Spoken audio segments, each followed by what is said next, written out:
Okay.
Okay.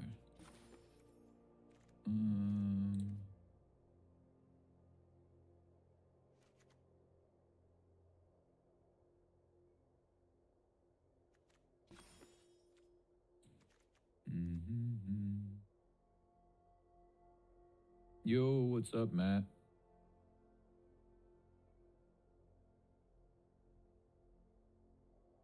How do I sound? I guess like compared to the game volume. Well, there's not much game volume here.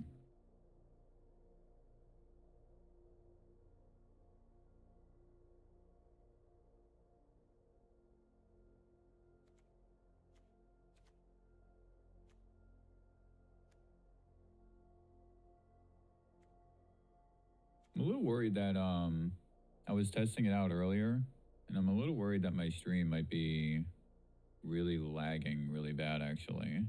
Maybe like the stream itself is not lagging, but there's a big delay between what I'm doing and what y'all are seeing.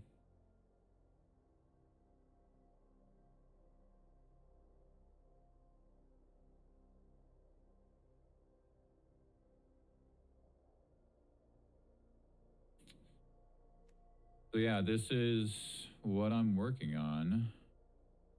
I haven't played a single game with it yet. I've just been brewing the deck.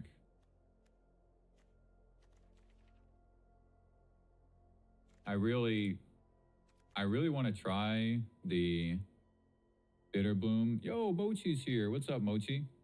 I really want to try Bitter Bloom Bearer, but honestly, I've been really disappointed with what I've been seeing from this card. I think it's just not that good. We could maybe try like one of them.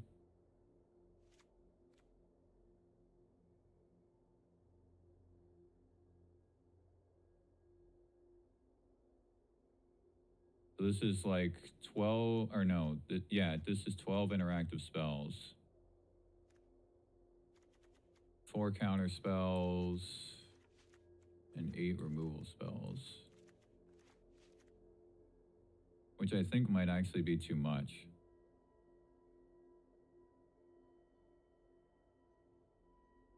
It is definitely a nostalgia card. But you know what? I was watching Doomwake's video yesterday when he was talking about the cards from the set and which ones he was looking forward to, or which ones that he thought would be good. And he made a big point that back when Bitter Bloom Blossom was in Standard, that was even before I was playing. But it was obviously an enchantment, and enchantments were really hard to interact with back then, whereas now we have a lot more enchantment interaction. So that's a reason why the fairy deck was pretty strong, is that you can just keep pumping out these fairies and it was hard to interact with that enchantment. But it being a creature, honestly, it's not even the fact that it's a creature that turns me off, it's the double black. Like if you get one island in your first 2 turns, then you can't cast this on raid, or like a Soulstone Sanctuary, then you can't cast this on raid, you know? The double black is what's really doing it for me. I guess also the fact that it's a 1/1. Like if it was a 2/1, I think if it was a 1/2, it would be too strong.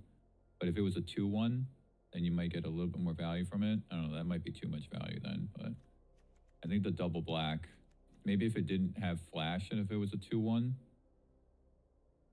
but really the double black is what's really turning me off.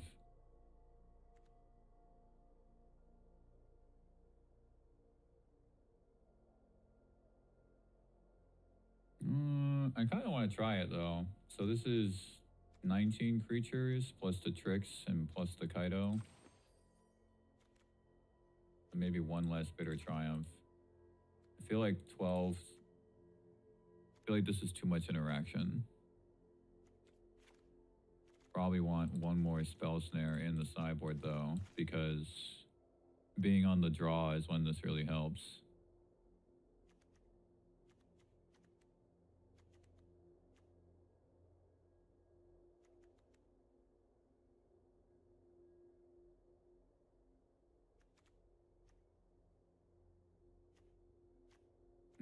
Oh, I might not need this Etherize.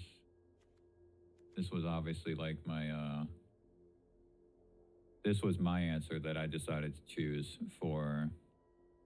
I had my previous build of Dimir Midrange. I just made a copy of it, and Etherize was for all the go wide decks and the Badgermole decks and all that stuff. Because I was saying in the Discord at one point that I don't like playing Day of Black Sun because it kills your own stuff. And, you know, I had a lower curve on Dimir Midrange than other people to try to make sure to ninjutsu and Kaido. So it's like, all right, well, I'm going to wipe their board, but I'm going to lose half my board too. I don't really want to do it that way. So that's why I was trying the Etherize instead. I feel like I feel like you do need still some kind of answer to go wide decks. I mean, maybe not the Ego Drain.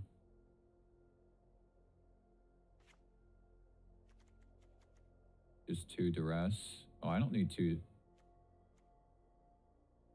I need both of these? Spell Pierce and Spell Snare? I feel like no.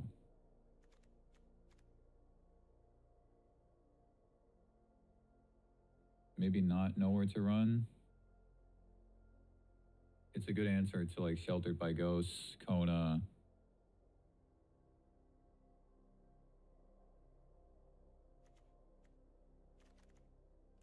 And then I wanted to try something different with the lands, which might not really make sense, or it might be too weird. But dude, I mean, with all these tribal decks that are happening now, oh, that's right, I gotta take the filter off. But with all the tribal decks that are happening, like everybody's gonna run Caverner Souls. So my counter spells aren't gonna do anything. So I feel like Demolition Field is more important than it used to be. So like one less passage and a demo field in here.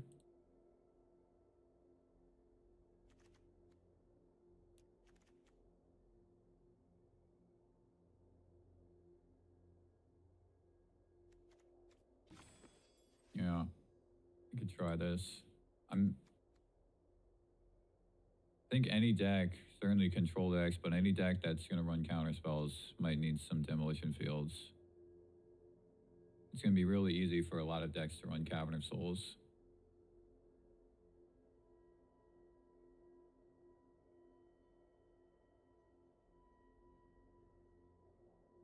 This might be it. I gotta say, I'm really excited to play with the Nuisance and the Gifter. That's why I don't have Enduring Curiosity in here, because Nuisance is Enduring Curiosity. Yeah, you're right, Mochi. The Cavero decks definitely run 3 to 4 copies of Cavern of Souls. Allies is already really popular.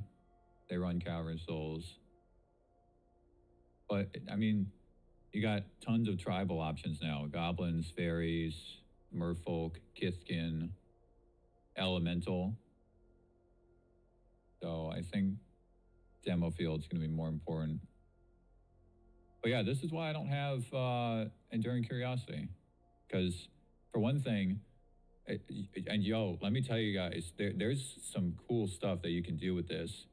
Like, you can blight onto the Nuisance to kill something, but then remove the counter the next turn and then get another Enduring Curiosity effect, as long as it just survives until your next turn.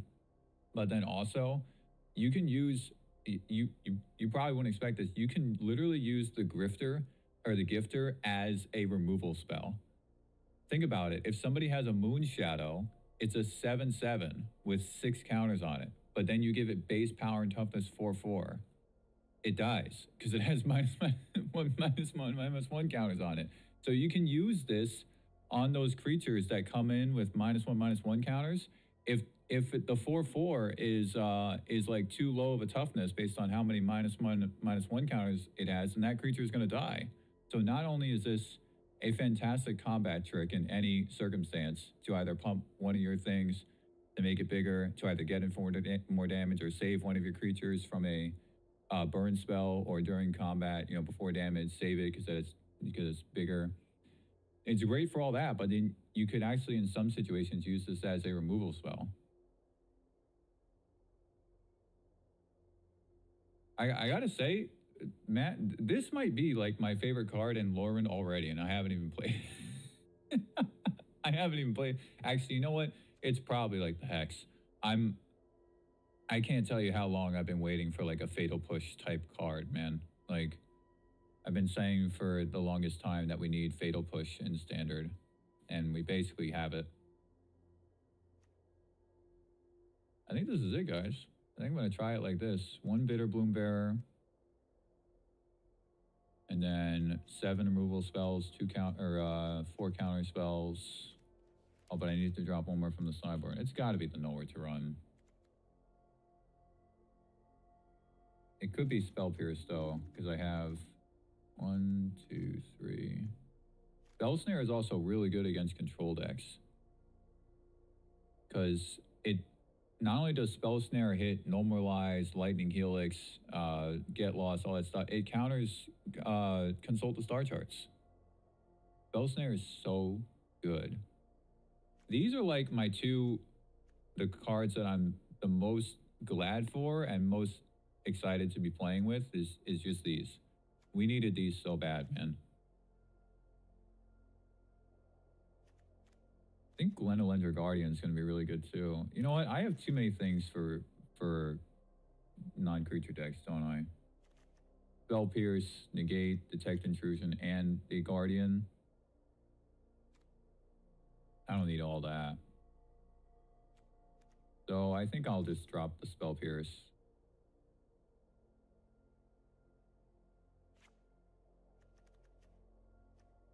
So let's see. I like organizing these by color. Kind of helps me figure out what I'm doing.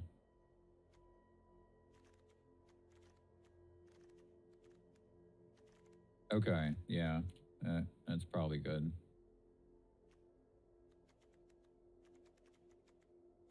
I should have enough wild cards for, yeah, definitely. Okay. Here we go.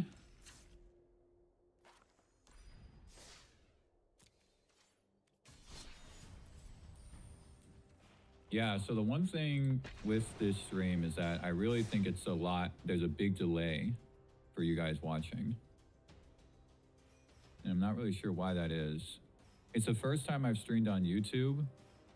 Years ago, I did a little bit of streaming on Twitch, and I didn't really have that problem. So there's probably a really big delay between when I'm reading the chat, when your messages are actually popping up, and what you're seeing. Well, this is a fantastic opening in. Oh wait, it's actually not quite as good as I thought. Well, now it just got a lot better.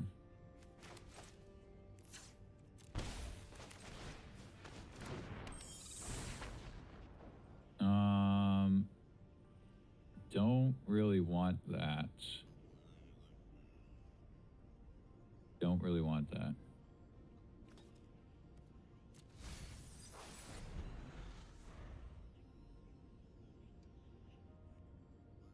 Well, that requiting X is going to be really useful in this game. So you can get rid of this chocobo. Just Selesnya landfall.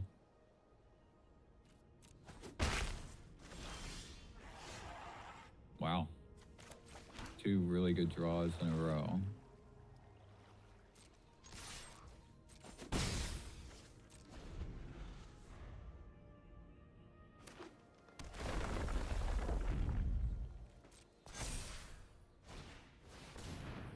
I should probably counter that. I mean, like, the worst thing they can play is Ice Till Explorer or My Form Harmonizer, but I can kill those with the Bitter Triumph. I think I should counter this. I think I'm just going to stun that Chocobo as well, so I don't have an attacker next turn. That's hilarious, emoji. Damn, if this had come... Well, it wouldn't have mattered. I would have still needed to counter that. Okay, yeah, I'm just going to attack and stun that Chocobo. Actually, maybe not. Maybe it's better to hold Tidebinder.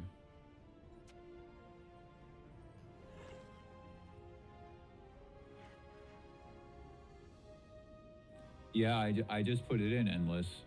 I just got, this is my first game with this deck. And I was just finishing the deck building, and I put Glenelendra Guardian in the sideboard. I think I need a whole Tidebinder here. I mean, it doesn't really do anything against the Chocobo, because it's already kind of big, and, you know, I can just chump block that thing.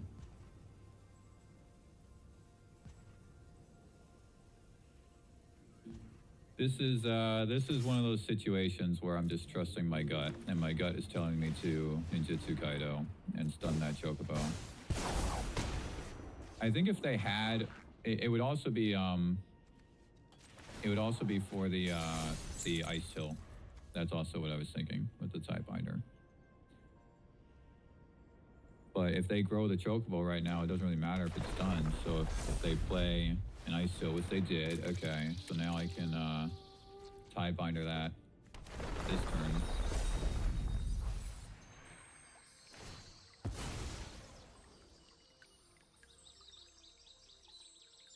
So yeah, either way, I think it would have been the right decision to do. You can't really do anything with this. Okay, drawing Shoot the Sheriff was good. Definitely attacking, but I kind of don't want to draw a card. I think I want to just plus Kaido up.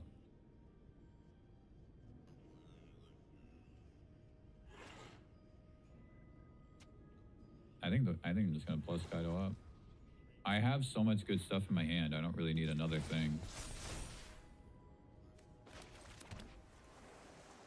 Let's see what's coming up. I think Restless Reef is actually fine.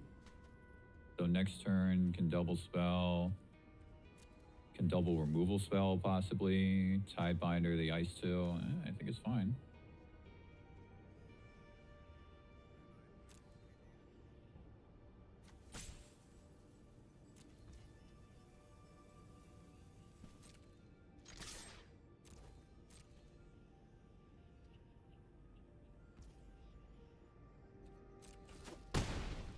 Okay.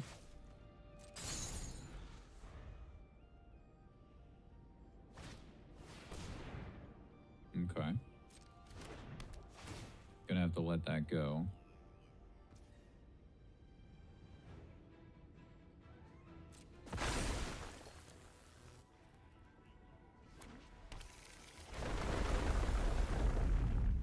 Let that one go.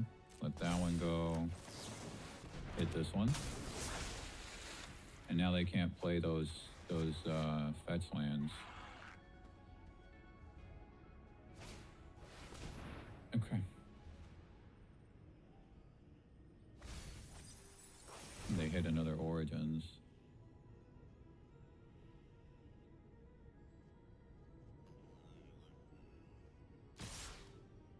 Okay.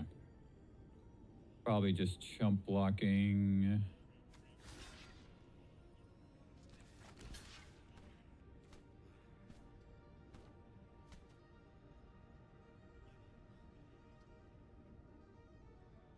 Damn, if I do it like this though, then I can't stun one of these creatures, which I was hoping to do because they can play both of these. But if I stun one, then they can't.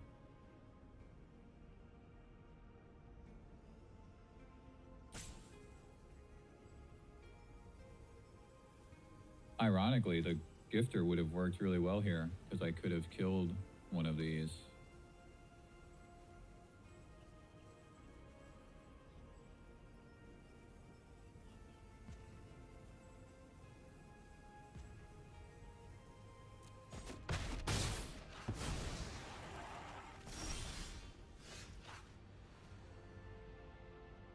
Now it seems like I should draw a card.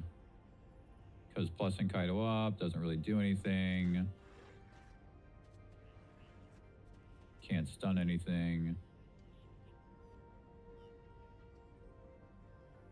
And I actually think I just attack with both of these. Just to make sure I can get in for the damage. They're going to gain 4 life next turn. I'm probably going to have to remove both of these. Well, maybe not the Ice Sill, but remove the Chocobo. And potentially use Tiebinder as a blocker with the Gifter. But then I can't attack with it.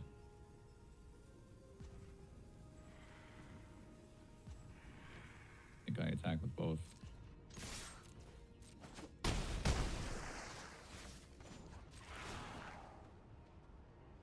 Okay, Requiting Hex is what I want.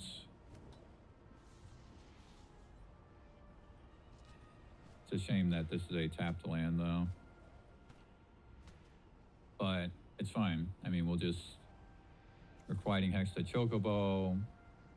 Probably kill one of these. How am I winning this game, though? Well, the Reef might actually get me there. The Reef might get me there.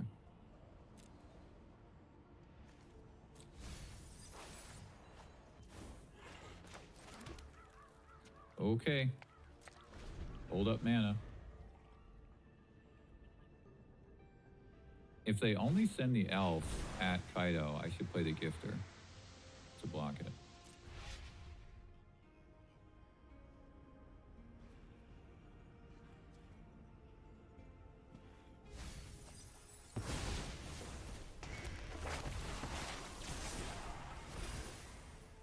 I mean, I guess I can actually save Kaido regardless.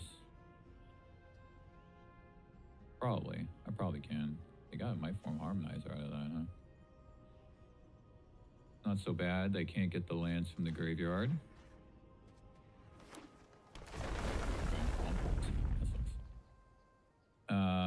Okay. Do your worst. Oh, it wasn't on the field. Wait, they didn't cast that? They had a land, but they didn't cast the Harmonizer? Okay. Well, Kaido is definitely living. One way or another. And then I can stun one of these and kill the other, but I can't win. But Kaido is living.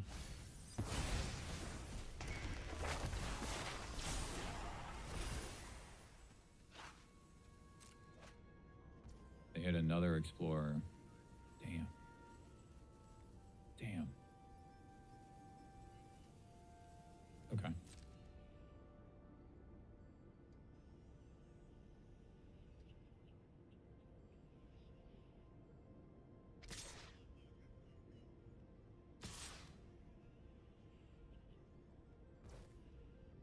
Okay. What am I doing?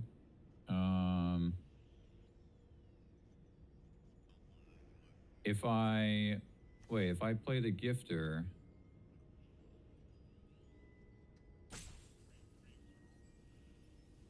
they're attacking me, so I just take this damage. I play the Gifter to block this, I shoot this, I kill this. Oh no, I don't have enough mana for all that. Damn.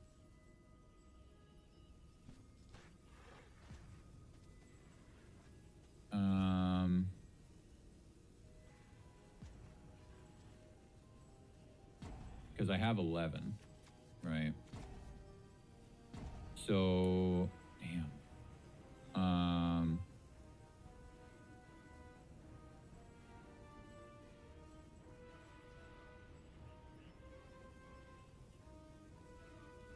So I shoot this. Yeah. Okay, I am gonna play the Gifter to block the Ice Seal. I guess do this. Oh, that's right. It becomes all creature types. I forgot. So it gets the buff from the emblem. This card is amazing. My goodness. Okay, let's do that. Kill this. Oh, wait. This can kill one of these, can it?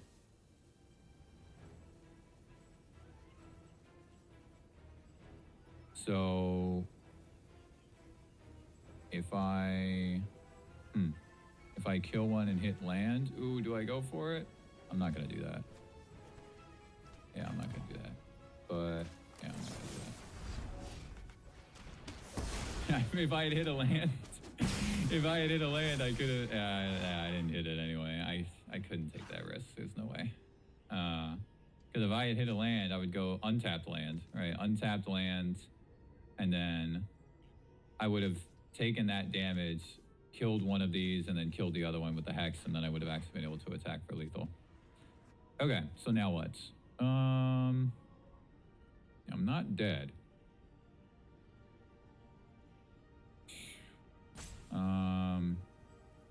Tempting to like kill both of these and draw a card.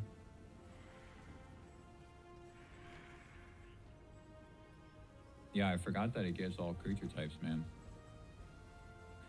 I gotta kill these. There's no way I can let these live. And then, do I discard Elvira? Probably not.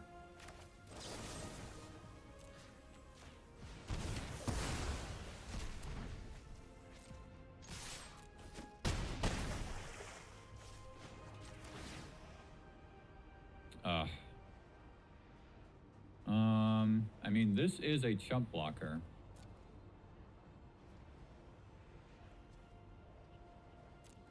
Damn. Yeah, I forgot about the all creature types, man. So with the emblems, it just makes your creatures even better. This card is incredible. My goodness.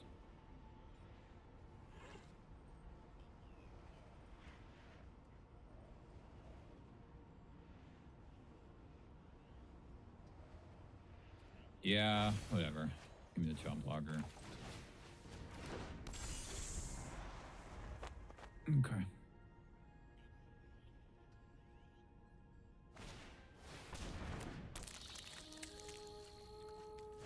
Oh wait, am I just dead because of this? So they can just make everything too big? I think so. Wait, why are they not playing escape tunnel to make things unblockable?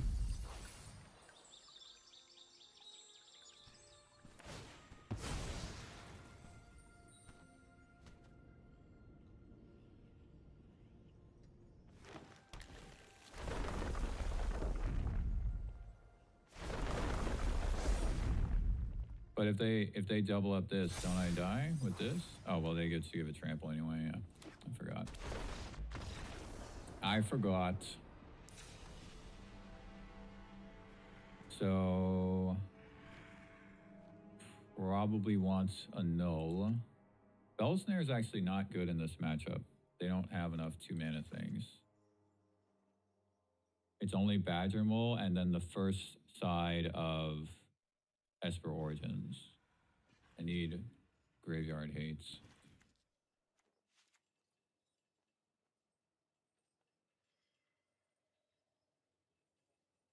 Two cards, probably just cut Fabloom Trick.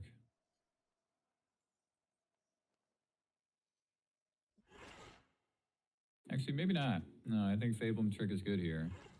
Sidebinder is definitely good. We'll just get rid of Bear. Those 1/1s aren't going to do anything against the trample.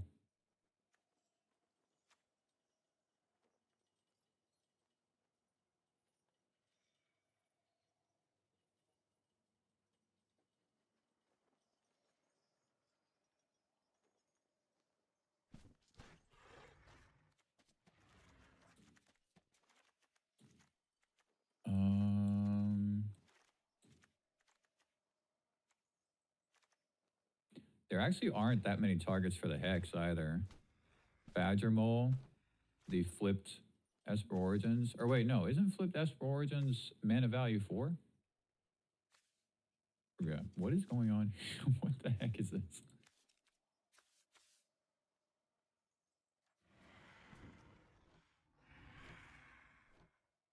I forget if the flip side of Esper Origins is considered having mana value 4 or if it's 2 or less. I'm trying to think if I've ever exiled it with a Steam Rip. I feel like I have.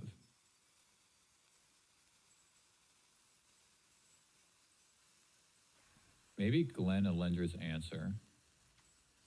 Try that. I do want to cut a Hex. There aren't that many targets.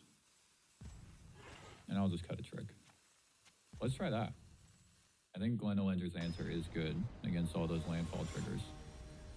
You get like 3, sometimes 4 of them at a time.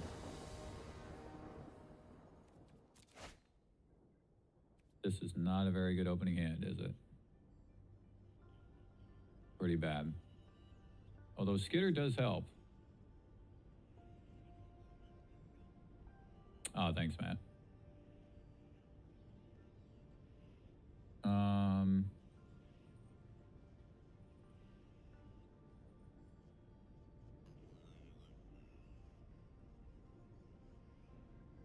This hand is bad. I can't. This one's even worse, bro. I think I should mulligan again.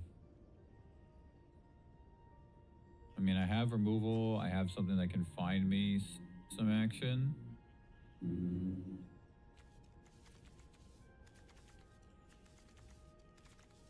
This is bad. I think I should mulligan again. Okay, this works. On the play, I should keep the Gifter and the Kaido. The question is, do I keep the...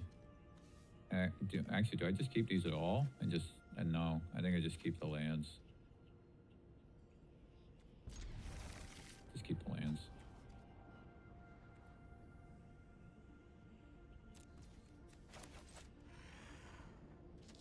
Put this on black, actually, maybe?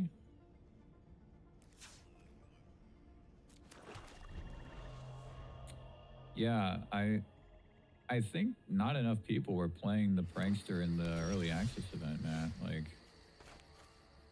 that card slots very nicely in this deck. I think Dr. Ruckus had played it. And aside from that,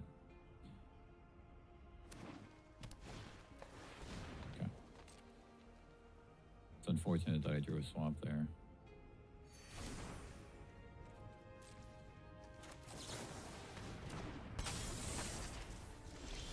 I can't believe it. Nice. Nice, nice. I need double blue though.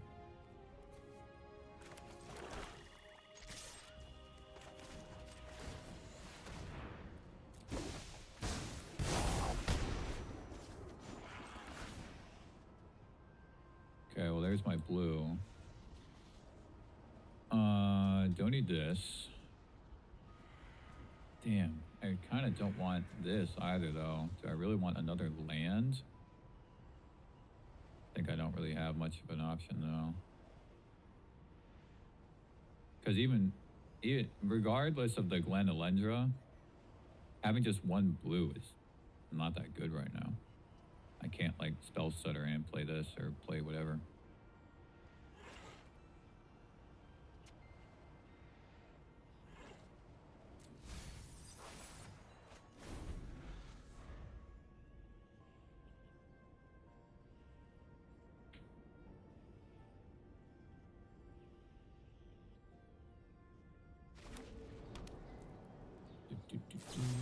No. No, that hurt. That hurt my soul, man.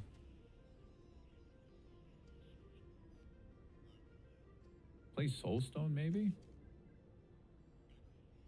Well, I'm gonna play the Gifter again, right? Actually, am I? I don't think so.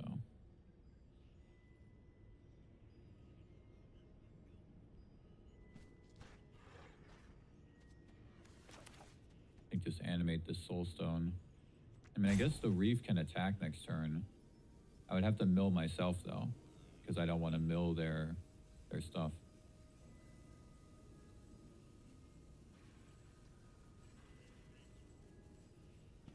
Soulstone without an emblem is not good. But I do have the map tokens.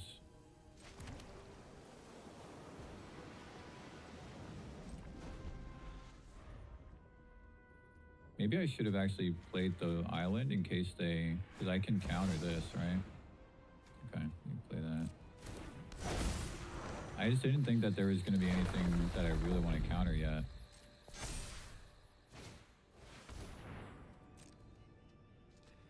Because they just don't have much of a... You know, I feel like playing this to only counter one spell. I don't know. Animate the Soulstone. Okay, Bitter Triumph is good.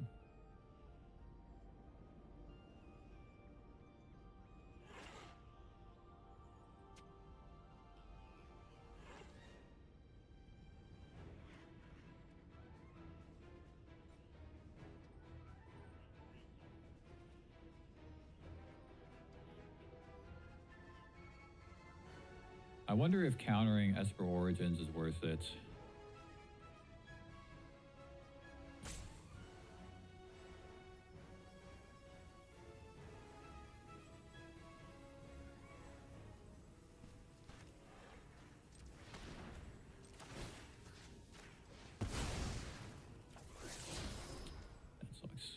Okay. I think I'll just offer the trade with this bill, though. I mean, is that, like, insane?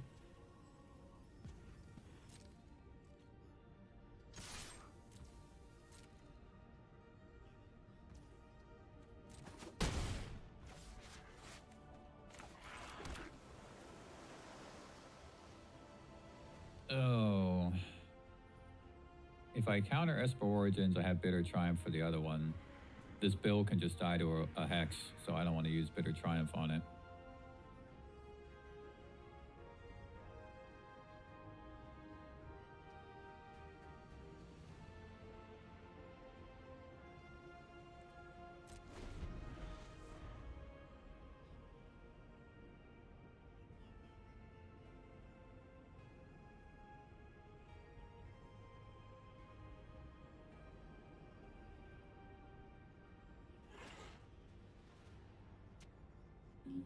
I mean, if they don't play a land, I can block with the Soulstone and play the Gifter. So much for that. Okay. There's definitely no point in doing this. Because they can just, you know, keep going here, so. Oh boy.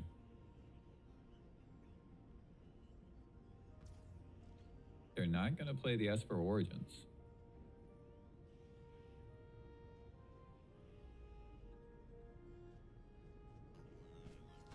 Well, they might still be planning to.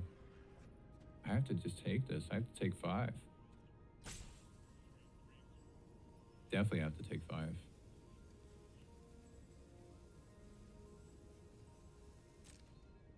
This is rough.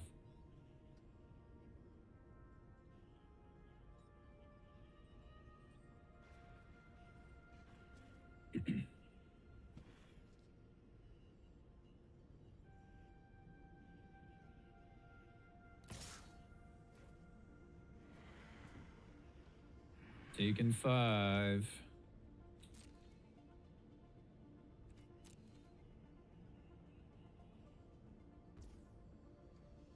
All right, taking 4.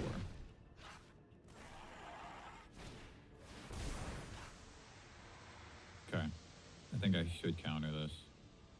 It really doesn't feel great.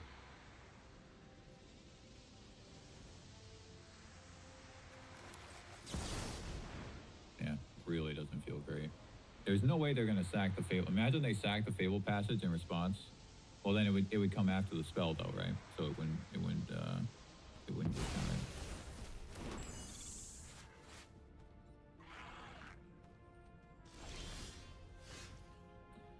Shoot the Sheriff is good.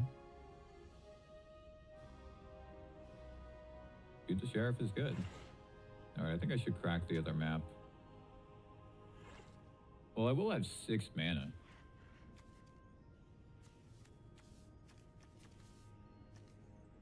I'll have 6 mana. I can actually play all of these. Okay. Maybe I don't crack the map. I'm already out of time, bro. Playing these new cards. I don't think I attack with this.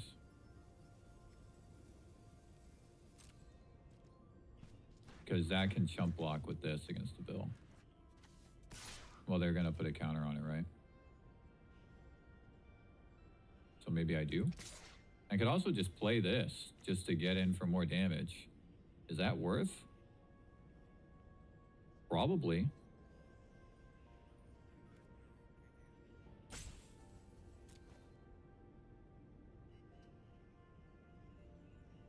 It probably is.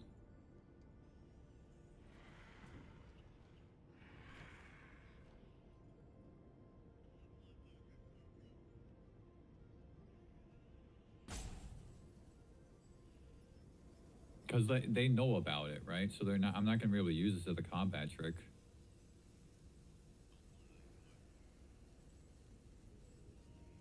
God, I've used so much time already. Not good.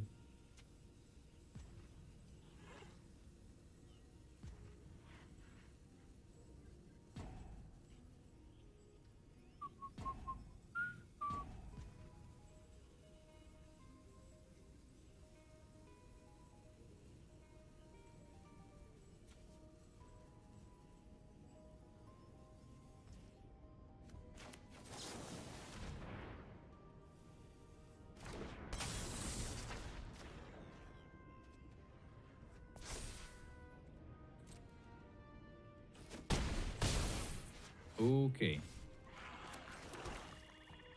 I feel like I'm gonna just have to discard this reef.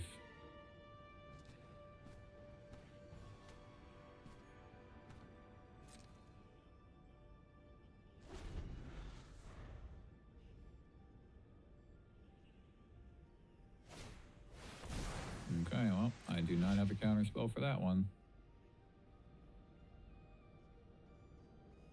Maybe I can just pay the 3 life. I don't want to get rid of the reef. The reef is a way to actually win this game. But I do have to mill myself, so maybe it's just not that good in this matchup. Okay, they had a land. Sure. Do whatever. Okay. Okay. I will make the block first, and then I'm gonna kill the spill.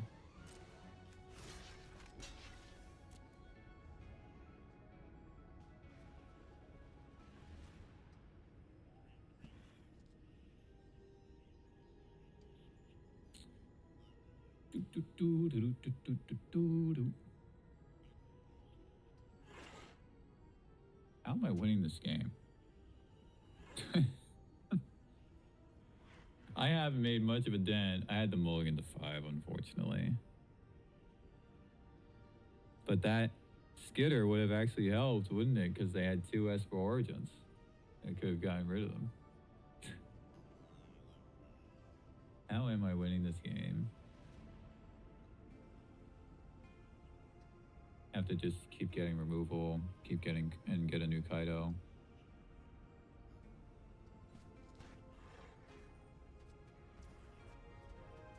Okay.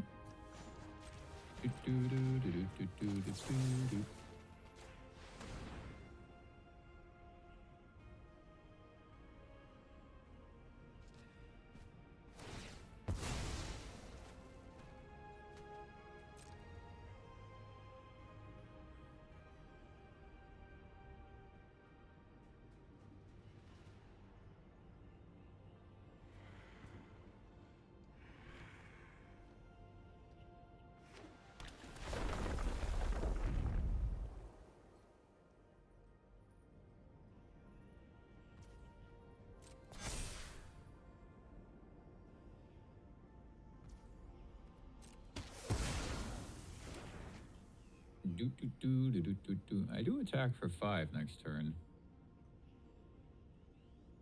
I think I do have to pay the 3 life with this, though.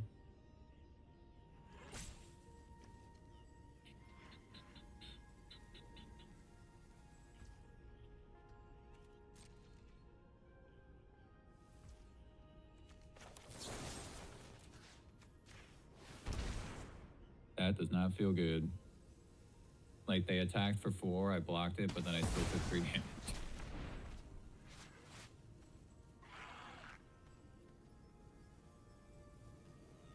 They have a get lost or something. That was incredible. They have to have get lost, right? I can use the sanctuary to tap for this.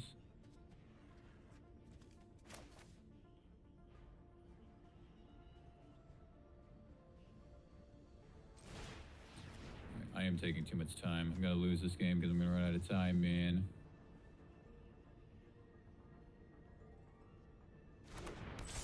This is gonna be my, hopefully, my first nuisance activation here.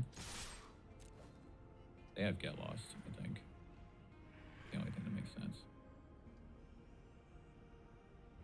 Are they gonna get? Why would you do that? I can do it in response, and I can tap this because it's already attacking. That was a huge misplay from my opponent. Damn, I don't have blue mana available. That was a huge misplay from my opponent.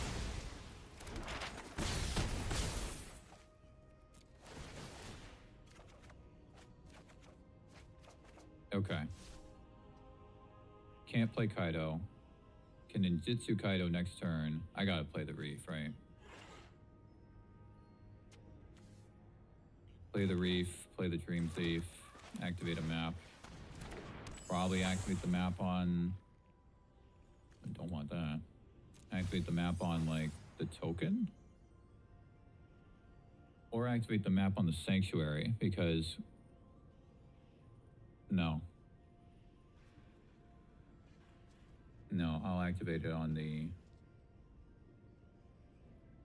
Oh, wait. I can literally pick up the Gifter with Kaido and then replay it before... This card is incredible, guys. Holy crap. I'm literally wasting time. I should shut up. Okay. I'll just shut up. I'll just play the game. Hey, I'm taking it. I don't care. Give me it. I can ninjutsu this one. I can replay it before damage, and I have enough mana to play... No, I don't. Yes, I do. Okay. Okay. All right, so now I just win, right? How do I actually win though?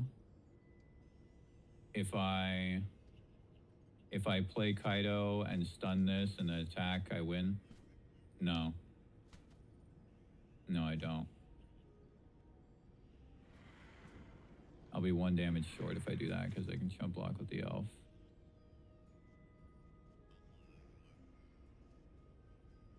If I activate this,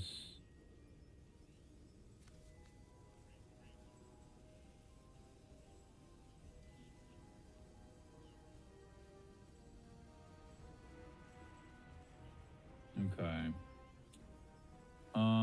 That is awkward. I do think I just stun it though. It's awkward, but I think I do it like that because they can't kill me next turn. No way,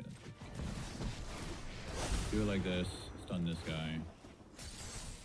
Get in there. Well, I guess I should activate a map, right? Because that might actually win me the game. So let's put it on.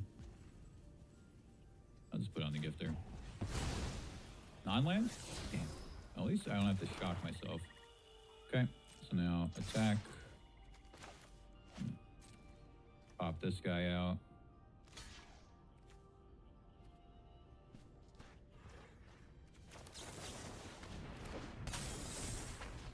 Oh, I could have activated the other map. I could have activated the other map. Yeah. I'm just going to leave that as a blocker, though. I mean, I don't even need it. If I chump block, I chump block. Dude, this gifter is... my god. Oh my god. Like, ninjutsu, bring it back, and then before damage goes through, play it again if you have another thing on the field, and then you just hit for like 8 damage.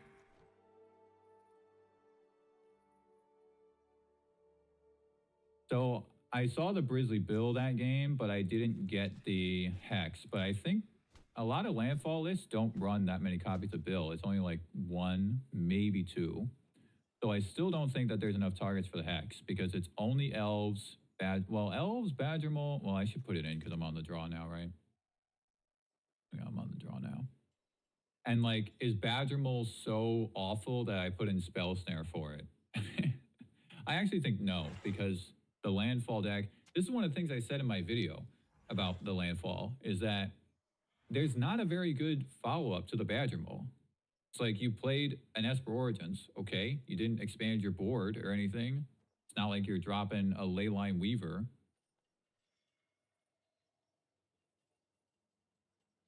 Probably just drop the Fablum trick, right? These fairies are not very good against trample stuff. They can fly over things, but now they have the Scrap Shooter. Did they put in the Scrap Shooter just for the reach? They did. I don't have any, like, stuff. I mean, whatever.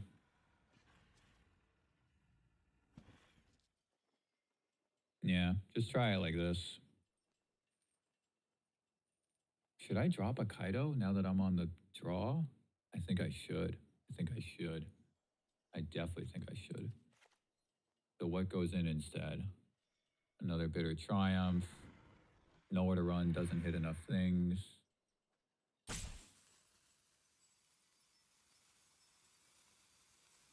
Is Glen Elendra Guardian worth it? They have a lot of non-creature spells. I think no.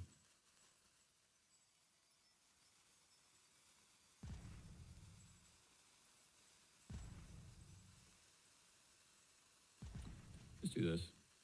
I think dropping a Kaido on the draw is the right thing to do. Plus now they have Get Lost, you know, they sideboarded it in, so. Damn, man. I'm literally going to lose this game. All right, well, I'm going to try to play fast. It's hard to learn these new cards, man. I guess I keep this hand.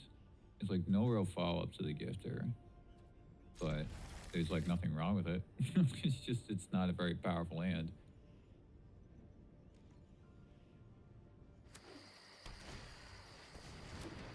Give me a Hex. Damn.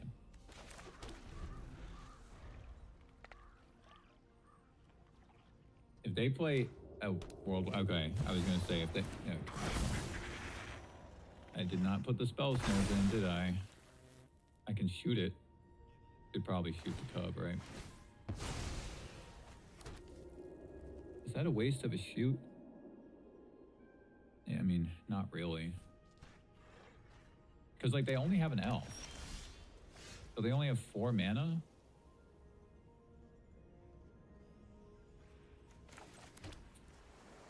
Oh, dude.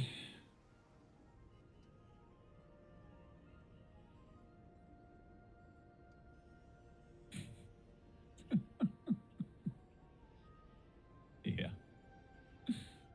Yeah, man. Ninja Turtles, man.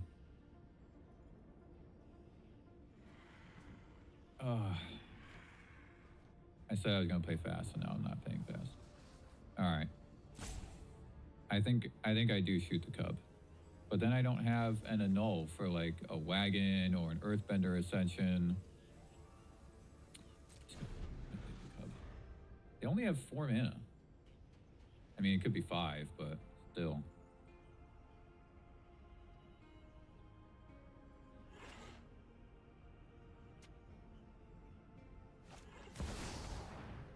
Well. Okay. Okay. Bro.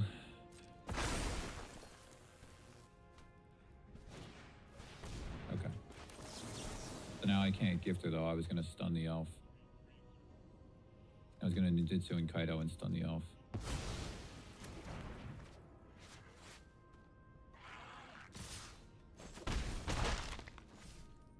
Hey, what's up, Ray? So, Gifter is incredible. I'm gonna marry this card. And I haven't gotten the chance to try out the nuisance that much, but it does seem really good. Just haven't had it that much. This is only my first match with the deck. I gotta kill one of these guys, right? I mean, I guess they're not really doing anything, right? They're not really doing anything. Isn't like Ice Till Explorer and My Form Harmonize or even Esper Origins, isn't all that worse? Don't I just save this shoot the sheriff?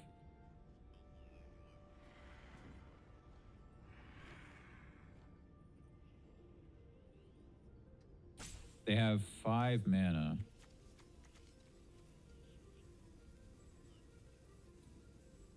Yeah, dude, I'm getting real sick of the Badger Mullen or Boroids, man.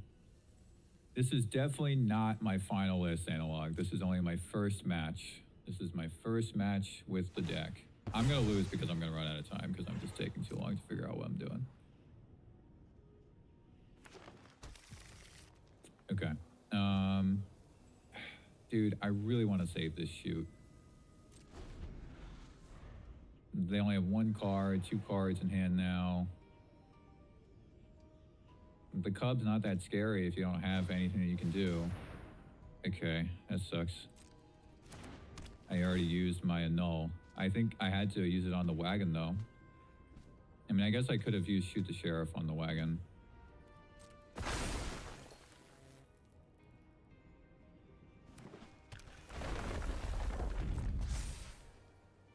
They got something else? No, it's probably just the escape tunnel. Okay.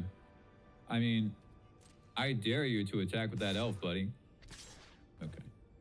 I didn't do it. Oh, I don't like the position I'm in. Ah, okay. So... yeah, I mean, playing this doesn't do anything. Okay. That does not feel good at all.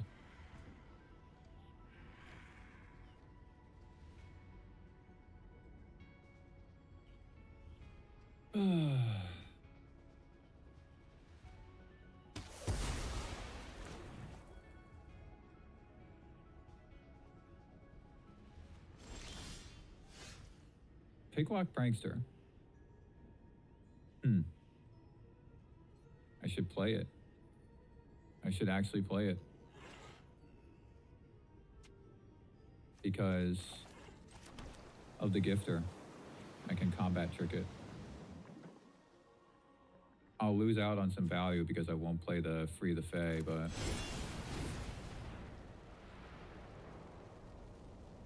I'm literally gonna lose because I'm gonna run out of time, man. I still have to do 20 damage.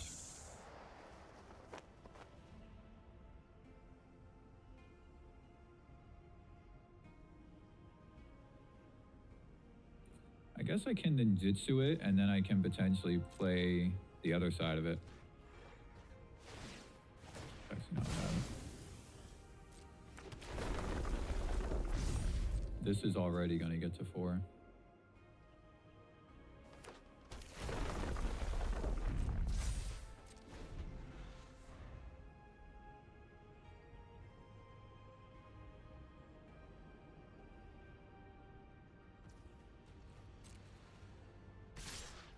Interesting.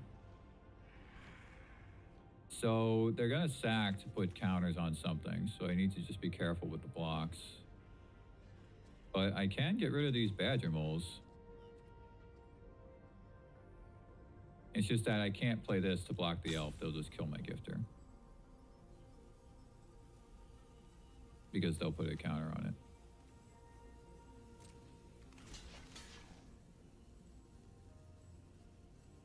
All right.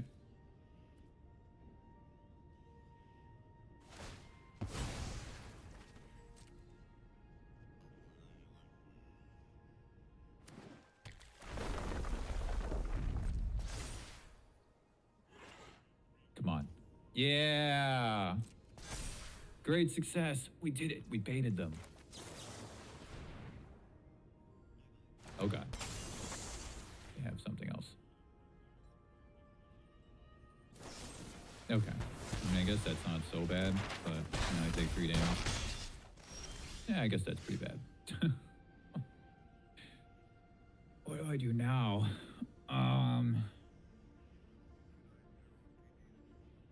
Use the reef as a blocker. Yeah, see, this betrayal needed to come a little bit earlier.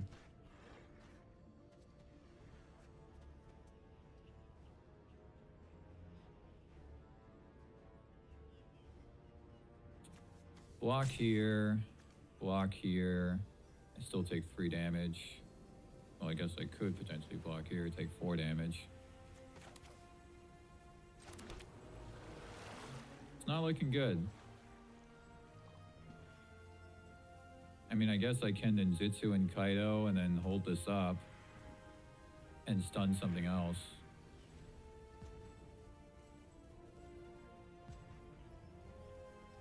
That's pretty bad, isn't it?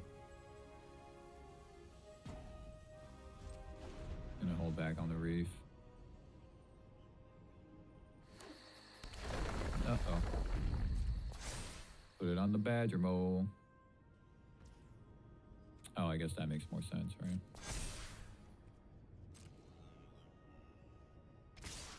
Okay. Do this. Have to chomp, unfortunately, but my reef is at least alive.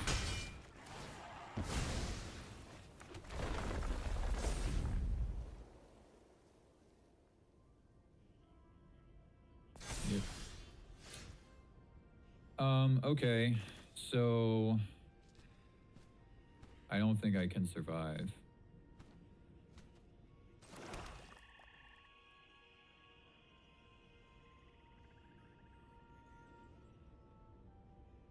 Because I have to stun one of these. And I can only remove one, so.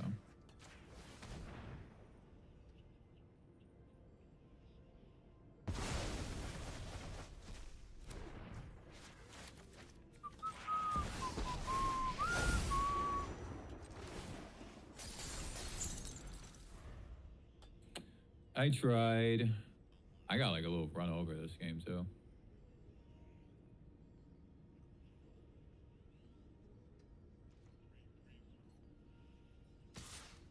Oh, why would they do that? Do they want me to keep playing? Yeah. What was that? Maybe they just clicked the wrong thing. Damn. So game 2 was awesome. That felt really great. But otherwise, it felt kind of rough. Felt like Landfall was a hard matchup here. The trample and just having a lot of big things. The Hex doesn't kill enough stuff.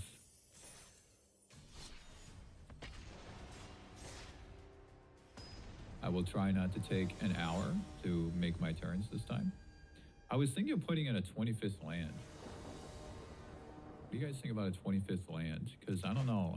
I get very uncomfortable playing only 24 lands in decks like this. This is not a good hand. I mean, it could be good. Well, I'm on the play. It actually could be good. But if there's like more lands, then this is just awful.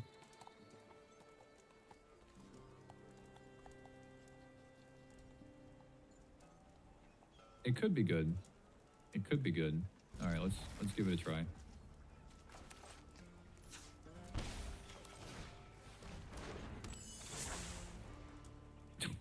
How did... I literally knew that was going to happen, dude. There's probably another land under this one, too. Ah, another green deck. Okay. Do I... Oh, that was good. So I think I should Hex the Elf. It's also tempting to, like, have them wait to play a Badger Mole or something and Hex that instead. Or a Leyline Weaver. That would be worse. There's some action going on outside right now. I don't know if y'all can hear that. The fire engine.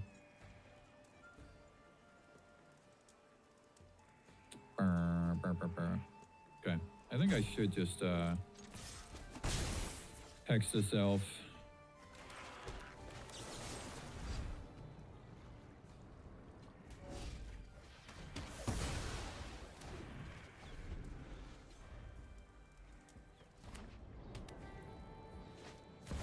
Oh boy. Now do I shoot the Badger? Probably. Gifter's showing up. I probably should shoot the Badger Mole.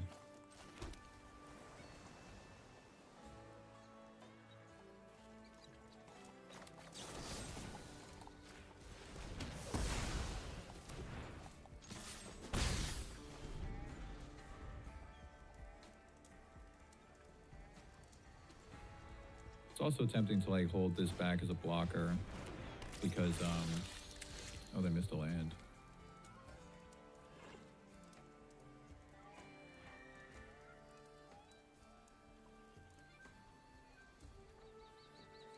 Okay.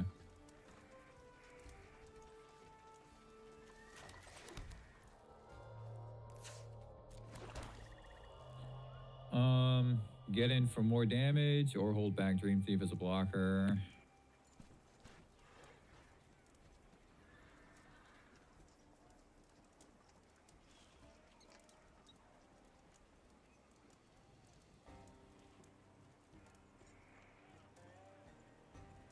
They don't have anything.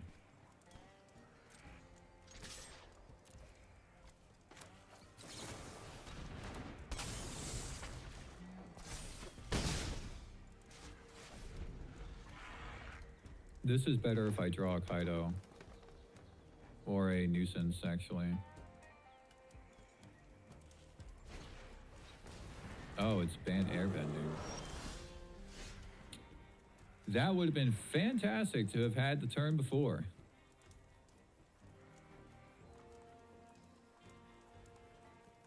I'm tempted to just chump block with the Dream Thief just to draw a card.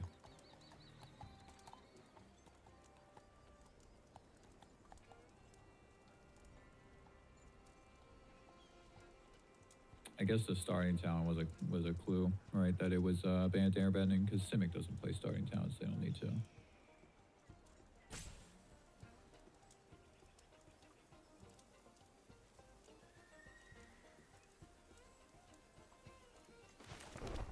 Tempting to get rid of the starting town.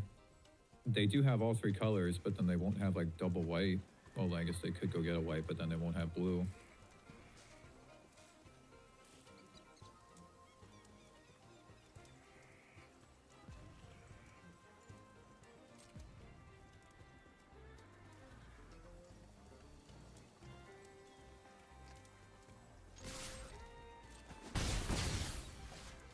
So I think one of the things that you guys saw, at least those of you who were here earlier on when I was still building the deck, I don't have Curiosity in here. I think it needs it. Because without a Nuisance and without a Kaido, I'm not doing anything. So...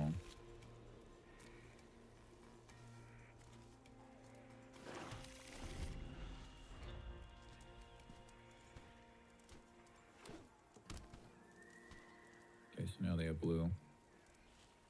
Oh no, they had blue before with the Pollinator, right? So it seems like they're holding Aang.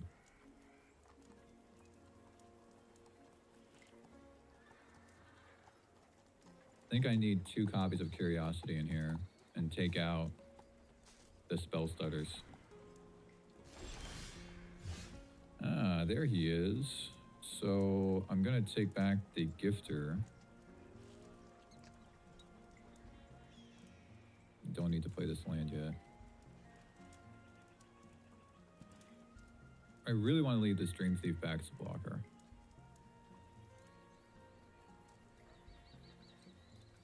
Well, they're gonna play Aang anyway, right? So I can't even attack right now because they're gonna play Aang. Damn. Yeah, they're definitely holding Aang.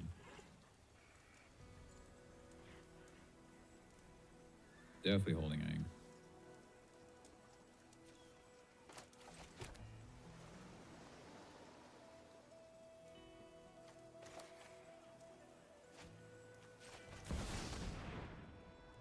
Stun that Gene Pollinator, maybe.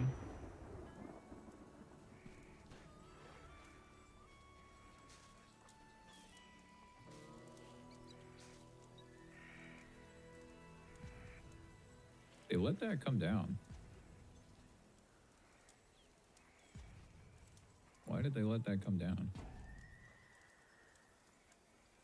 Yeah, don't have Aang? I'm pretty sure they have Aang. Stun the Forest, stun the Gene Pollinator.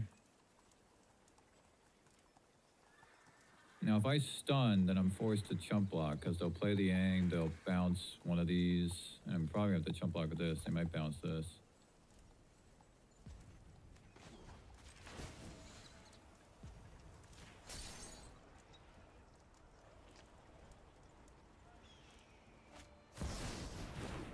Zappa.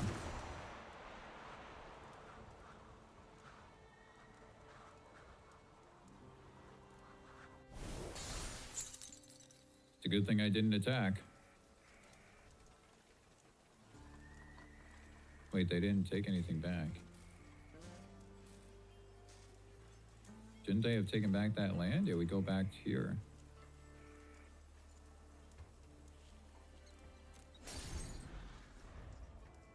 Alright, well, we have to see if we lose next turn.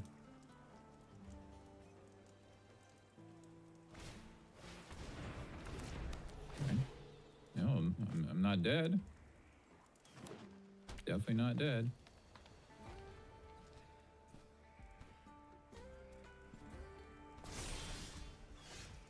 Okay.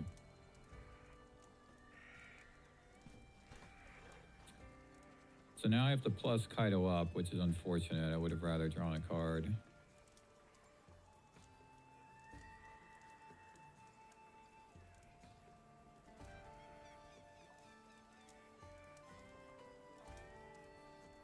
I could still just attack and Surveil 2. I'll lose probably my Gifter.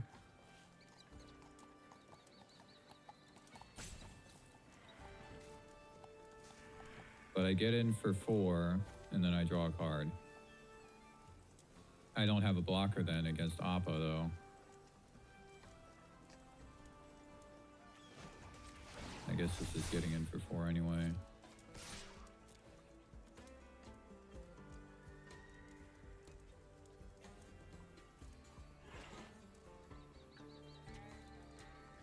I should bluff having a spell, but I feel like that's a little bit too... that's a little bit too much for my taste, but I should. I have all this untapped mana. I should definitely bluff having a spell right now.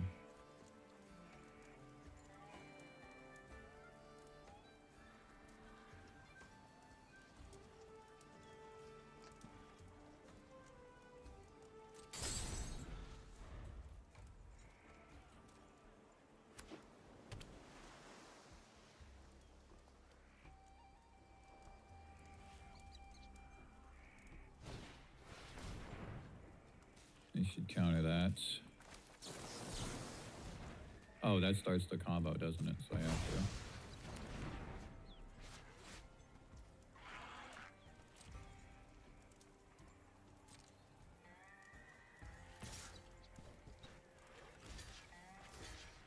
Okay, now I don't need the stops anymore because I can just do this.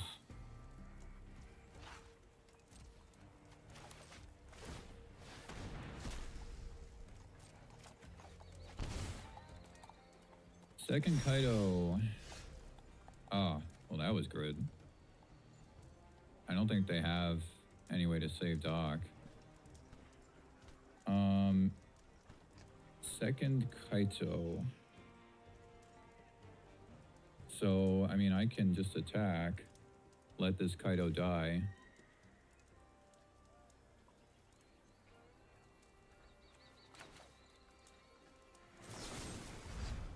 It's bad if they have Aang.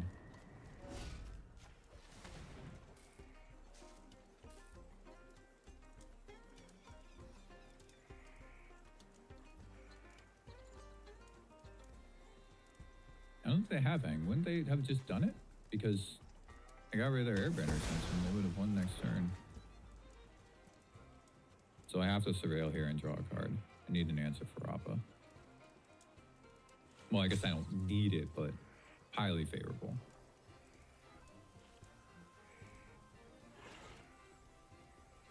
I am apprehensive to attack with this gifter, though. I feel like something weird's going on here, man. There's something fishy happening. Something very fishy happening here.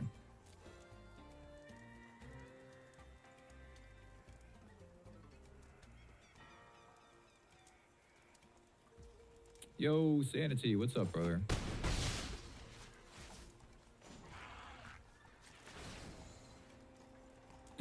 Well, my goodness, man.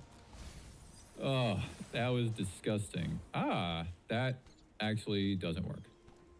Because they have too much mana.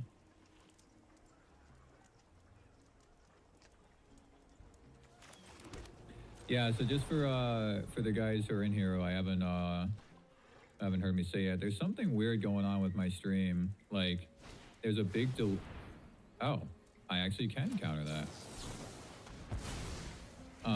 There's a big delay between the broadcast and the gameplay that you're seeing. So I'm seeing your chat messages kind of late.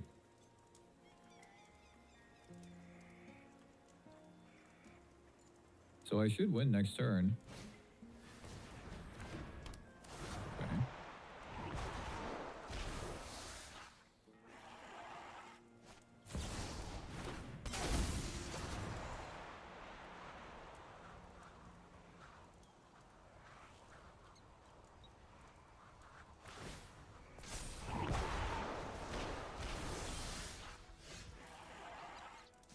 I could just stun Appa, actually.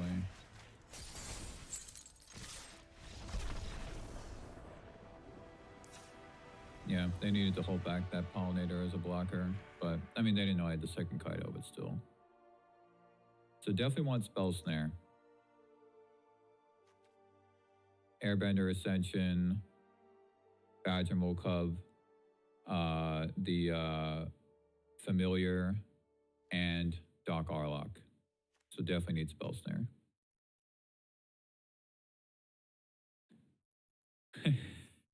I just realized this card absolutely wrecks their deck. Right? This card absolutely wrecks their deck.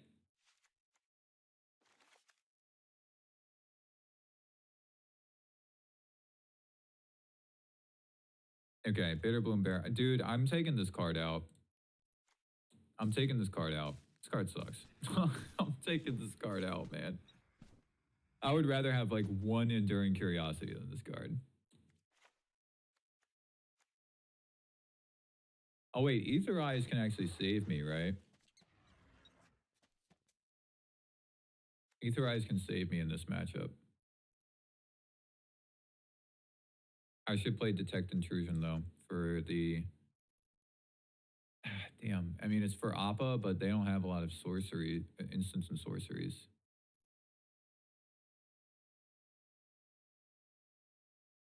Damn. Yeah. I mean, they really don't have instant sorceries in that deck. Just play Bitter Triumph, I guess, right? Actually, I'll play on Nowhere to Run. Nowhere to Run kills a lot of their stuff. Isn't Aang at the Crossroads also? Yeah. Nowhere to Run's good. Okay, I gotta cut one card here.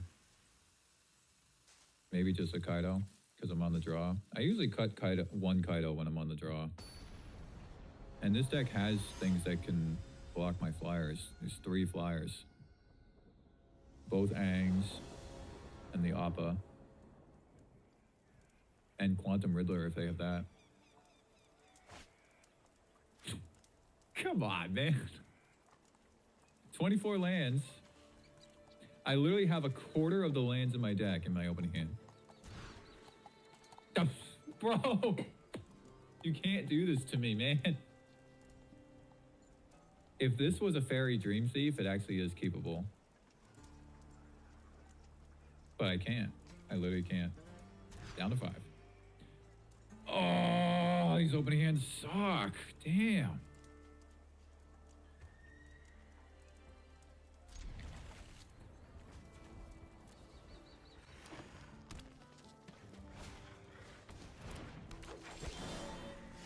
Bro. Please. I think the Arena Shuffler is telling me to take the Bitter Bloom Bearer out of my deck. And that's why I'm getting crappy draws. Or it's just, you know, the algorithm doesn't like the build that I have and I need to build it differently.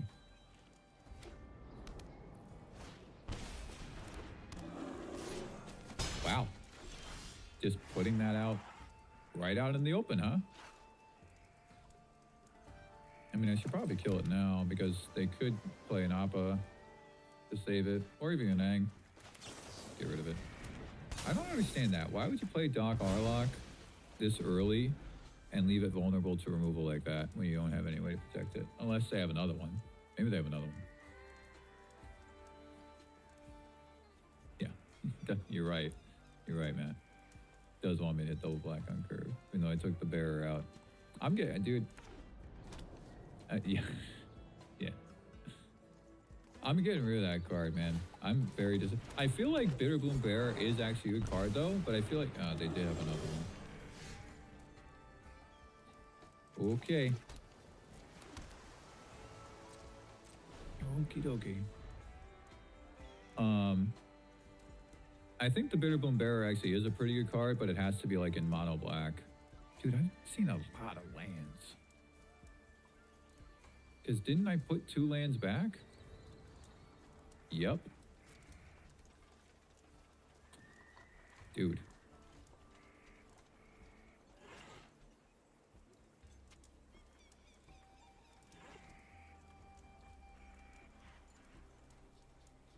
I really hope that they have nothing, because I basically got nothing.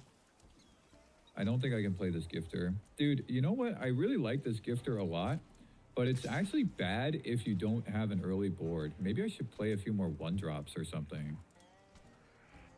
But the only other good 1-drop in these colors is, well, Spyglass Siren. I was going to say Cecil, but I forgot that Spyglass Siren used to be the... I'm going to try that. I think that sounds weird, but this card is just not that good if you don't have a board. If you don't have a board, if you don't have a Kaido to Ninjutsu in... Do I even play this? Yeah, I'll play it.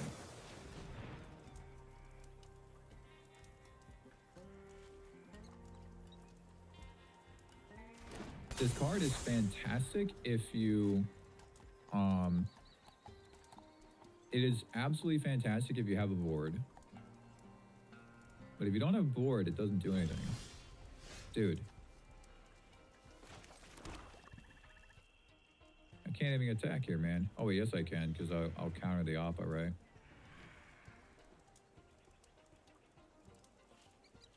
Or the Aang, or whatever it is.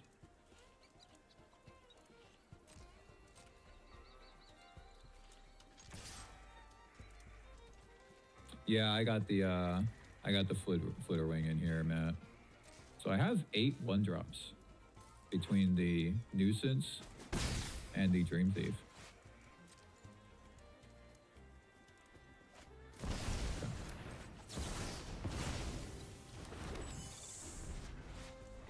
There goes my answer to all their airbending, though.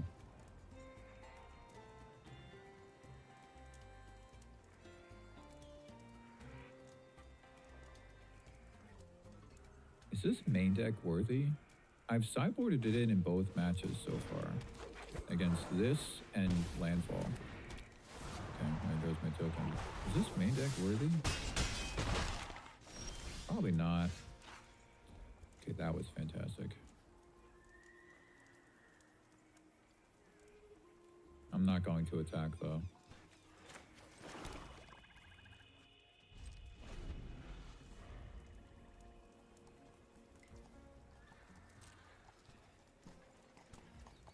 Oh.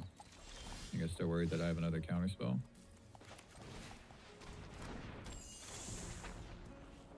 Dude. Unbelievable with the lands this game.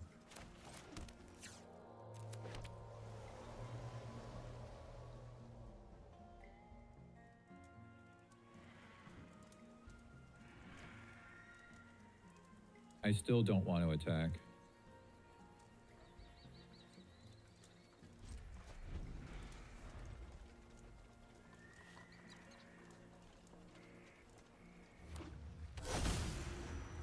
Well, too bad they didn't have that earlier. This Demolition Field, man, I'm telling you guys, we're gonna need that card in a lot of decks with all the tribes. Dude, I actually wanted them to play something there because I can't just hold this tie binder in my hand.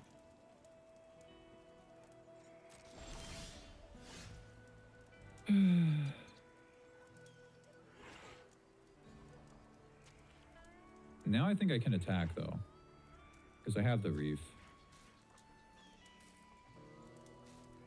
Actually, I don't know.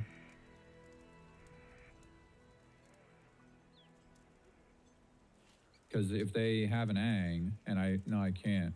Because if I attack with it, they have an Ang, I don't have enough mana to do this. Okay, well, they don't have an Ang.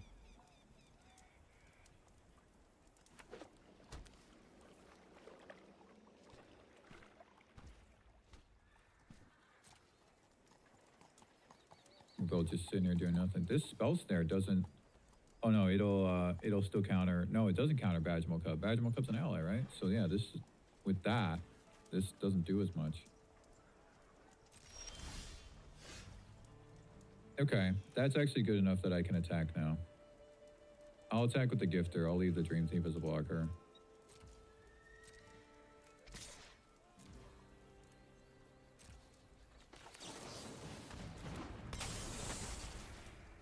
See, it's great if you have a board, if you have a creature, but if you don't, yeah.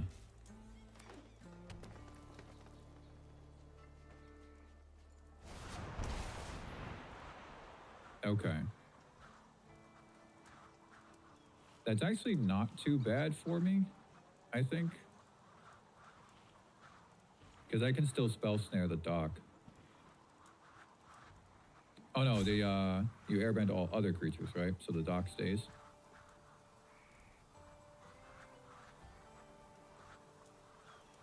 I mean, if I play Tidebinder, should I play I should, because I get a reduced cost on it.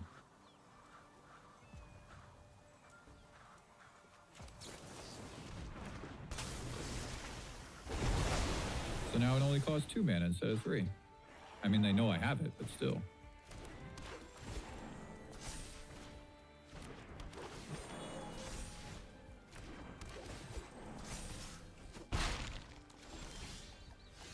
Bro.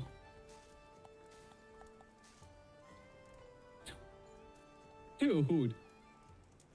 That's illegal. That is actually illegal. That is actually illegal.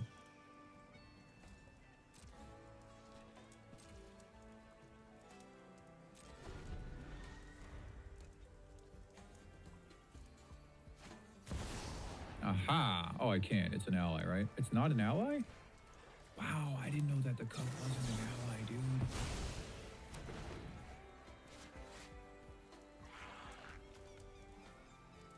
So, oh wait, I can play these now. All right, let me read Avatar's Rest.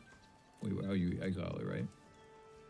Until your next turn. Ah, so that's actually not very good against flash creatures, is it? Okay. Now I can flash him in.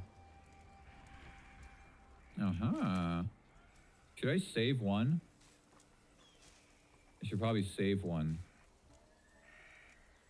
so that I can attack.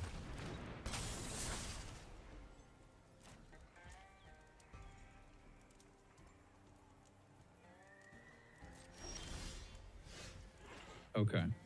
This might actually win me the game, though. In fact, I think it's... No, I was going to say activate the reef and attack and kill the dock, but I don't think I will do that. Because I can still wait. Do this first. It's fine. It's fine. We have enough mana to do a bunch of stuff. Put that in the yard so I can draw a card.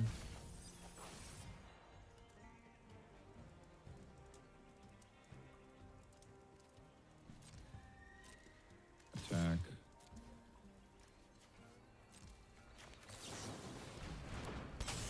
Cool. I should have the game now.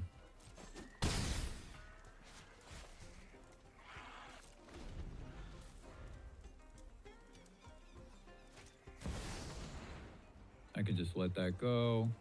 They can pay the mana anyway.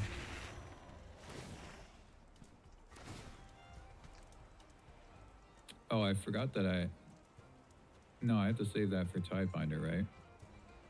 Or should I counter the Airbender Ascension trigger? Not this one, the one at the end of the end of their turn. Totally forgot that I had this Tidebinder. All right, let's let that happen. And this, I mean, they have a billion mana with nothing to do with it.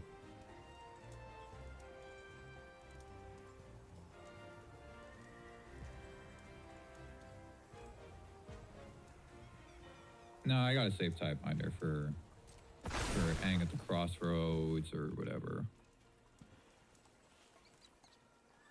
Okay.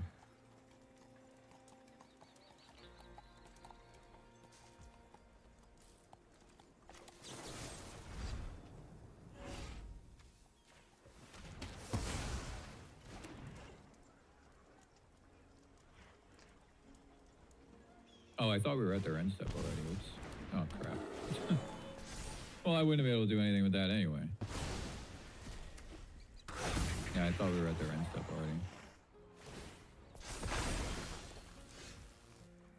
already. Okay. I think I draw a card.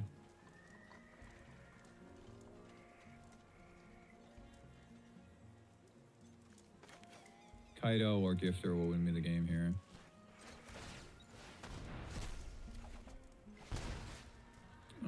Doesn't win me the game, but still might be relevant. This spell stutter is completely irrelevant now.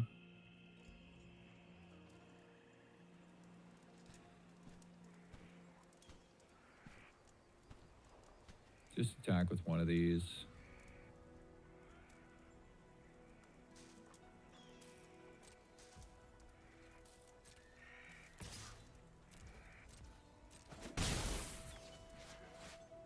Yeah.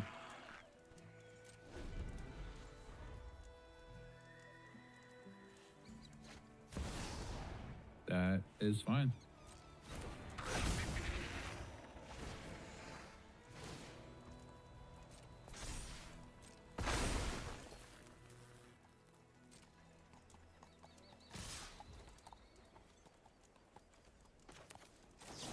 I mean, I guess if I was going to do this, I could have countered that one anyway, but...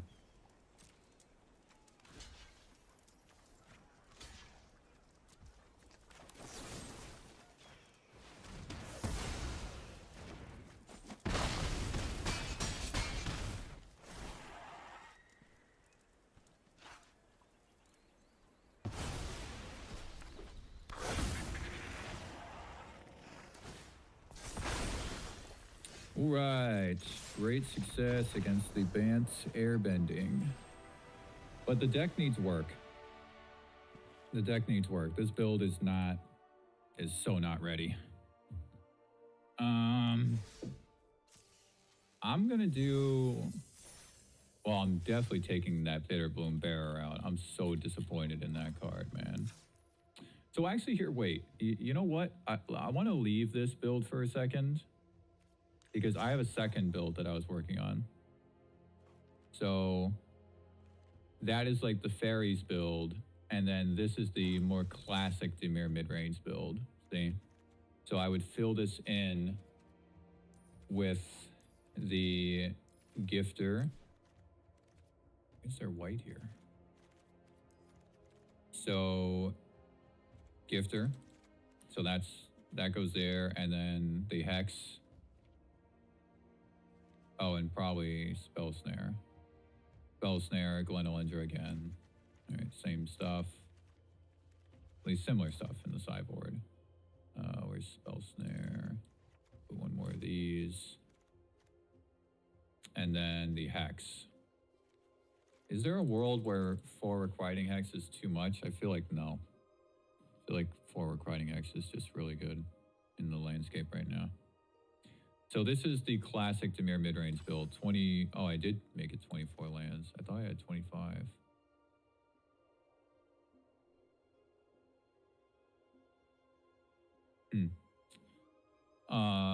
So yeah, this is just adding the Gifter. It still plays Siren. Because, like, you know, obviously the Siren can help you find some stuff with the map token. It can also make your creatures a little bit bigger, so... And this does play Cecil still, because I'm not playing the fairy sub-theme, so I don't have Spell Stutter, I don't have Elvira. So playing extra fairies doesn't really matter.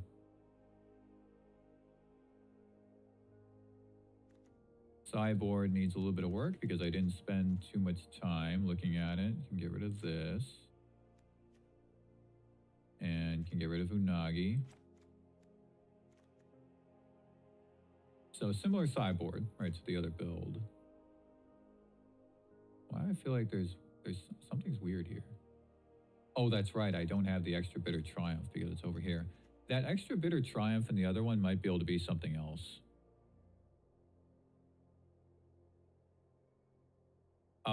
By the way, Disdainful Stroke is so important right now, guys, because just think about it. You have all the ward creatures, you have all the impending overlords as well, and now you have all these evoke creatures. So Disdainful Stroke is much more important now than it's been before. Plus, if you're going to tutor up your 4-drop with the what is that? What is John Emanuel's card? The green elf thing that lets you tutor up a card. So you're going to tutor up your 4-drop. Well, now you have Disdainful Stroke waiting in your hand, right? So this is much more important now than it was before.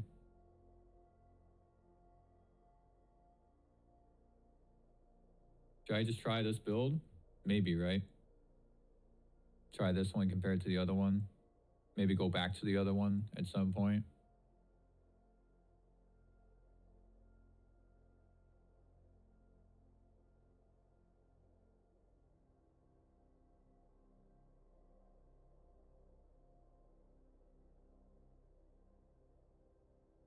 I'm gonna try this. I'm gonna put the one demolition field in here still. Well, actually, no, I don't have as many counter spells in this one. I only have 2 spell snares. All right, I'll give this one a try. More true to form Dimir Midrange here.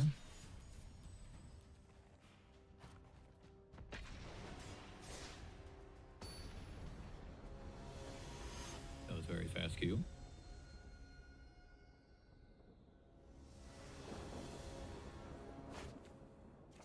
Okay, this is good.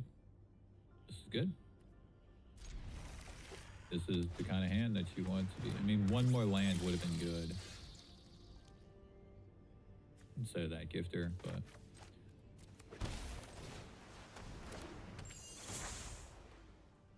Okay. What do you got? Okay, it's Badgerable. Surprise, surprise. Ah, Obsessive Pursuit. So I'm going to tap down this Overgrown Tomb, obviously. And they only have 2 mana. Obsessive Pursuit with Badgerable? Oh, so this is like Golgari with Sentinel of the Nameless City, the Pursuit.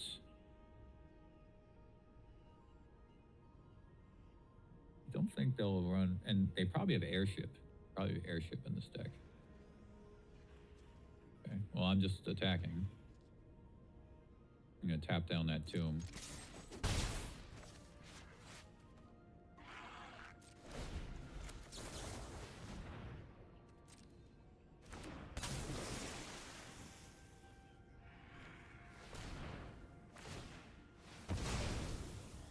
That's right, they can sack that Clue in the upkeep. But still, it's still the right way to do it.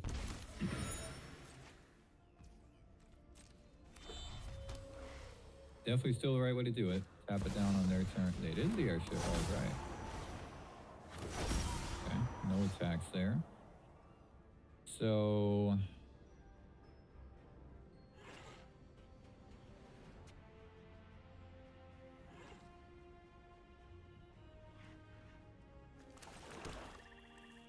is it better to play Tidebinder here? Probably, right? Because I'll counter at least one of those Airship triggers and then one of them will be turned off. Or...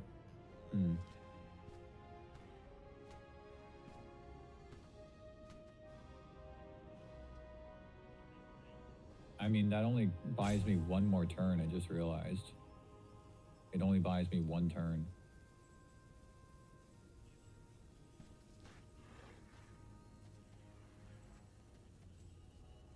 Maybe I wait, right? Maybe I wait until it's about to become a creature and then do it. Tempting to take back the Flippage Drowner here instead of the Dream Thief.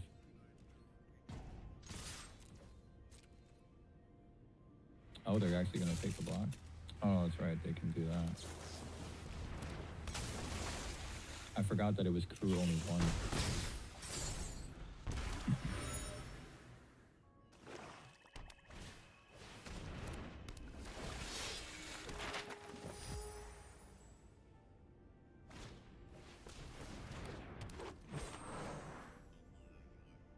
Yeah, I thought it was like crew 3 or something.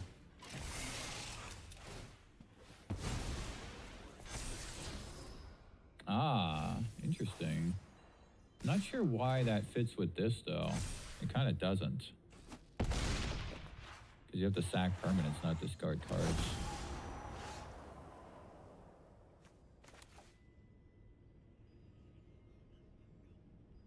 So now I think I actually just hold up my stuff because I can use this to combat trick one of the airships, and then I can actually kill the other one with the Bitter Triumph because they'll probably crew them both. So I think just hold up the stuff. I can discard. Actually, I don't. Well, I guess I could possibly discard the Kaido.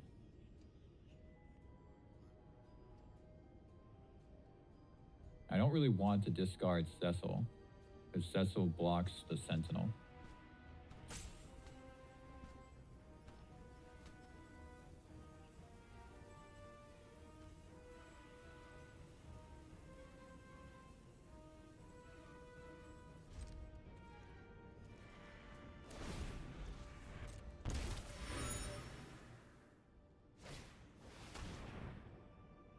Witch's Vanity. Okay. So if they kill my Dream Thief, that's a problem. Damn. Oh, they didn't do it. That's insane. That's actually insane that they targeted my Flippage Drowner. They have enough mana to sack 3 clues, right? So something's going to get lifelink.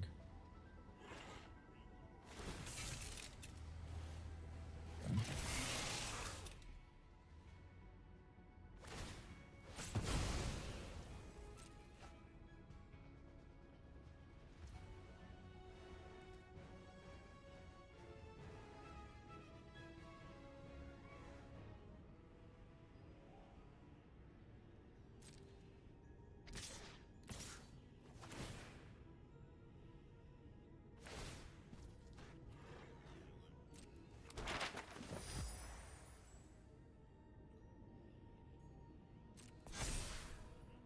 Yeah, this is a really tough spot.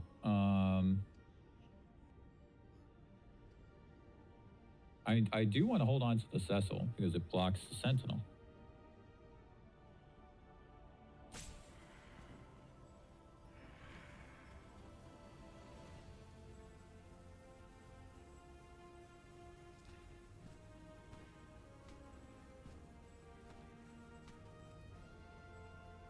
I think I should chump block this Sentinel with the Gifter. It's just too much damage.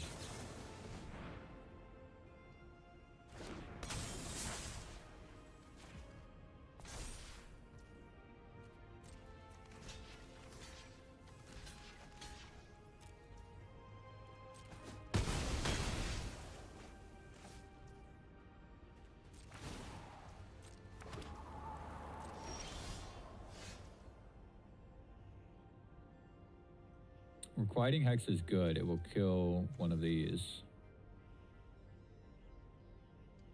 So just play Cecil, hold up Bitter Triumph, and Hex. I really think I have to discard this Kaido.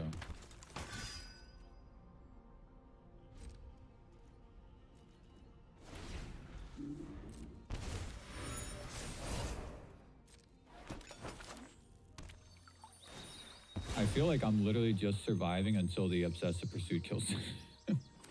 Which is highly unlikely.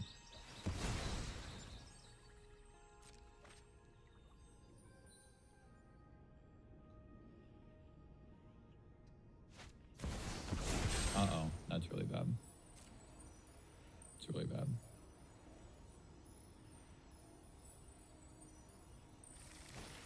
Yeah, oh, that is not what I was expecting. Okay. I mean, it makes sense.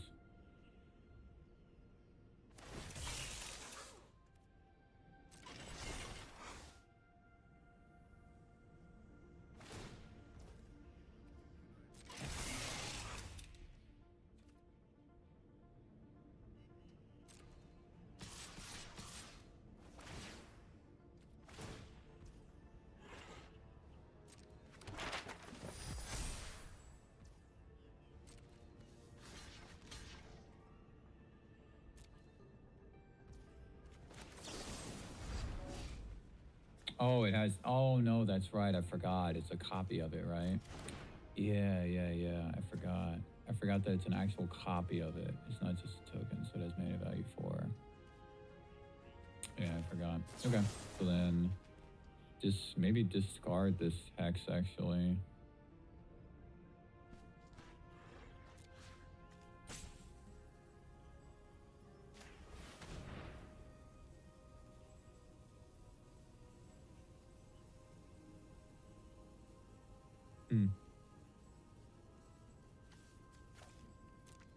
Yeah, I forgot that it's not just a like it's not just a token, right? It's an actual copy of it. So it has mana value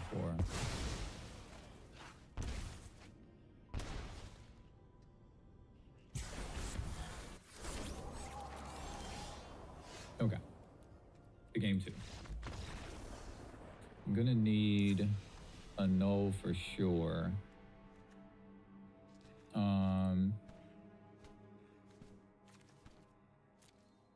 I think negate is worth it.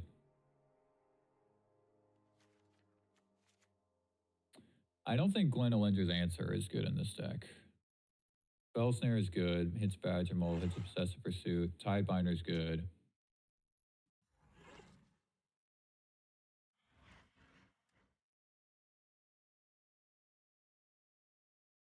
My flyers actually aren't that good because the ships have flying and they only have crew 1. I forgot that they only have crew 1. But on that turn when I attacked in.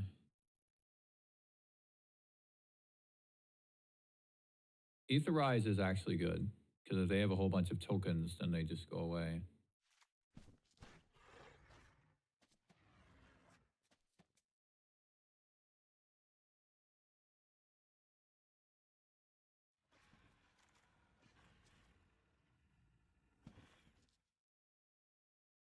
See, the Gifter is good, but it's also not good. It's good because it gives my creatures, it makes them 4/4s to block the ships. But it's not good because I can't really comfortably attack in a lot of cases. Drop a Hex, they don't have that many cheap things. It's Badger Mole, and then a mana creature. And that's pretty much it.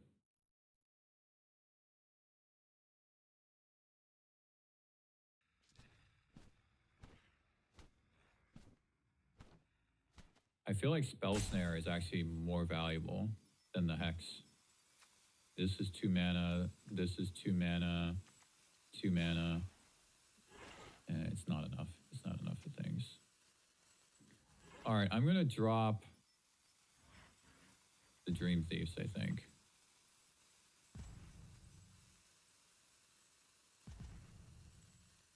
Try that.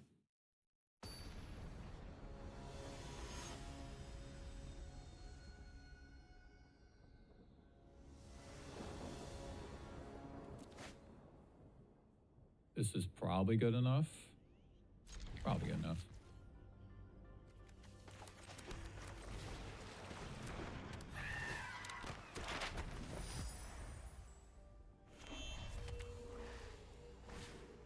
Okay.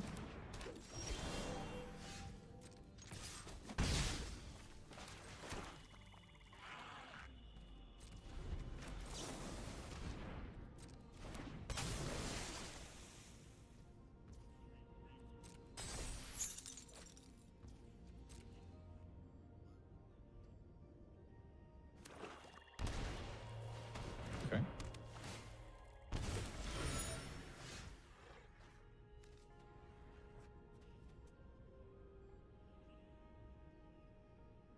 So let's see here.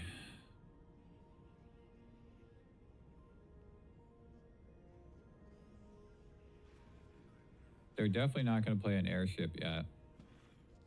They might play a Sentinel, in which case I want Bitter Triumph for Sentinel.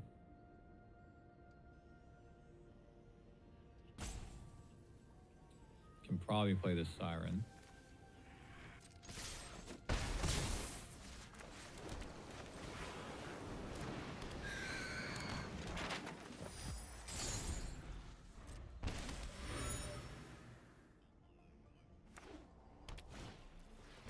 Okay, just a Gene Pollinator. And a Tragic Trajectory, sure.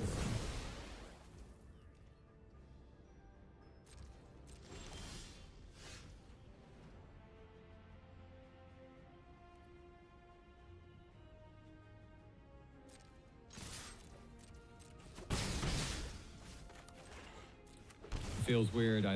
There's all these new cards from Lorwyn and I only have old cards. I've only had old cards this game. I gotta say, this version doesn't feel much better than the other one, the one with all the new cards in it. Damn. It's gonna be airship, right? I guess it actually doesn't suck. I can just Tidebinder it, but still. It's an Acolyte. That's actually favorable. Before end step, kill this thing.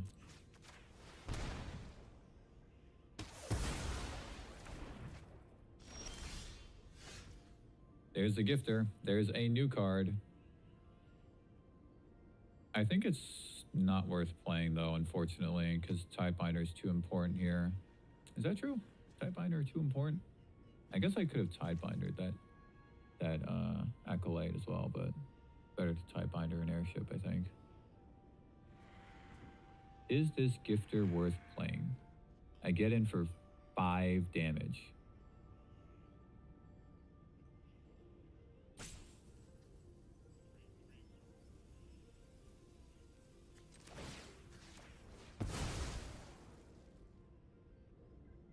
They have removal or something?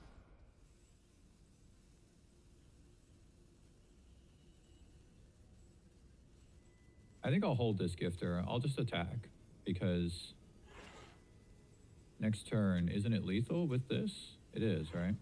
Yeah, it definitely is. Seems like they have removal, though.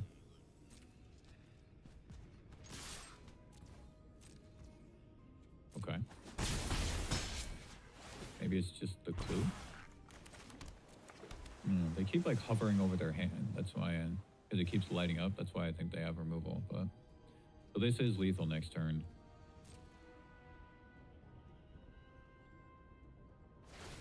Is it worth playing Tiebinder on that? There's no way. There's no way.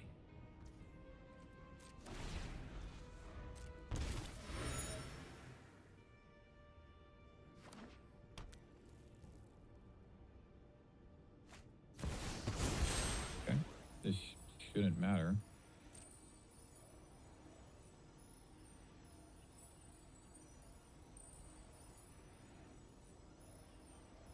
They'll probably get an airship now to have a blocker. Yep.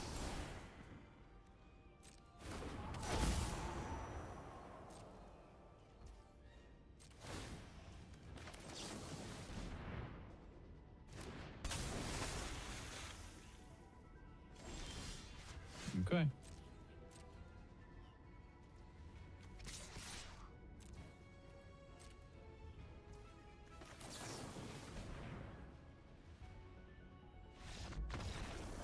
Cool. Gifter doing the work, man. Gifter for the win. It really is. It's a fantastic card if you have other flyers on the board. Okay. So I kind of want to play Duress. Cut a Kaido. Play at least one Duress. Probably two. Cut a Hex. They really don't have that many targets for the Hex. It's like just these guys, Badger Mole, and that's it. That's it. I don't have anything else. Really want to play Duress now that I'm on the draw.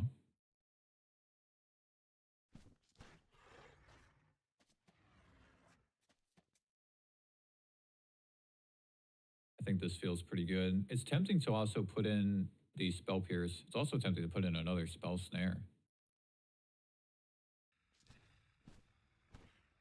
Maybe cut a Gifter.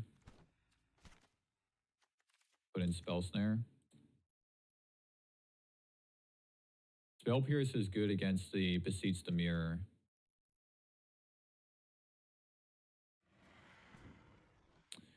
You know what? I think I can cut a Curiosity because I'm not going to be doing that much attacking here. Let's put in this Spell Pierce for Beseech the Mirror. I mean, maybe I take out another Kaido? Actually, maybe. Try it like that.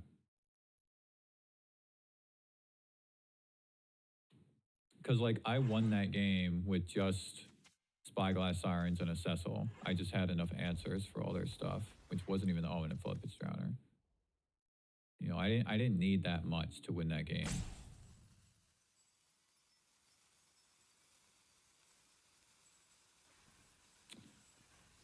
Okay, let's try this.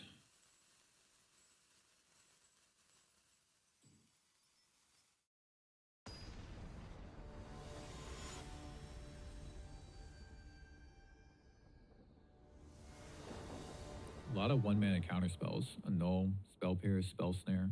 It's interesting. It's actually really interesting.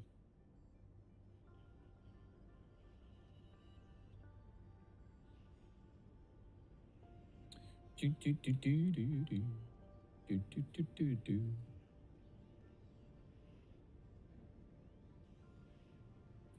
I actually really want to make another black deck that uses the airship though and also uses Moonshadow. I don't know, man. After that thing with the that I was explaining with the nuisance killing Moonshadow, this hand looks fantastic. This hand looks absolutely fantastic. But I probably have to hold Spell Snare, right? So I can't play the Siren. This hand looks fantastic.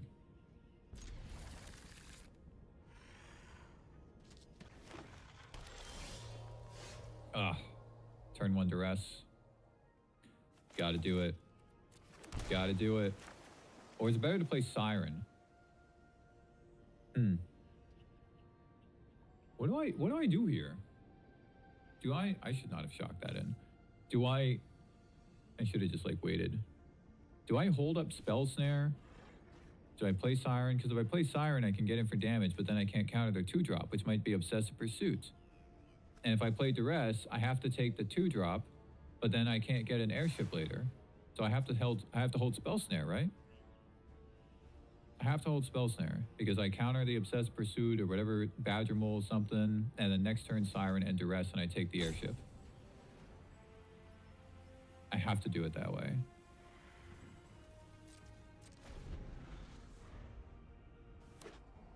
Okay, well.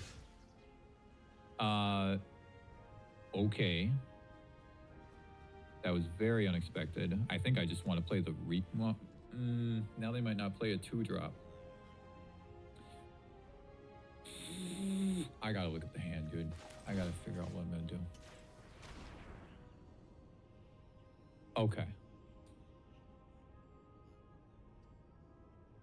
Super easy. Just grab this.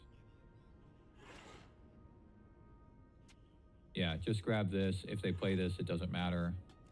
And then I can play the Reef, right?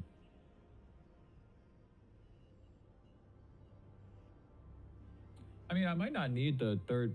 Yeah, I might not really need the 3rd mana on the next turn, actually. Like, what am I going to do with it?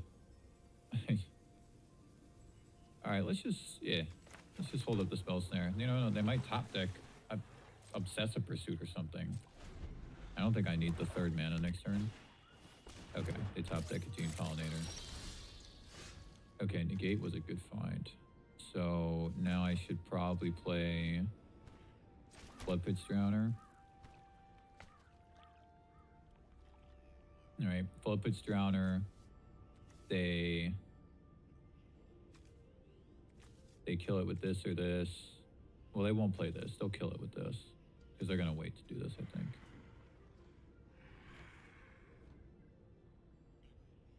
You know what? I still feel like I gotta hold the Spell Snare because they have nothing, right? So since they have nothing, I mean, if they top deck an airship, well, that's fine because I have Tidebinder. Okay. I will play the Siren. I don't need to tap this down right now, and then I will hold up Spell Snare. Okay, I'll just let that go.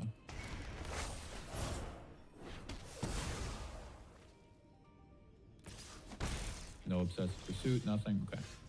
All right, so I missed the land, but it's probably fine. Just tap this down, they kill it, I still have a Spell Snare. It's fine. It's fine. They're going to be able to activate the cottage, though. So that is annoying. It's definitely annoying. I'm going to need to find a removal spell for that.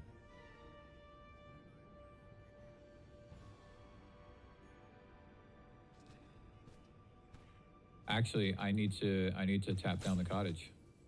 I need to tap down the cottage with Bloodpitch Drowner. Create a food. They're not activating the cottage? Bro. What?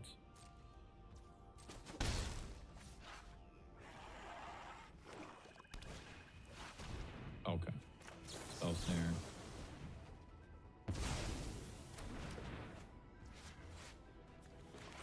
Tap down the Gene Pollinator. Tap down the cottage next turn. Ah, beautiful. Okay, so I'm just chilling. I don't have lands, but it's fine. It's fine. I guess I can potentially try to find a land. Because I don't need 3 mana. I can just negate an airship.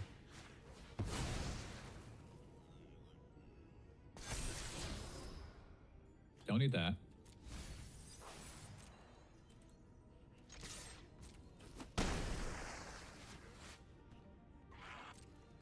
I think I will tap down the cottage with the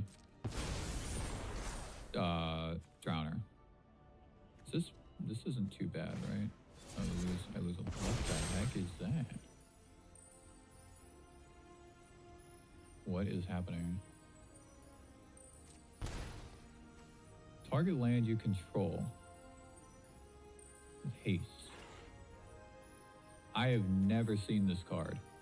It's from Eldraine, but I've never seen it played.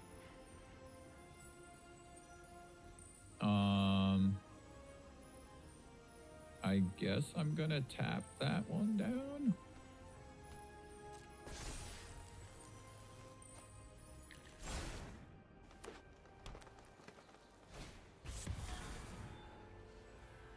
Let that go.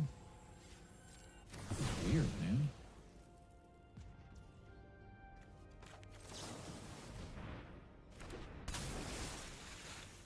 Tap it down to oh, they didn't do it. They should have tapped that down to get the food.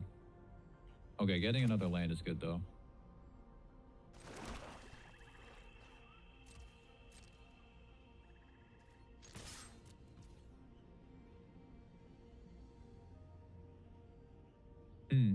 Is it worth playing a gifter? Possibly, actually.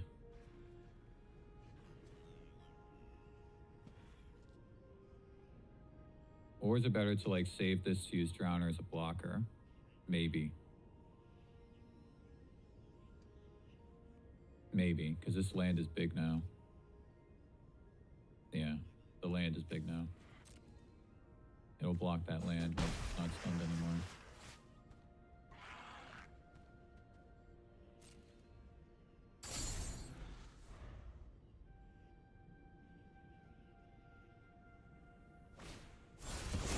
Another one.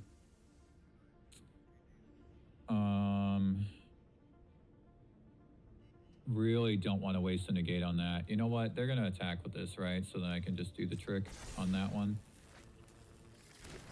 Really don't want to waste a negate on that.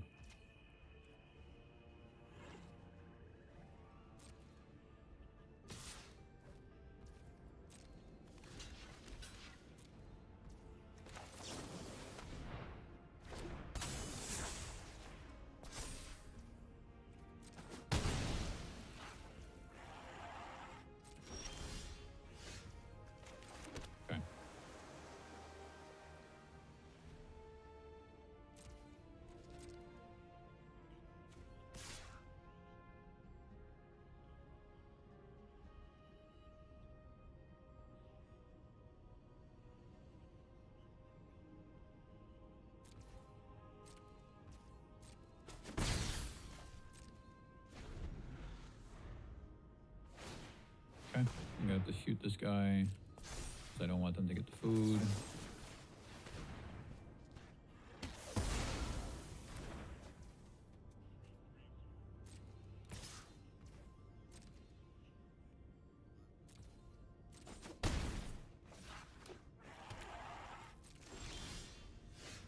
Okay, so now I can actually kill that land. Can also kill Gene Pollinator to get in for an attack, but I don't think that's worth it.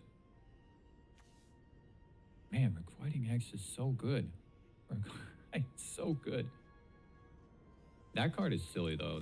That thing, that Brave the Wilds thing, that is just not. I don't know why my opponent's playing that card.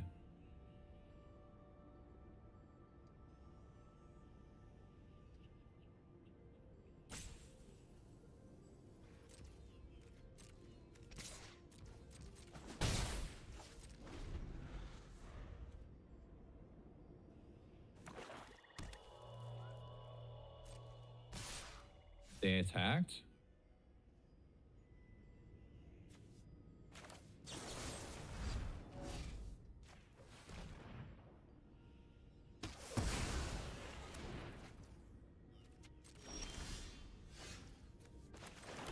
Okay. I don't know if I should attack with the Reef yet. I mean, I'm trying to think like what can they top deck that is so bad?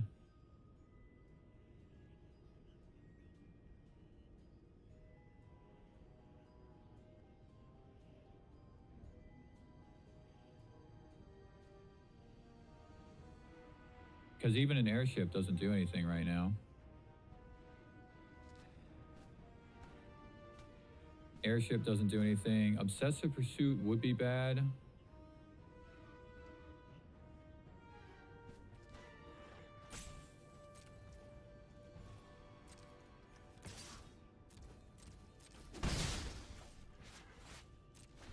Obsessive Pursuit would be really bad. Okay, let me just give up. Dude, this Gifter, man. Oh my gosh. What an awesome card. What an awesome card. But it really is only good if you have things on the battlefield.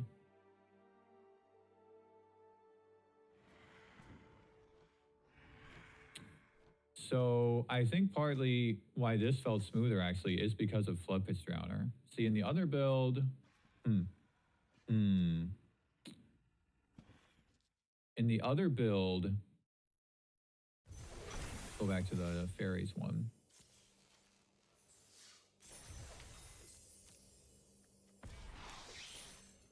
In the fairies build, this is not the fairies build. Come on, Chris, learn to read. See, in this one, look at this. You see what's going on here? So the Gifter is a fairy, which fits the themes really well. And I have 8 1-drops, which is great, you know, with the Gifter. But I have 8 1-drops in the other deck too. The thing is, the other deck runs Flood Pitch Drowner, 4 Flood Pitch Drowners. Whereas in this deck, the only 2-drop that you're comfortable playing whenever is Elvira, because the Prankster, see, you might not want to play this on turn 2. It's not a very strong turn 2 play. The Free the Fae is a very good card, but that doesn't work well with the Gifter, because if you have this and this in your opening hand, you're not going to play this turn 2 because you're probably better off holding up mana or playing the instant spell, which means that on your next turn, you don't have a target for the Gifter. So Gifter is not only good with all the fairies, it's also good with Flood Pitch Drowner, because it also makes Flood Pitch Drowner 4/4, as you saw in that game. But there isn't a good fairy 2-drop aside from Prankster. I was looking. There's not that much. 2 mana creature, fairy. There's really not much here. The Looter doesn't work because that's better for like graveyard synergies and stuff. There's this one, which actually is pretty good. All right, cast this. There's so many things that are instant speed in the deck. So maybe the Sprite is better. It is a 2/1. But still, playing this on turn 2, the Unwelcome Sprite, just bad. It's just bad. Then there's this one. It's even worse. It has to actually attack. It's only Surveil 1 compared to Surveil 2. I don't know, man. I don't think Fableum Trick is worth it. So one of the problems with fairies, guys, is that in the Lorwyn set, we didn't get a strong, like, fairy lord. There's no real fairy lord card. Here, I'll show you. Let's just look at the fairies in Lorwyn. So these are the fairies. There's no real big lord, right? See what I mean? Like, there's no thing that really benefits you highly for having a lot of fairies in play. So I actually do think the fairies might be like the weakest tribal. What is this? Flash. Oh, yeah. It might be the weakest tribal in the set. It's only potentially strong because of Dimir Midrange, because of Kaido. Literally because of only Kaido. And also because of Spell Snare and Requiting X, right? And removal spells and things like that. Bitterbone Bear is not good. This is not a good card. It's a decent card. But it's just, I mean, maybe there's a world where play like one more of these, one more Elvira. Maybe? Maybe.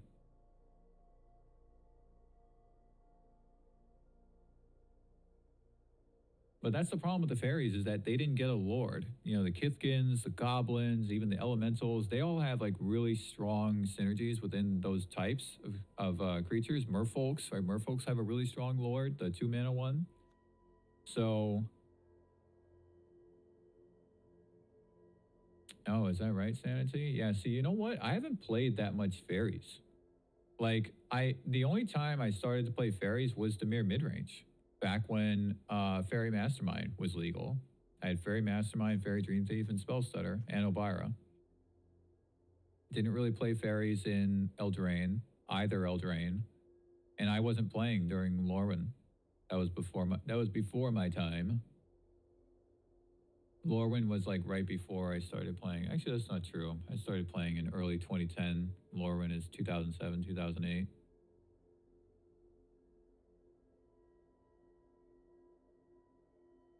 So I'm tempted to say that, oh shit, I just dropped something. This fairies build needs work. And you know what? Here, let me show you guys what I had as a concept before I settled on this. I did not have Prankster. I did not have Bearer either. And I don't think I had Fableum Trick. Okay, here's what I had as a concept before I settled on the version that you see in front of you.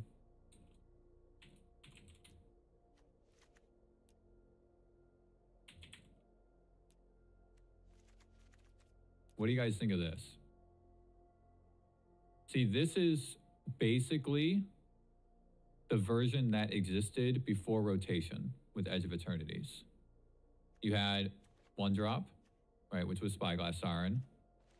Another 1-drop, which was Fairy Dream Thief.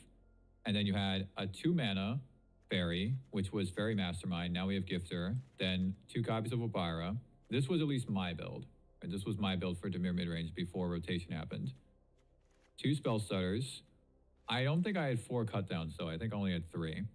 So 3 cutdowns and then 4 2-mana removal spells. So I had 7 removable spells, but I had 4 of the 2-mana ones. So, and then I had 2 Drowners. Right, 2 Drowners, 2 Tidebinders, 3 Curiosity, 4 Kaidos. I don't remember what was... I think I had a Fableum Trick. I think I did have a Fableum Trick. And then something else instead of the Spell Snare. So this is before I leaned more heavily, because I was like, oh, I can play Prankster, and I'll also play the Bearer, right? The Bitterbloom Bearer. And I'll play Fableum Trick, right? I had lots and lots of fairies, but I just don't think they're strong enough to lean so heavily. I think the fairy archetype is like a bit of a bonus, where sure, you have these fairies, but you just want to pick the best ones, right? But then there's a little bonus in that you get to play Spellstutter, which is an excellent counterspell. You get to play Elvira, which synergizes really well with your fairies and is a 2-mana, 2/2 flying with flash. That's just good stats. So this feels like a better version of this deck. The 2 Tidebinders, though, I don't know. I feel a little weird about that. I feel like 3 Tidebinders is more desirable.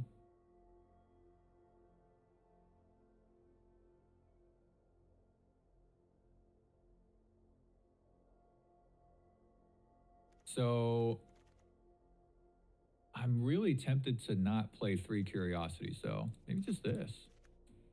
Because I gotta say, like, this is gonna sound weird, guys, but, you know, I've been playing Dimir Midrange for over a year because I was playing the version before rotation, but it kind of fell off once Corey Still Cutter came around, and then obviously, like, you know, that meta with the Monstrous Rage and the Corey Still Cutter Dimir Midrange couldn't really hang anymore. But so when Duskmourn came out at the end of 2024, and then the start of 2025, I was dabbling in Dimir Midrange a little bit. The point that I'm saying here is that I've never felt that comfortable playing lots of copies of Curiosity. Even though I still think it could be the best card in the deck, even though, you know, I've always vouched for 4 Kaidos. Because dude, like the number of times, like if I have 3 copies of Curiosity or 4 copies of Curiosity in the deck, the number of times I have more than one of them sitting in my hand, I'm just like, this sucks. Because it's clogging up my hand. I can't do anything else. And 1 Curiosity, I find, is usually enough. You don't need more than 1 on the field to like close out games and stuff. So I'm tempted to say only 2 Curiosities, especially with the Nuisance, which has a similar effect. I'm also not convinced yet that the Nuisance is better than Spyglass Siren. That's something I was talking with you guys about in the Discord. I said that it would only be determined through testing. And I'm not sure if Nuisance is actually better than Spyglass Siren.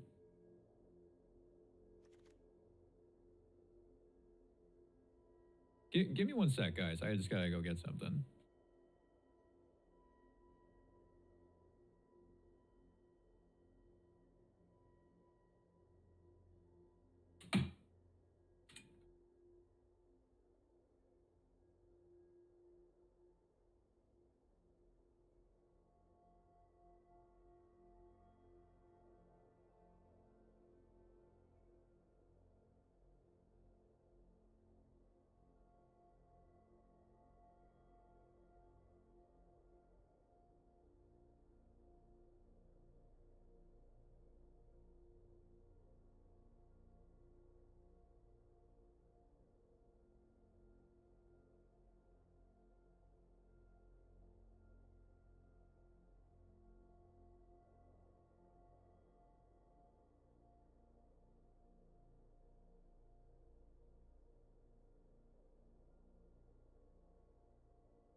All right.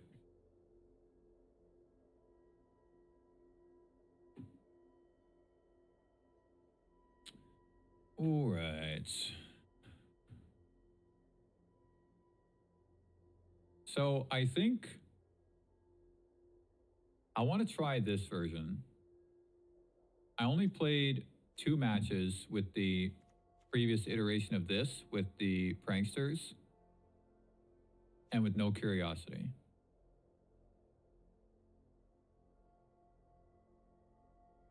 I really don't think Fablum Trick is strong enough for Standard.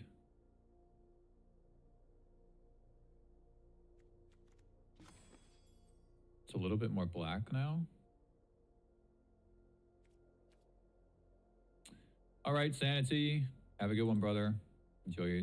I'll see you in the Discord. Enjoy your dinner. I think I do want to try this version, man.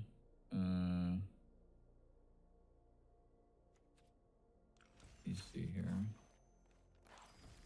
So I only played 2 matches with the previous version of the Fairies iteration, or the Fairies shell, I'll say. I played 1 match with this, and it actually did feel slightly better. Did feel slightly better. I didn't get a single guys. I didn't get a single curiosity in that match that I played with this version against that Obsessive Pursuit deck. The game just doesn't like me right now, man. Like, I had those draws where I was getting nothing but lands. Like, dude, the game just doesn't like me right now, man. All right, I want to try this.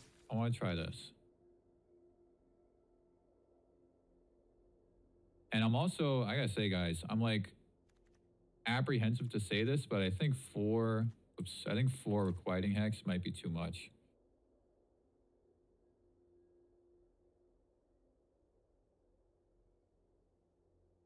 This is now 10 interactive spells, which feels like a better number. And then I'm debating like cutting one Nuisance and putting in 2 Sirens. Just to have 2 more 1-drops. It's also tempting to just play a 3rd Floodpitch Drowner. Floodpitch Drowner is still good.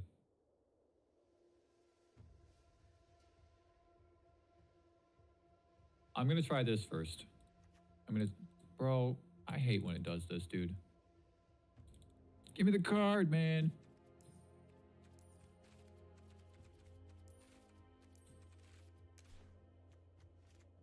Let's try this version. Let's see what happens.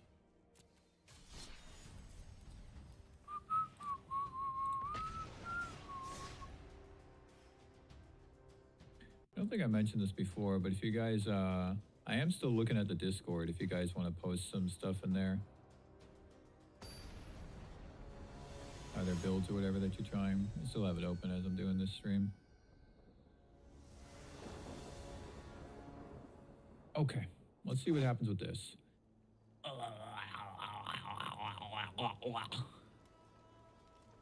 Those are my disappointed noises. This would be a keepable hand if I was on the draw because of Fairy Dream Thief, but I can't. There's no way. There's no way. Wow. Oh my gosh.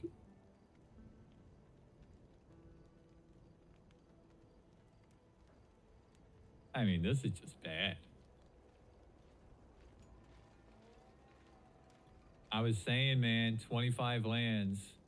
I said it earlier, guys. I said 25 lands, right? 25 lands. Tempting to drop a Requiting Hex and put in a 25th land. Or 1 Tidebinder. Play 2 Tidebinders and play 25 lands. Okay. Make a mental note. Potential 25 lands. I gotta get rid of this Elvira. I don't want to, but I have to. It also sucks that, like, I'm on the play and I don't even know what color to make this. Because if I draw an island, right? Like, if I draw a basic, is what I mean, then I have an even number of swamps and islands.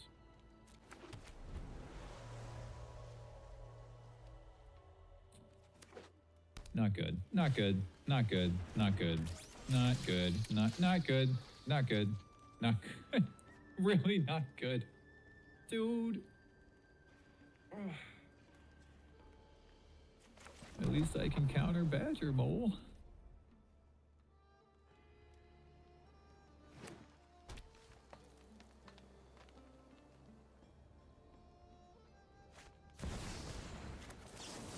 I really like that Badger Mole arc a lot.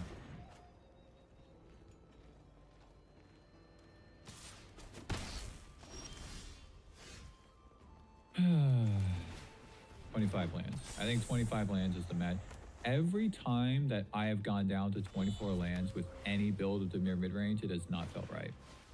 Even though the curve is so low, which doesn't make sense. The curve is low, but it's just not right. This is horrible. This is pain. Look at this. This is absolute pain.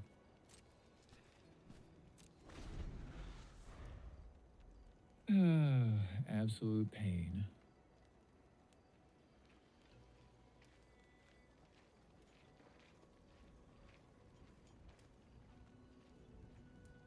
Absolute pain, man.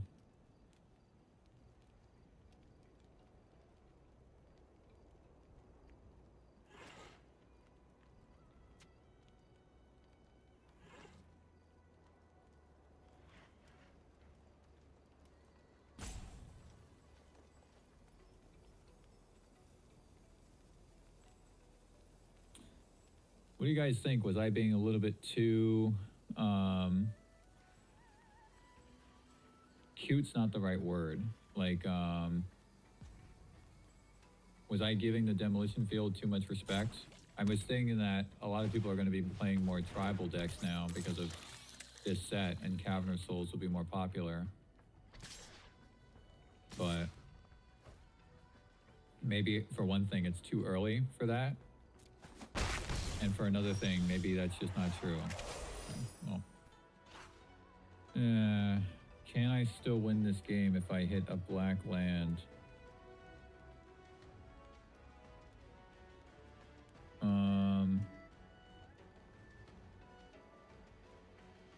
I think for the sake of time, I'll just...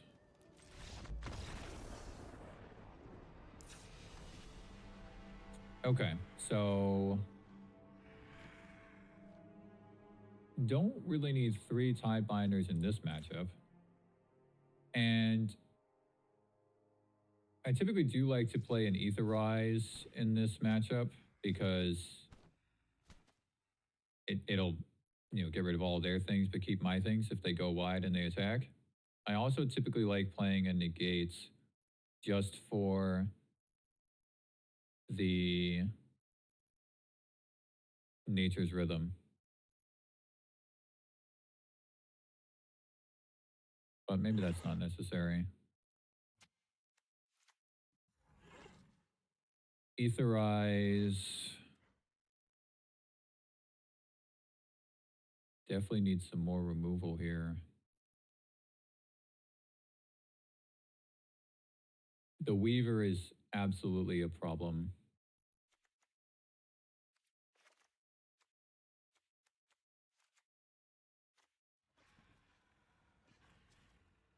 I mean, with the Gifter, that helps.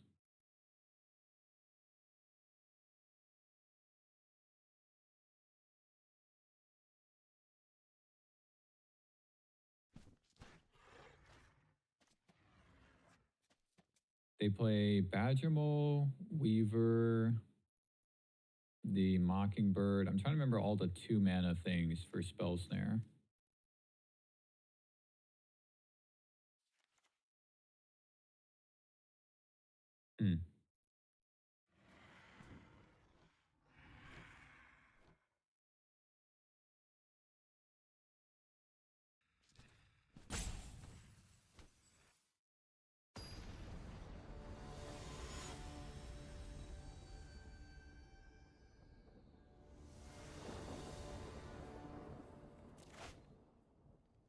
Okay, this is keepable.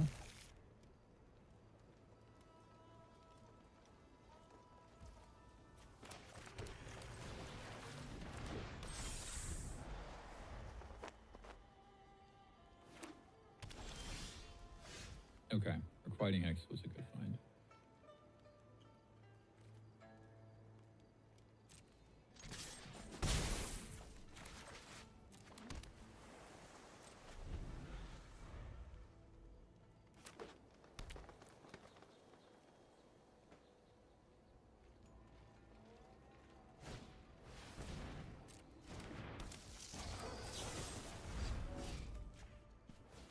Probably just draw cards here.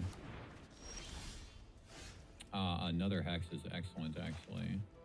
So, do I even need to draw cards? Possibly not.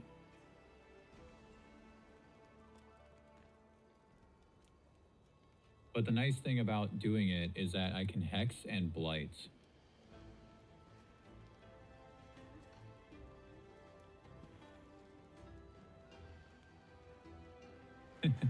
What's up, Ruben? You fell asleep? Yeah, so the standout card for me is definitely Glamour Gifter. Definitely Glamour Gifter. I'm not convinced that the Nuisance is better than Spyglass Siren. It's something I've kind of been talking about. Hex is phenomenal. But Glamour Gifter, for sure. I think I'm going to draw cards here.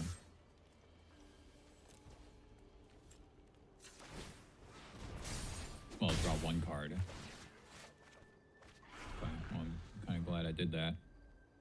Get that reef out of there. Let's see what they do.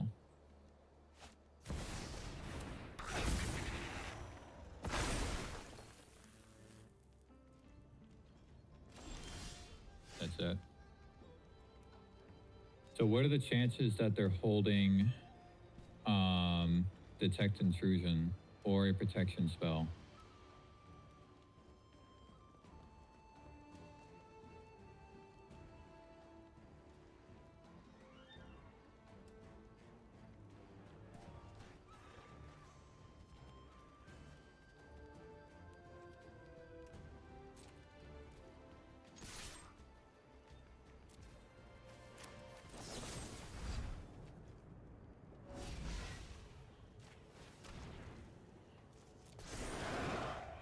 Damn, they do have Detect Intrusion.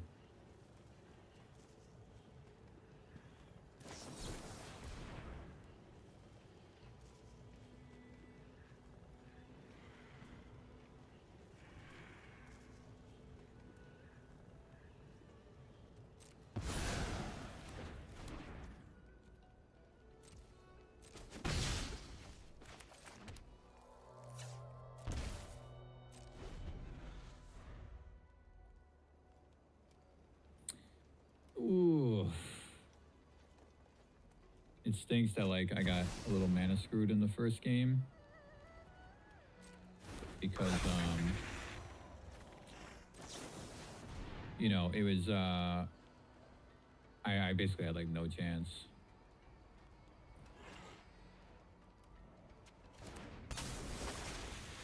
It was, like, 3 turns in a row or something when I didn't draw a land. Another Detect Intrusion. Another Detect Intrusion. At least they're tapped out.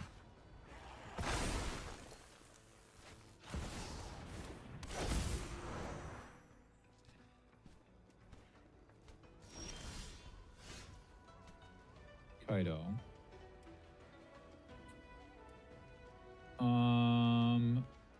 Kaito.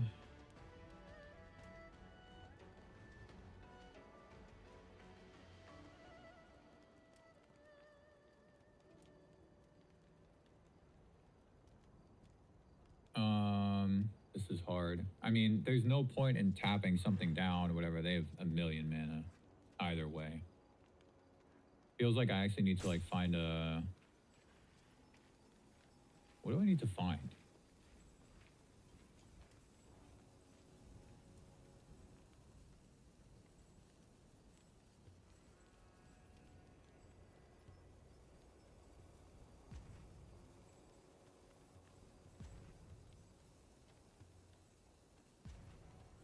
At least I can replay the Nuisance if I ninjutsu Kaido.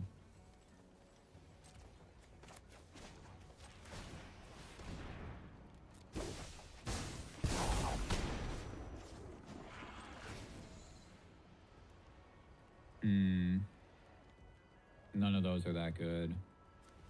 Or neither of them, I mean.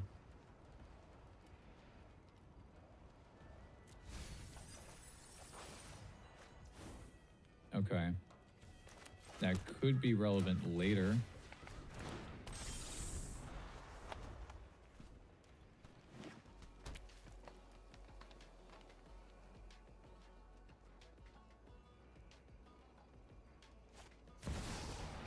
Dang.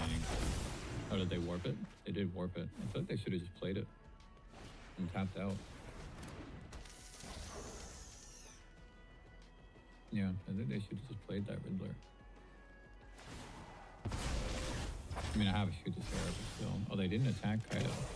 They didn't attack Kaido? Because I can tap down that Weaver right now.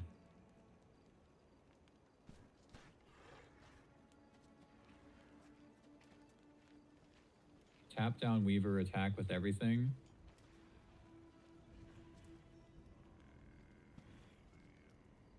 And then I don't really need to activate the nuisance.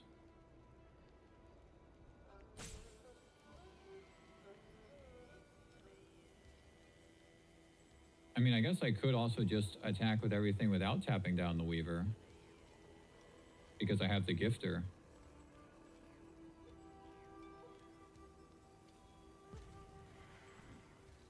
Could also maybe just attack with Kaido and the nuisance.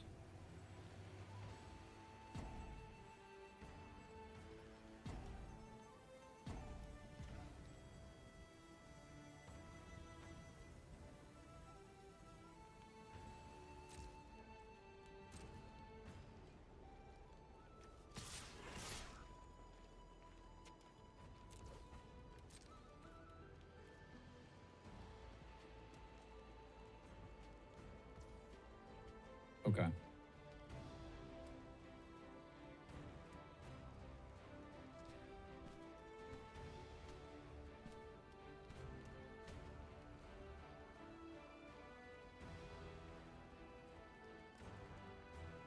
Do I want to draw 2 cards? I feel like yes.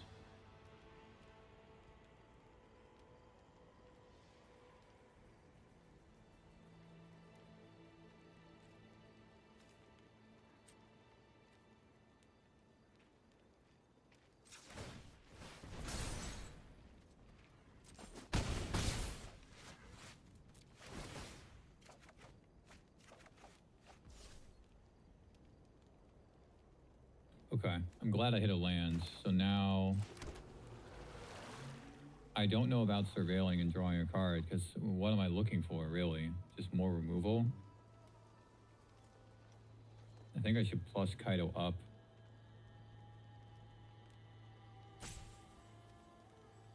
Because I'm going to remove the Riddler.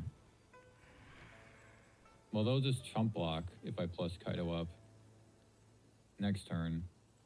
So, more value for the surveilling, I guess. Okay. Bitter Triumph for sure. But I don't know about Enduring Curiosity, actually. I don't think it really helps.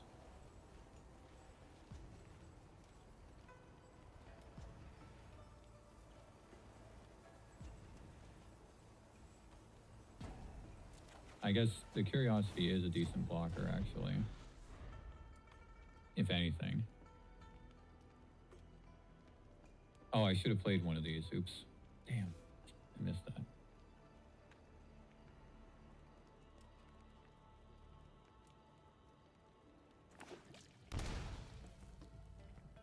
They shock that in?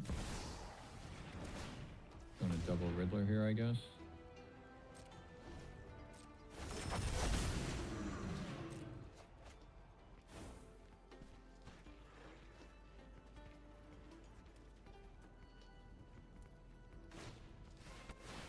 Uh-oh. So they're going to go get Crater Hoof, right? And I don't have an answer. Yeah, I don't have an answer.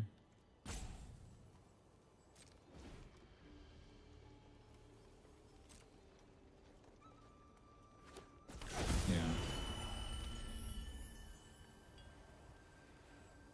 Okay. Yeah, so that's easily lethal.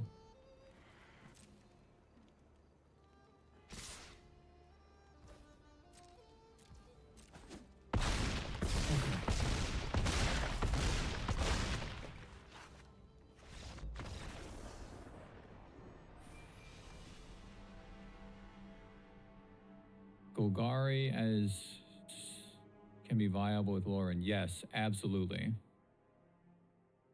Absolutely. So I obviously just got annihilated by Simic Ouroboros too. Simic Ouroboros is still just absolutely busted, and it gets even better because of the Formidable Speaker, right? Because of Formidable Speaker, which is the 3-mana tutor spell.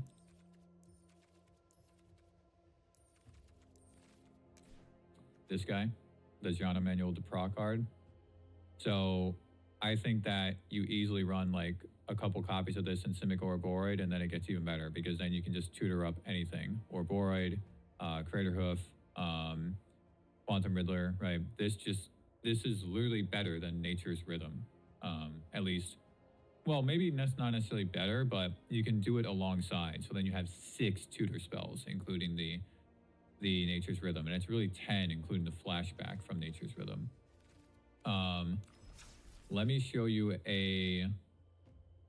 this. So this is a potential Sultai control deck that I was going to potentially play after the release of Lorwyn. So I could start putting this together. Lorwyn, rare, land, these colors, 3 overgrown tombs, that's some of the missing cards. And then just instant 2 and wait, what? Oh, not 2, 1. Requiting X, Spellsnick. That's the deck. So you can take a look at this if you want, Ruben. You could even screenshot or whatever. I don't know if I'm going to make a video about this deck. It's just one that I was thinking. Shared Roots is really good because then you can cast Deadly Cover-Up on turn 4. You also get 1 more extra mana for Day of Black Sun, so then you can pay it for 5, or X equals 3 on turn 4. So yeah, this is what I was kind of thinking for Sultai Control. With the main additions for Sultai Control in this set are Spell Snare and Requiting Hex. And then also here, I'll also add in this, which I've been pretty impressed with so far. I've only played it a little bit in the Dimir decks, but Glenalendra's Answer. So this goes in the sideboard. And then I had something else in this that I wanted to put here in the sideboard. It might have just been another Spell Snare. I'm trying to think. Don't remember. I don't remember what was the other thing I was going to put in here. It really might have just been Spell Snare. So, yeah, you can take a look at this.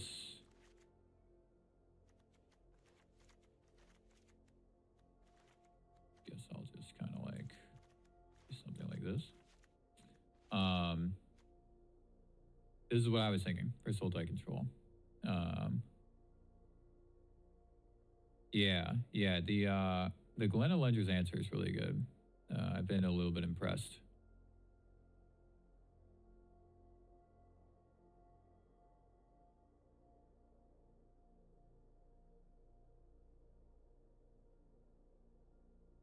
So you can take a look at this, you know, if you want to try this deck out yourself. I might be making a video on it. Yeah, dude, I like the Dimir mid-range mirror with the Glenalendra dude. That is just like a sick card. I really like this card.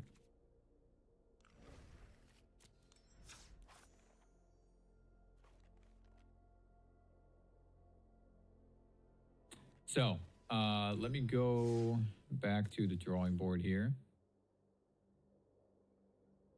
Yeah, 4 is a lot of mana for a counterspell, right? But, so one thing that I realized is that the Glen Answer, so there's a few matches where this deck is, or where this card is awesome.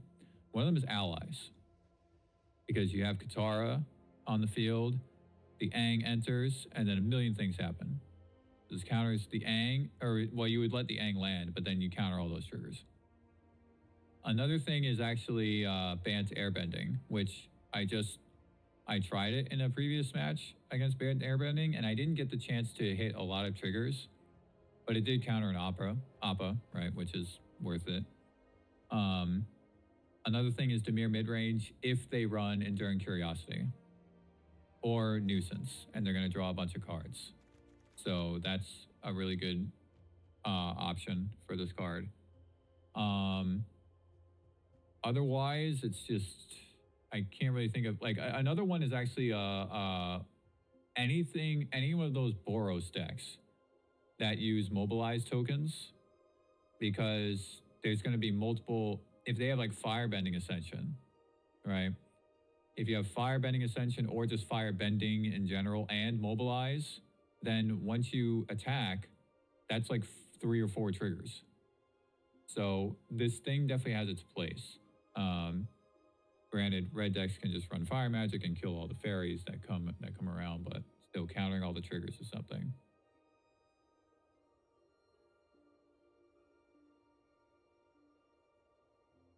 Yeah, that's possibly a good idea, man, for the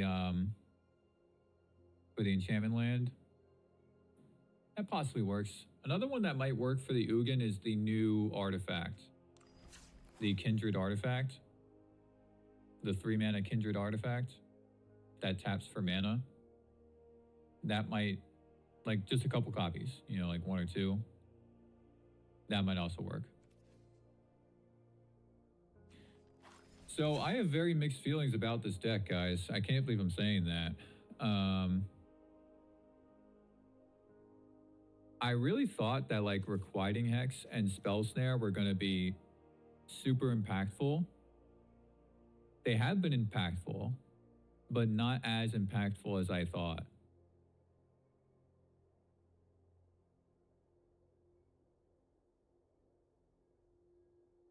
They were both.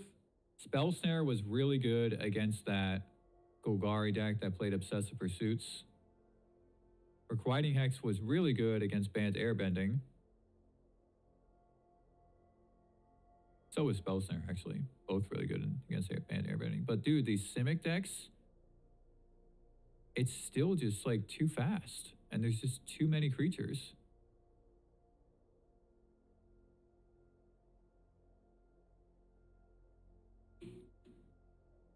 So I have very mixed feelings about this. I think I like the other version better. I like this version better.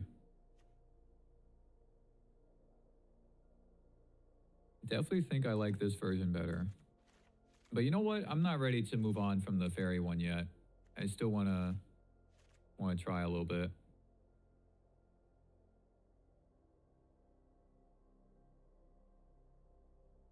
Moon Shadow with Dimir. Interesting you say that. How do you say your name, by the way? Fakachina? Fakachina? I just call you Chen. It's interesting you say that about Moon Shadow because Glamour Gifter actually kills Moon Shadow. Because Moon Shadow comes in as a 7/7, right? So I don't think I have a copy of it yet. Moon Shadow comes in as a 7/7 with 6 -1 and -1 counters. If it has at least it would have to be 4, right? So if it has 4 -1 counters on it or more. Oh, Faku? Faku? I don't want to say it wrong. So Gifter can kill this because now it has base power and toughness 4/4. It has 6 -1 counters on it. It's dead. It's a 4/4 with 6 -1 counters on it, or 5 -1 or 4 -1 counters on it. So Gifter actually can remove this, which is really interesting. And the other one too, the green one, the 2-mana green one. That's a rare, right? This thing. Except this thing is ward 2. But it does kill it. So with all these creatures that come in with -1/-1 counters, it's possible that Gifter can kill them. If their base toughness is higher, you know, than 4.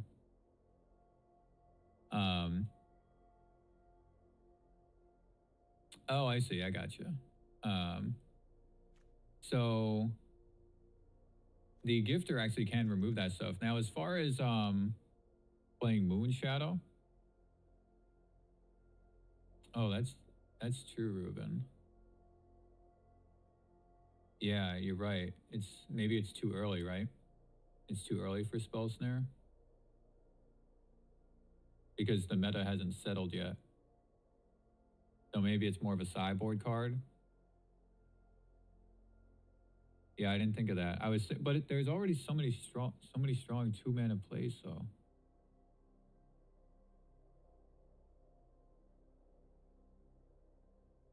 Yeah, so but the Moon Shadow, I want to make a different Dimir deck that uses Moon Shadow. And a couple other content creators were making it in early access. It uses Abhorrent Oculus, and the Ancient One. So the Ancient One is from Ixalan, right? I guess it's a mythic rare.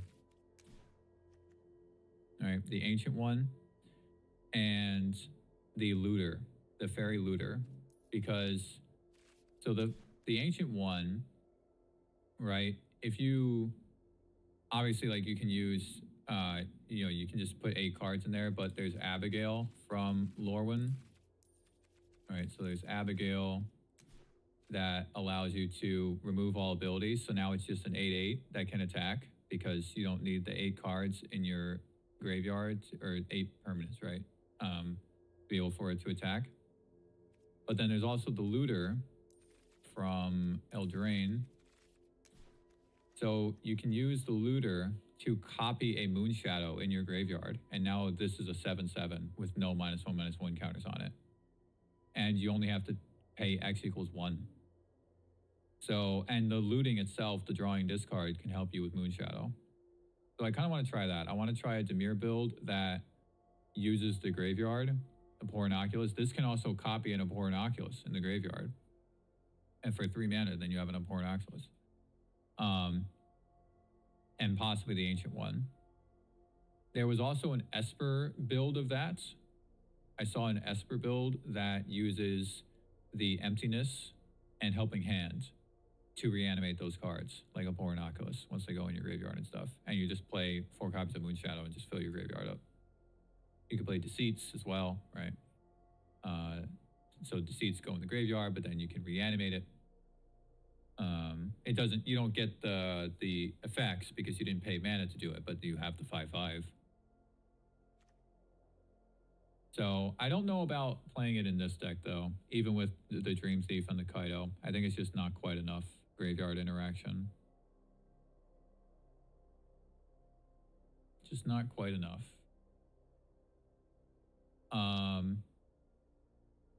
I think I only played 1 match with this version of the deck. I thought that this version was superior compared to the Fairies one. I've now played 4 matches with the Fairies one, and I'm 2-2 with it.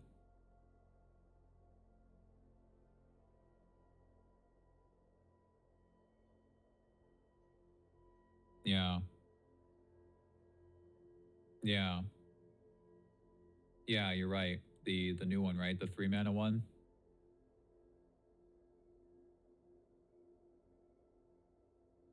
All right, isn't it removes ability when it reanimated? Yeah, which it's a 3 mana. It's a 3 mana card, right? I want to try something with that too. Okay, I'm gonna try a couple more matches with this version, guys. I think this one is the better one. The only other thing that I was thinking with the Fairies one is playing 1 less Nuisance or maybe 1 less Dream Thief and playing 2 Sirens and then dropping like a Tiebinder or something.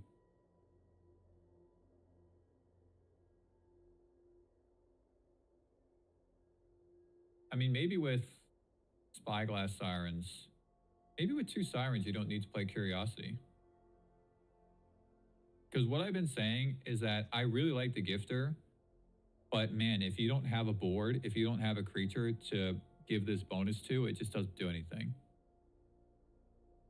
So it's really good if you have a creature. It has so many applications. And it can also potentially do something to one of your opponent's creatures. Potentially, right? Like if they have a bigger thing, then you can target that thing, and now that thing only has 4 toughness instead of whatever bigger toughness it had. So this card is awesome if you have a board, but there were just games when I don't have a 1-drop in play, and it's just like, this thing's not doing anything.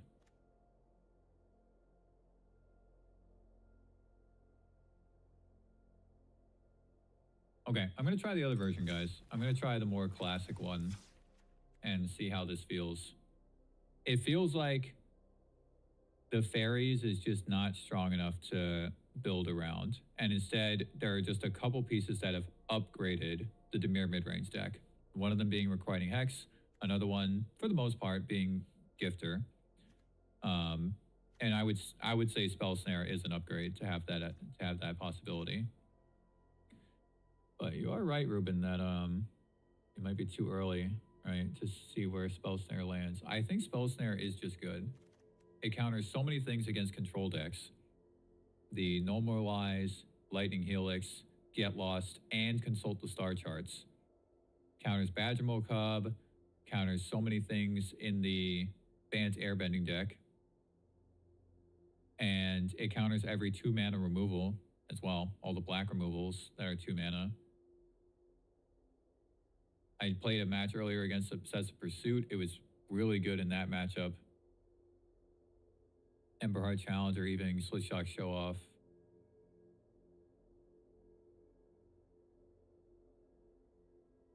Bitterbloom Bearer and Cosmogrand. Yeah, I was very disappointed in the Bitterbloom Bearer in this deck. I think it's better suited for a different build, not Dimir Midrange.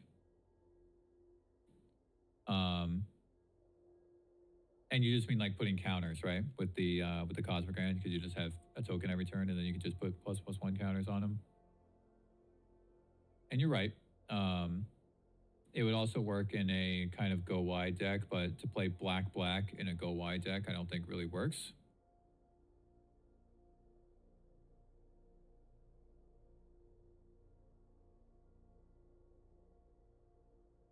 I think Bitterbloom Bearer is a good card that does not fit into Dimir Midrange, and the fairy archetype is not strong enough to justify playing it just because it's a fairy.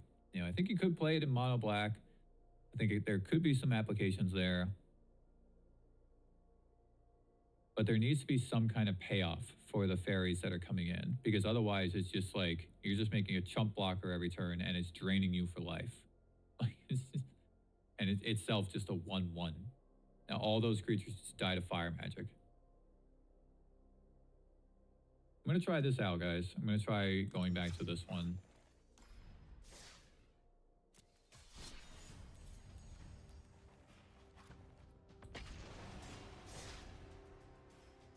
Maybe I'll show you guys a little bit more of my other decks too, that I haven't quite made videos on just yet. I feel so weird. I don't know, like I'm very surprised that the fairies sub-theme didn't feel as good. And I'm also just a little bit disappointed in this feeling for Dimir Midrange. You know, I really thought there was going to be some more potential here. I mean, this looks awesome. Look at this. Spyglass Siren into Gifter. That's what you want on the play.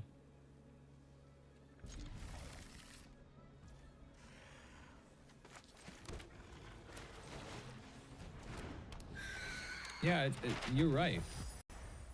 The 2 black is what really throws me off with the Bitterbloom Bearer, man. Oh, it's a Boros deck. Or is this like Mardu or something? Okay, I mean, I can probably just play this Gifter and attack for 4.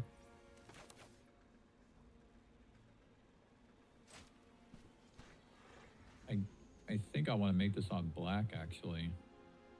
I mean, maybe it doesn't matter. I do have slightly more blue cards in the build.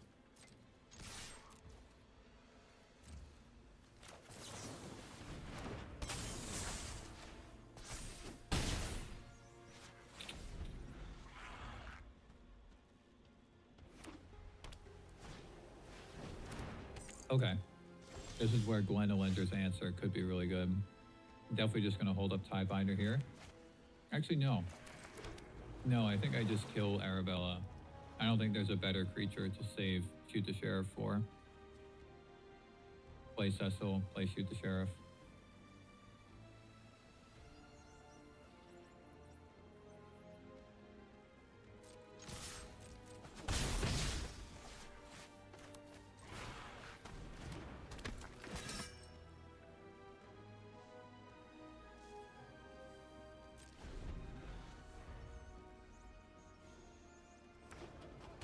That's a good point, Ruben. That's a good point. I like that. Playing Bitterbloom Bearer with Rottenmouth Viper. That's cool. I think you're onto something with that. Very cool.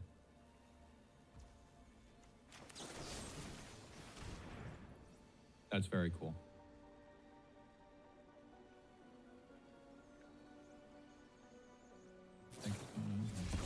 Ah, okay. Good response from my opponent.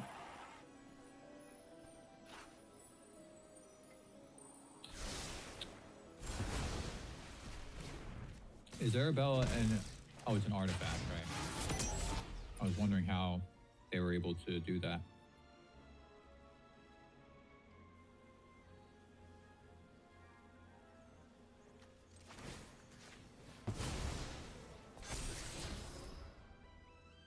Is Drowner good enough? I feel like yes.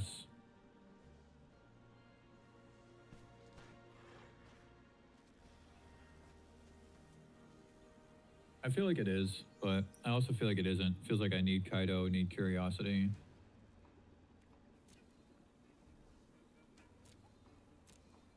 But if I just like take away their Arabella, then they, you know, so this takes care of Arabella, this takes care of Arabella, this takes, you know what I mean? They, like, they've got nothing.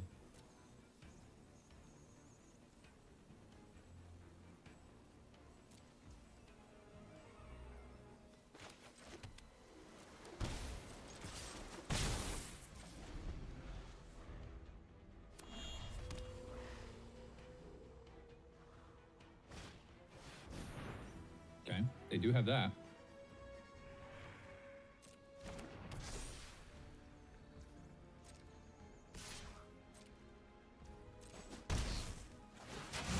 Okay, it's tempting to play Tiebind here just to race. I think that is worth it. Hold up Drowner and Sheriff next turn. Oh, they have like a burn spell or something. Yep.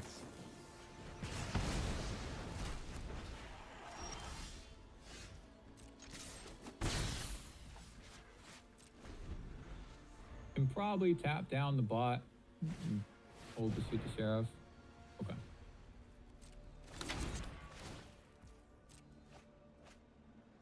Higher Claws. That's tough. You have to tap down Higher Claw.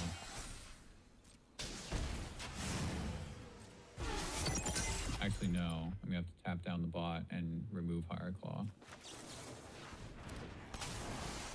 Oh no, Higher Claw is an outlaw. Higher Claw is an outlaw, I forgot.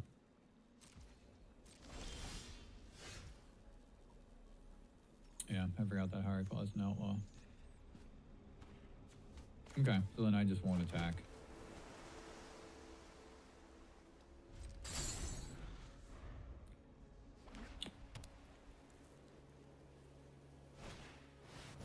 Damn. That was silly. Actually, I guess not. They pinged me twice, right?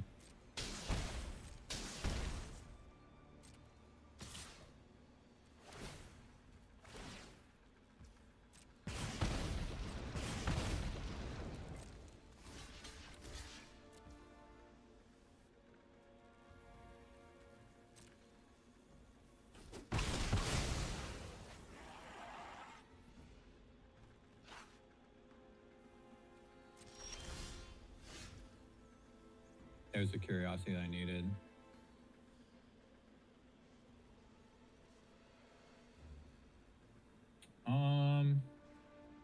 This is a 3/3.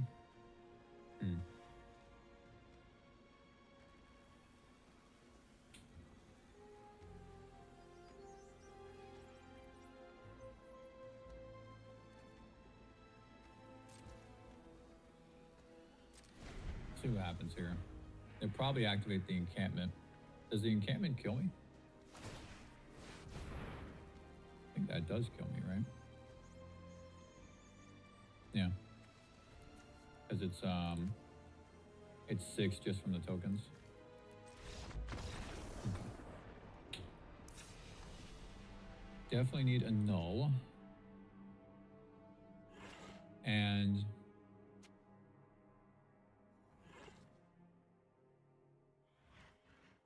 they have to have like Voice of Victory.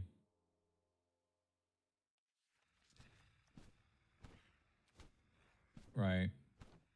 Voice of Victory, Stadium Headliner. So I do think Glennalinger's Answer is good here. I actually don't think Cecil is good. because I don't want to. I want to try to keep my life a little bit healthier than that. Soul Snare is good. They have a lot of 2-mana things. Arabella, Voice of Victory. Of course, Voice of Victory will turn it off, right? Maybe that's not that good. Is it better to just play more removal? Probably. Play a Nowhere to Run. Yeah, I think so.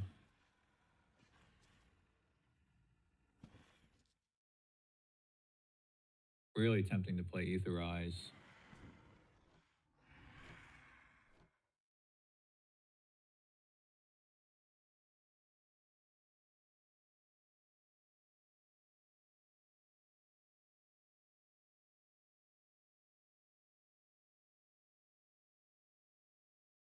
I could also see playing a Negate.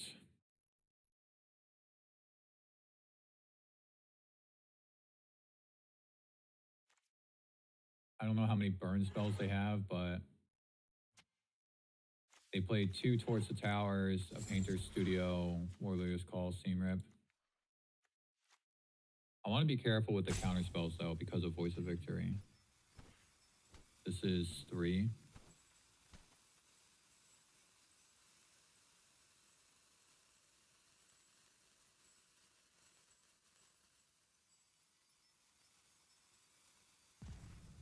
I'm going to try the Aetherize as a curiosity. And maybe, you know what? I think I'll take out a Kaido on the draw and then I'll put in the Aetherize. I'm worried that Aetherize might be too slow. Maybe it is too slow against this deck. Terrible. Oh, I forgot that I wanted to play a 25th land. I forgot. Gotta make that change. Just put a Drowner back here.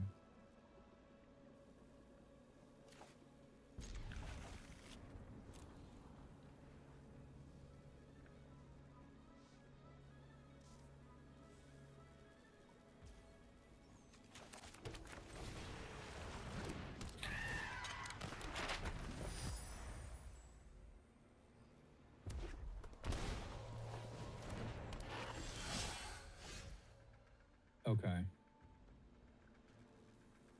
I kind of do want to make sure that I hit land 3. So I might just hit that Higher Claw with a Requiting Hex.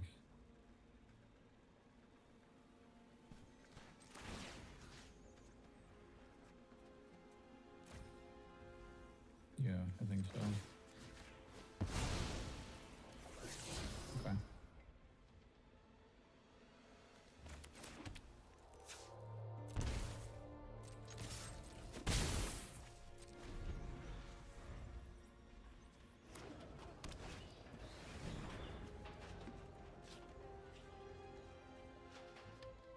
Just tap down Arabella with Kaido.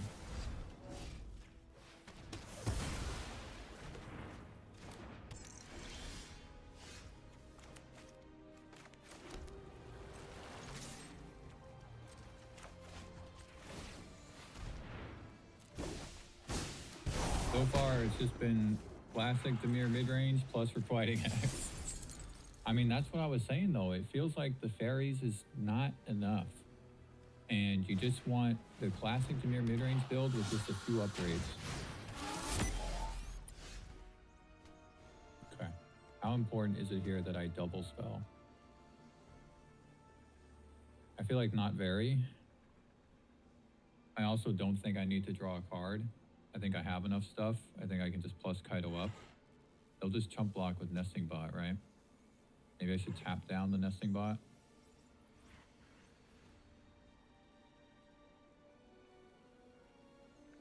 Again, Higher Claw doesn't die to shoot the Sheriff, though.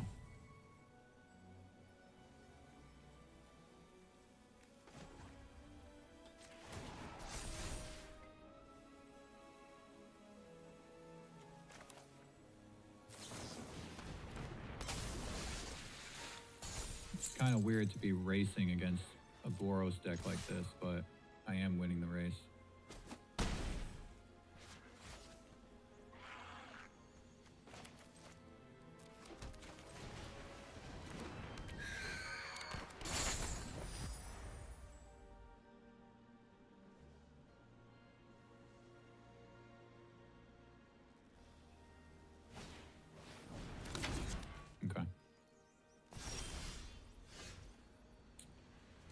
Okay, now it feels like I might want to draw a card. It also feels like maybe just tap down the Arabella again.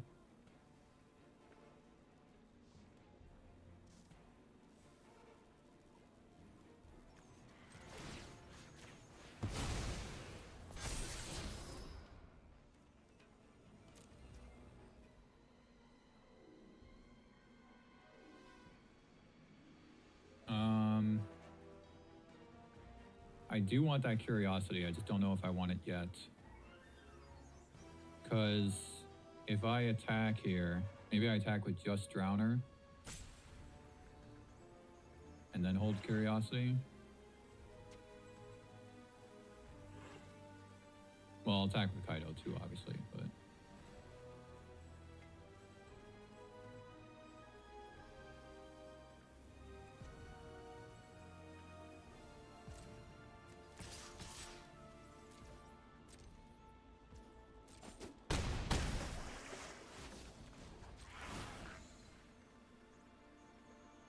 Don't think I need that land.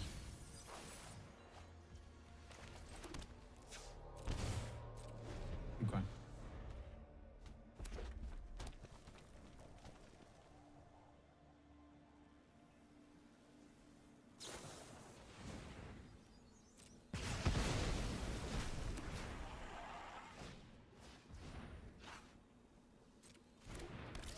I might need to kill this Arabella, actually. They're going to gain a lot of life now.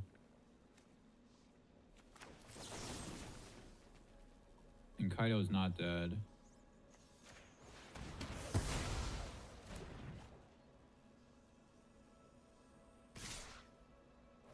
Just let that happen.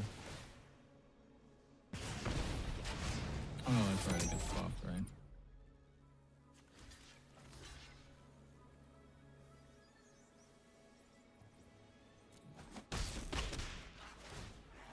But now I tap down the bot and then I win. Oh no, that's right, they get another one. How did I forget that? How did I forget that that happens?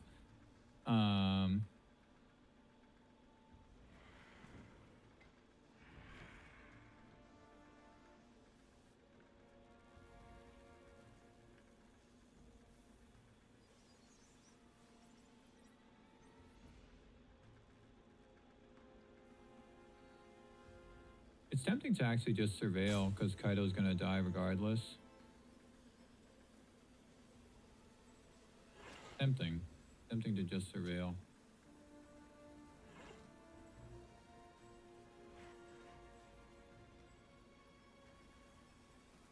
Maybe. There's another Kaido, which actually isn't bad. I definitely don't want that Glen Elendra's answer though. It's a little too late. That would have been really good to do on the previous turn. It's too late for that. Second Kaido is really not bad, but I'm not drawing it.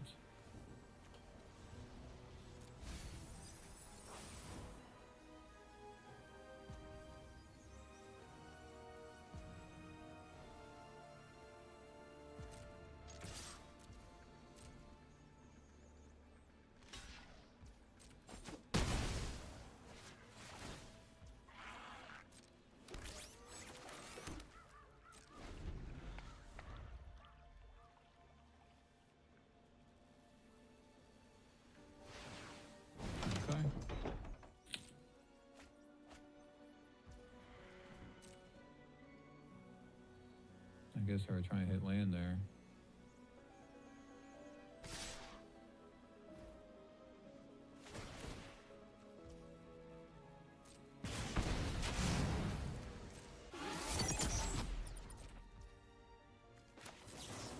Block the Higher Claw, obviously.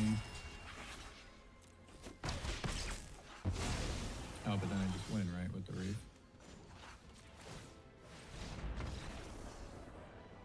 Okay. Now I think...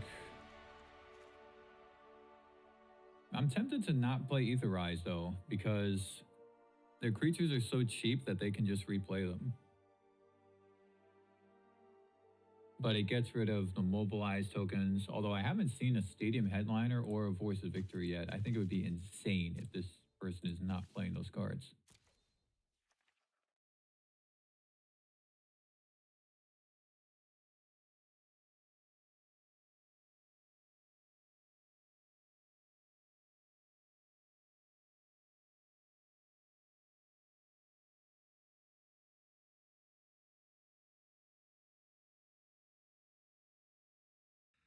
Tempting to put Spell Snare back in. I don't know about Tidebinder. It just dies towards the tower. Maybe just like 2. Put in Spell Snare against on the draw. Curiosity is also a little iffy with the towards the towers as well.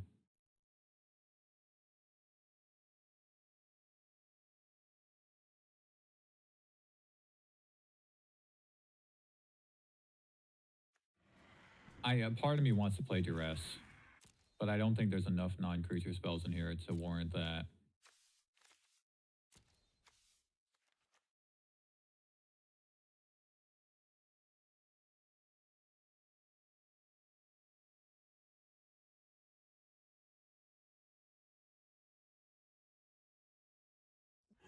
Spell Snare actually would counter...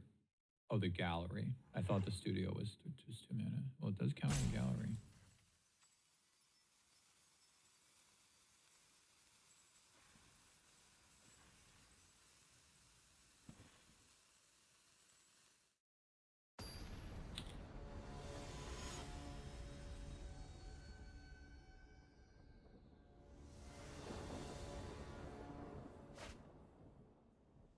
This is a decent opening hand. I don't think I want to play Siren, though. I think holding up the Hex is more important. Oh, I don't know. They just played a Nesting Bot. I mean, Higher Claw would be, for sure, a good target for Hex, but... But see, like, I don't want to play Siren and then just go into Gifter and just swing for 4. It would be better to use it as a blocker.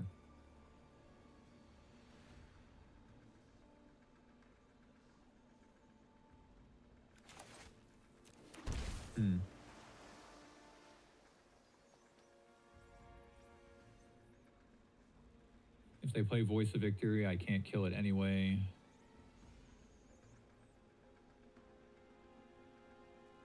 I haven't seen a Sharpshooter. Arabelle is obviously a great target for it.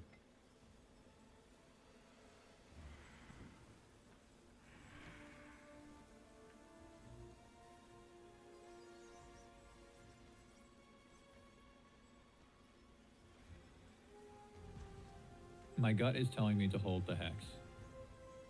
And then drown her next turn. And then, like, do both of these. So I'm going to do that.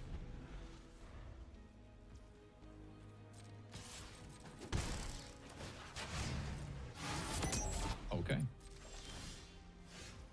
Another Hex is good. It stinks that I'm shocking myself so much here, though. That does stink. I think I actually don't shock then. I think I just hold up the Hex. I don't want to keep taking damage. They don't have anything. It's not super necessary to play this Drowner right now.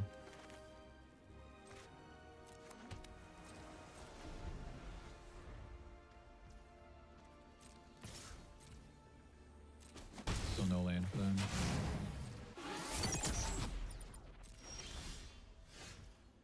Okay. Really don't like the idea of shocking myself, but I think at this point I should. Although I guess I could just drown her, because then I have plenty of things to follow up with.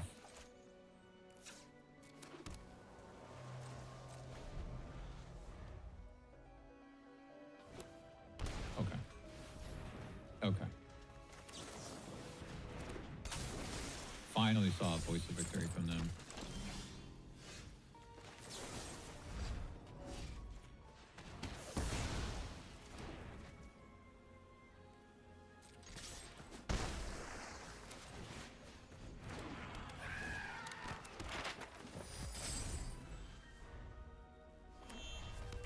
Okay. Okay.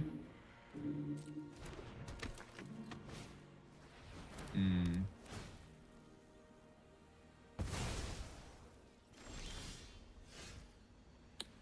No, that would have been good before, wouldn't it? I mean, it's nice that I can hold up now, but... So I'm just going to hold up my combat tricks. Fairies are little tricksters, man. They're little tricksters. Little... Oh. Oh. I mean, I could double block it. I could double block it.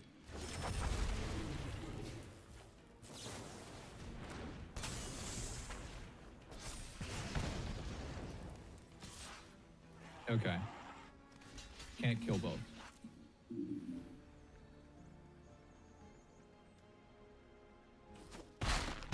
Alright.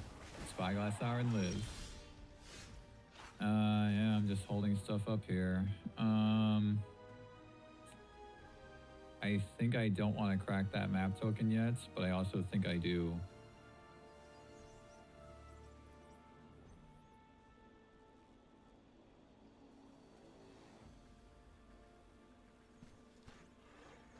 Because I'm thinking, like, what if they do two things on their turn? Then I can Spell Snare and Gifter, you know? Spell Snare and then Combat Trick the Gifter.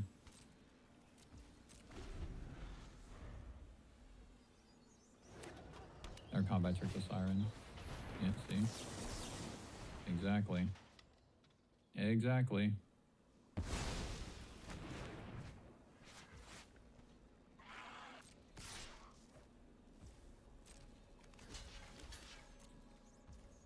I think they have a burn spell.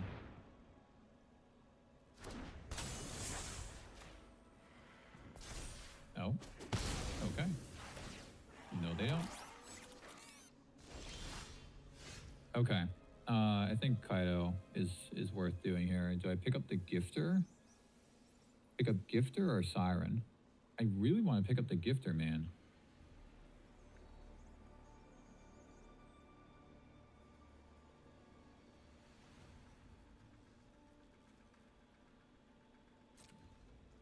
What do they have? They have something. It has to be a burn spell, right? Is it just this?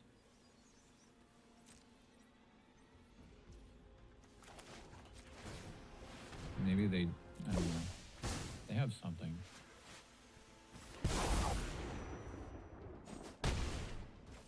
Maybe I should have left the Gifter because it can block the bot.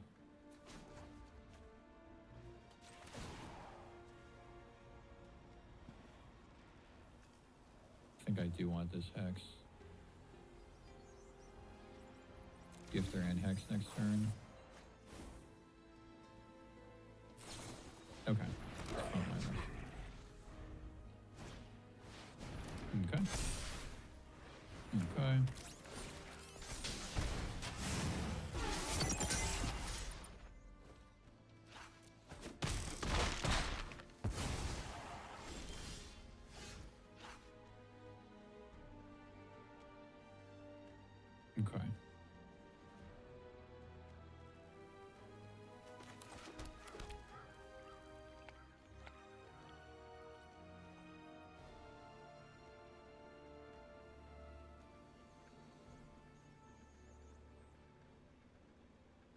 Yeah, I mean, I can just hold.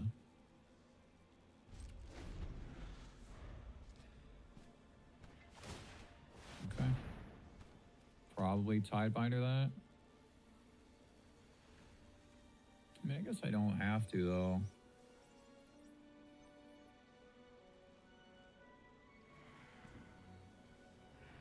Because I'm going to kill something here. I'm going to kill two things here. I can Tidebinder it twice, though. And take out one of these creatures with the Tidebinder. Do it again. Play the Hex.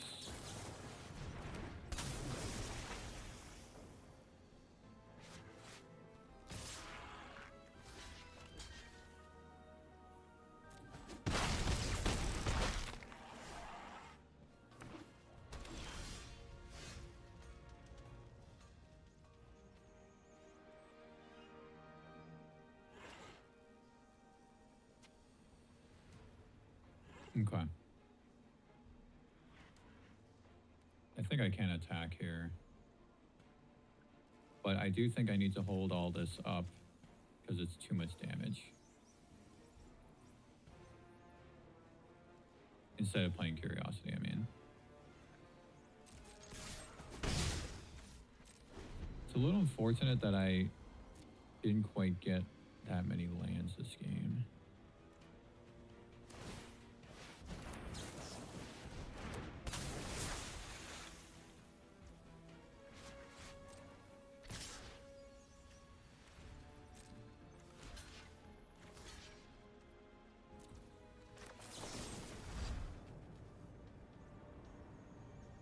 Do I blight 2?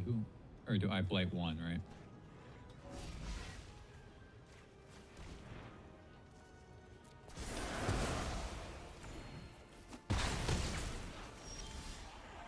Okay. Yeah, that land would have been useful earlier. Okay.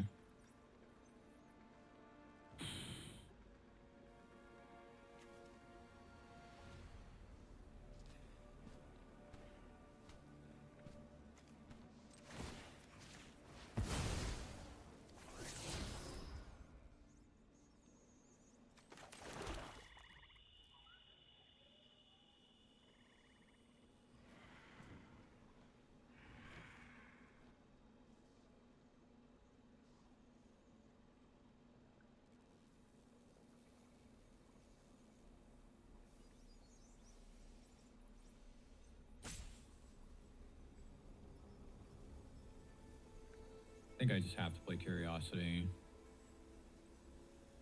And potentially even just chump block with the Siren.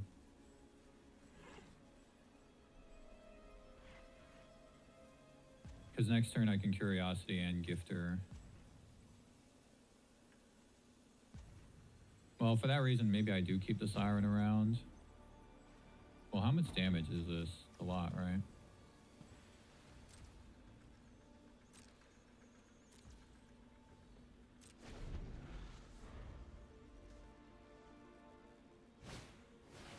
Oh, wow. Well, actually, that is kind of fine. They should have activated the encampment.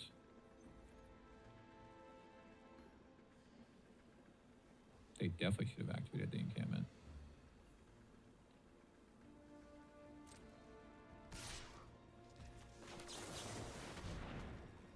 Oh, they have a torch or something. Or frontline rush. Maybe it is frontline rush.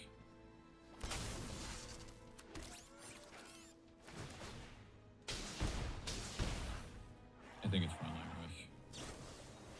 Yeah. Okay. That'll win them the game. Close call. Close call.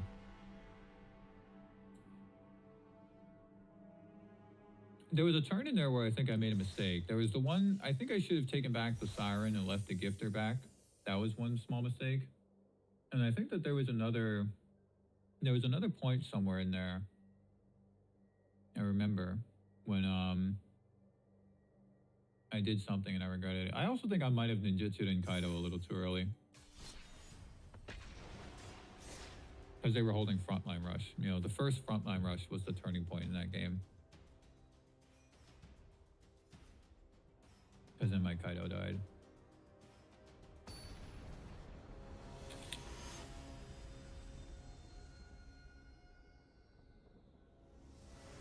There was also a point, I think it was plussing, it was surveilling instead of plussing Kaido up. Felt like I should have plussed him. Wow, dude. Oh, I forgot to put the 25th land in. I forgot. Mental note, 25 lands. Okay, this is keepable. I can't start with Siren though, but I can start with Cecil. Actually, maybe better just start with the Reef. Yeah, I think it's better to start with the Reef. Double spell next turn.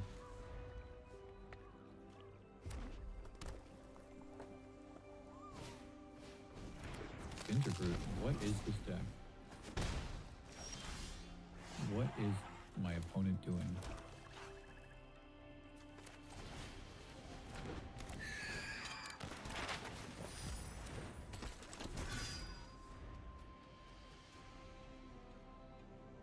That's an interesting mountain from a Monket. Oh, I think you're right, Ruben. I think there was a point there when I didn't crack the map, right? Because didn't I say that?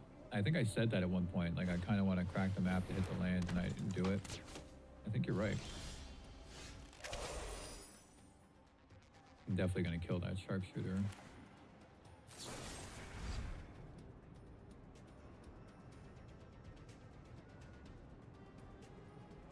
You know, blighting actually works kind of well with Cecil.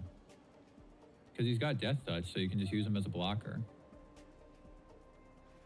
And I mean, obviously you might not want to do that if he's going to flip, right? But, I mean, if he's got Death Touch anyway, it doesn't matter what power he has.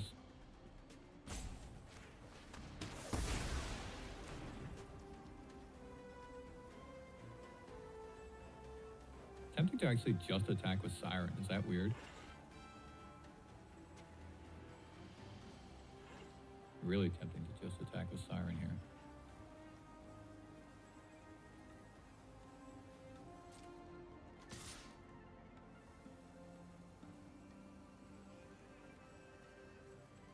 This is another Boros deck, huh?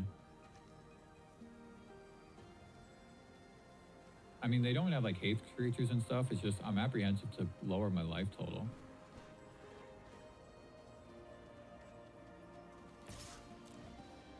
It's kind of...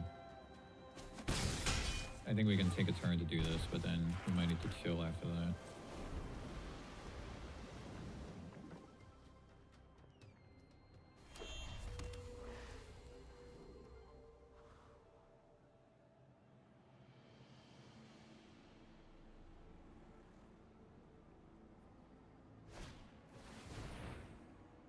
Interesting.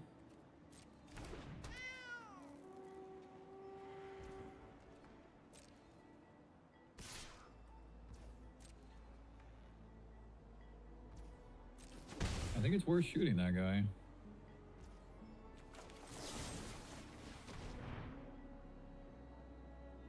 I'm not really sure what the heavy hitters in their deck is, but...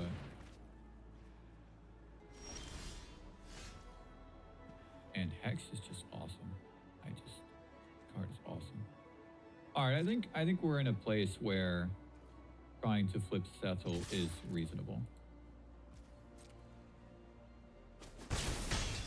They have like they have a burn spell here.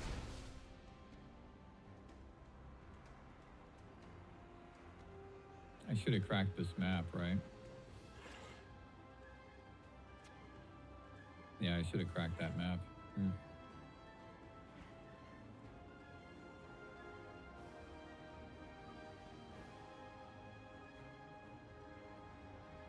Is it worth doing now? I feel like no. Should have cracked that map.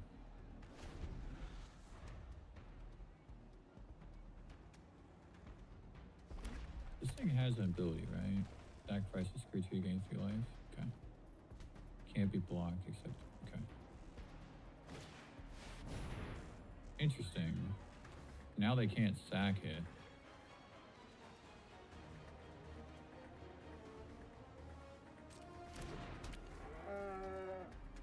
That's how we'll flip next turn.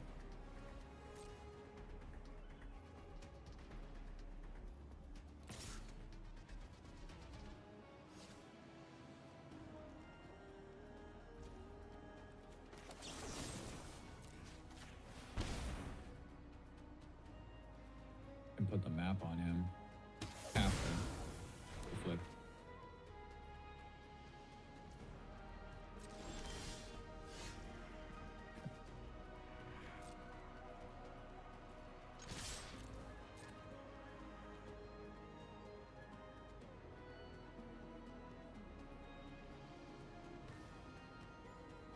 This is twice this hour, right? Oh, I thought they were hovering over because they're going to sack it. If they have... I just realized. Oh, they concede. I was thinking if they have burst lightning, then Cessa will actually die. Cool. So that went well. They... What is this? Is this Boros tokens again? It's just Boros tokens again, right? But Ginger Brutes? Why? Why Ginger Brutes? This is normally played in like artifact decks, like the Gruul one with the biotech guy, or the Jund. There's a Jund variant of that. Okay. What am I doing? What the heck am I doing? Get rid of this. So last time I put in the Glenn Alendra's answer.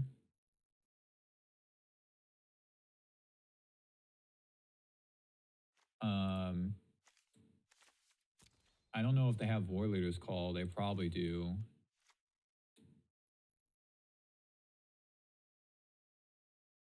I feel like I didn't see enough of their deck because this build is weird. This build is weird with Pack Beast and Ginger Brute. So it's hard to sideboard here.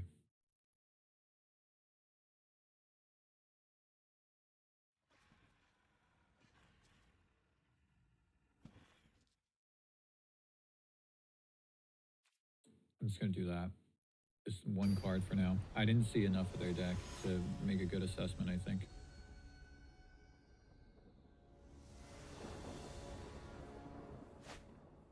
Ah, dude. Gotta have 25 minutes.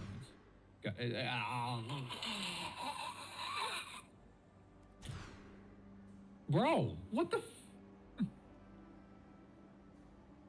You gotta be kidding.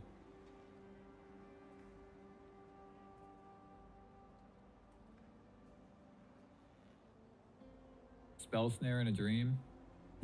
Spell Snare in a Dream. Put back both of these.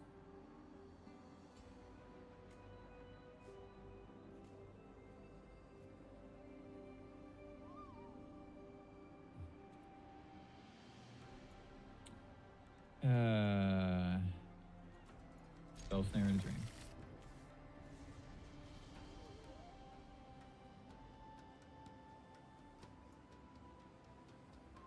I feel like just do this.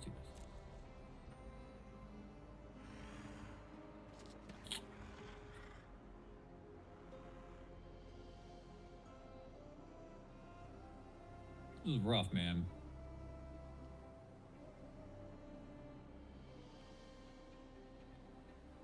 Oh, this is rough.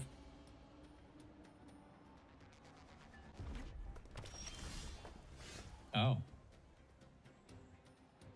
I didn't think I was going to get this far, guys. Okay.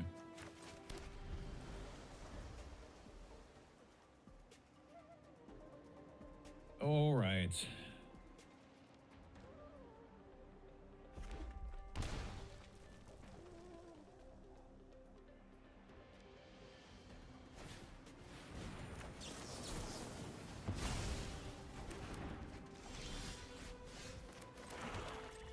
Well, now I'm just drawing lands. I would have kept that Kaido if I knew I was just going to draw lands.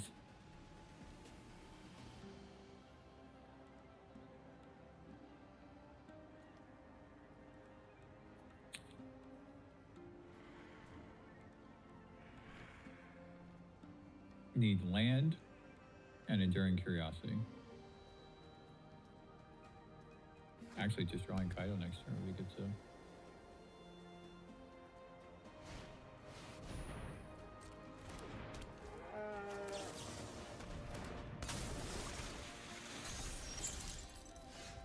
Spyglass Siren's actually good. But then I can't drown her. Still think it's worth though.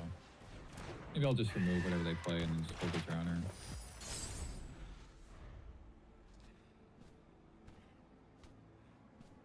Because like the Pack Beast is a good target for the Drowner anyway. So whatever they play next might just be better to remove.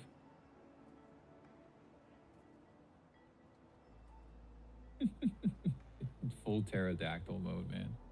Full pterodactyl mode. Yep. Yep, that is definitely a good target for Shoot the Sheriff.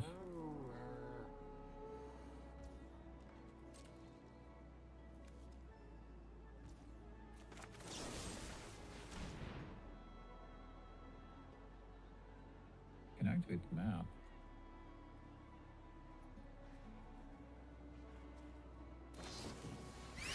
Ah, okay.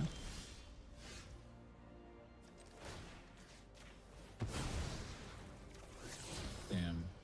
That would have been a good blocker against the Squire. Damn. Okay.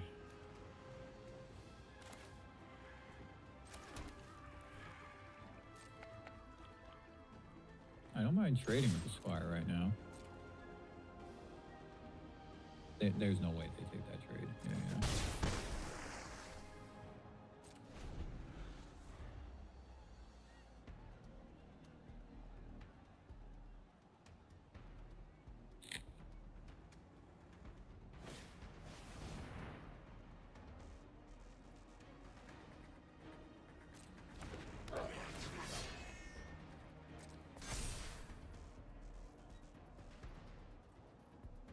They might not attack. If I tap down the pack piece. They've had like a burn spell or something this whole time. It keeps giving them priority. 5 lands on top, yeah. It's insane, bro. It's been 2 restoration magics the whole time. I was actually thinking of tapping it down at my end step for that reason, but this is not indestructible. Oh, it is indestructible. Damn.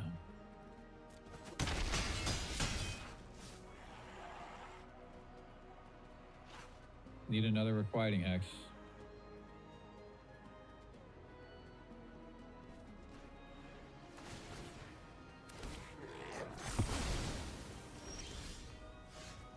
Okay.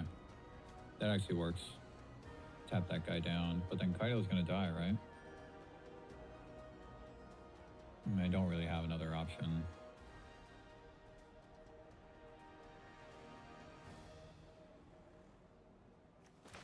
Yeah, I don't have another option. Just have to do it that way.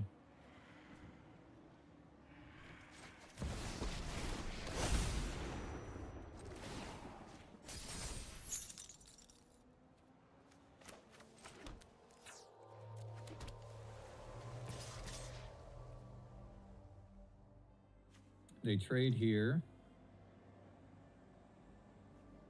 Is that bad? I mean, it doesn't matter, right? It doesn't matter if I hold it back to block or attack.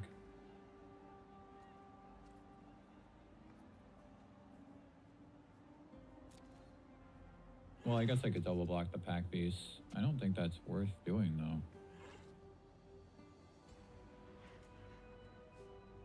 I don't think that's worth doing.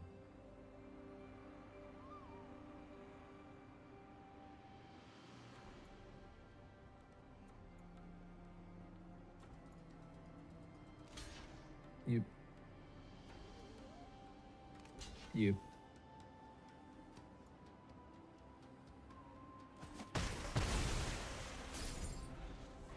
I might have to just shuffle that Squire back in, right?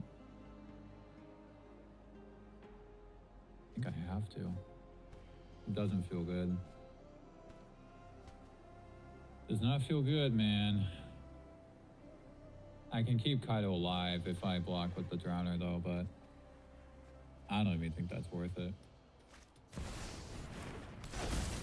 No, I can't. I think I should shuffle that Squire away.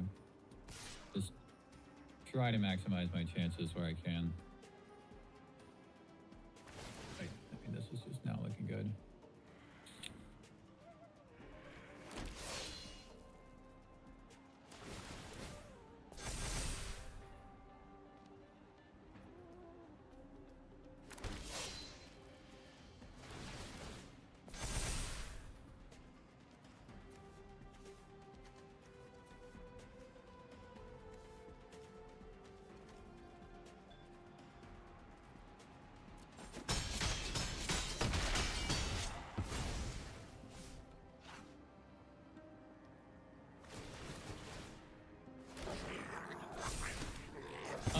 Yeah, I mean, maybe. I was thinking that it doesn't really... Oh, wow.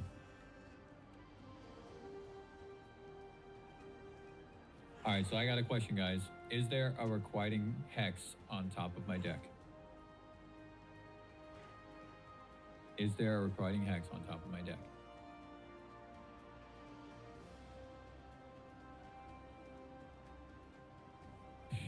If there's a requiting hex on top of my deck, then I gotta play this curiosity. No, I can't. I have to shuffle the squire. And, well, actually, I don't have to yet. I think my best chance is to play curiosity. I think that attack wasn't good, but I don't think blocking was good either. Because, especially with them having a Delny, but obviously I didn't know that. But still, I don't think holding back the second Drowner as a blocker was that good. I could have double blocked the Pack Beast, which, in that case, maybe it is better. My Kaido still dies either way.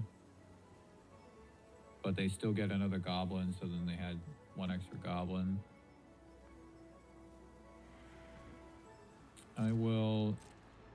I think my best chance is to draw a card here.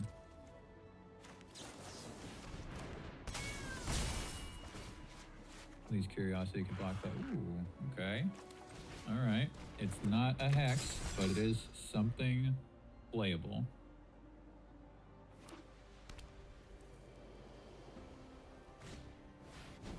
Dude. Now I really need an X. Or just another Drowner or something. Honestly, even another Kaido.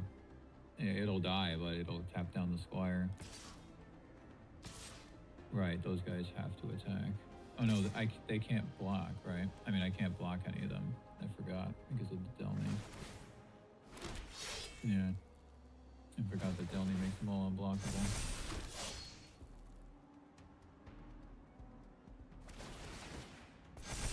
Is it power 2 or less, or is it... Oh, it's just power 3 or greater, I see. I mean, I think this is worth... I take a lot of damage here.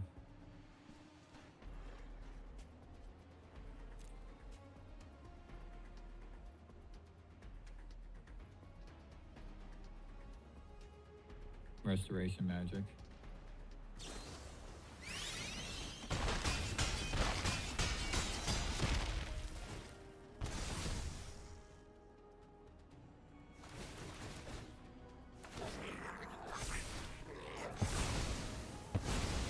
So now I think even if I draw removal, yeah, I didn't anyway, so. But I think even if I drew removal, it was just, it was over because Cessna wouldn't be able to block. Okay.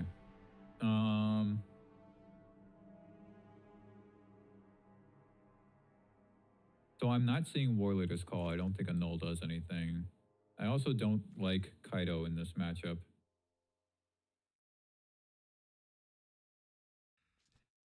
I want to put in Nowhere to Run, but it doesn't kill Pack Beast. It will kill Delny.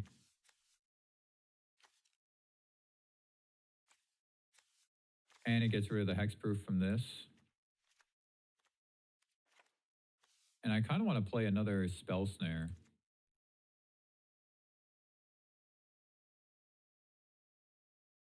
Because Sharpshooter, Squire, Goblin, maybe there's Voice Victory in here. Maybe there's Arabella. There's probably a lot of 2-mana stuff.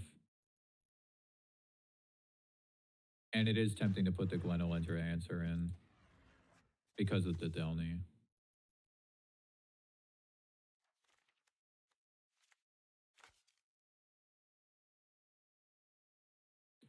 I don't know how good Tiebinder is in this matchup.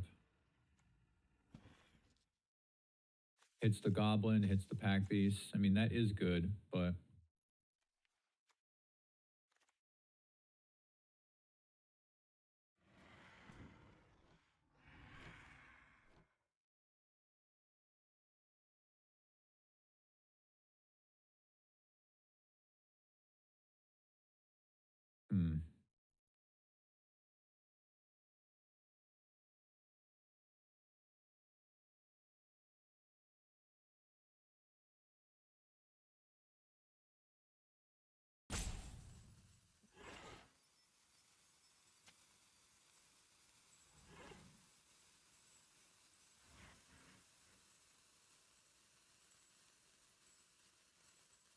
I'll try with Tie Binder.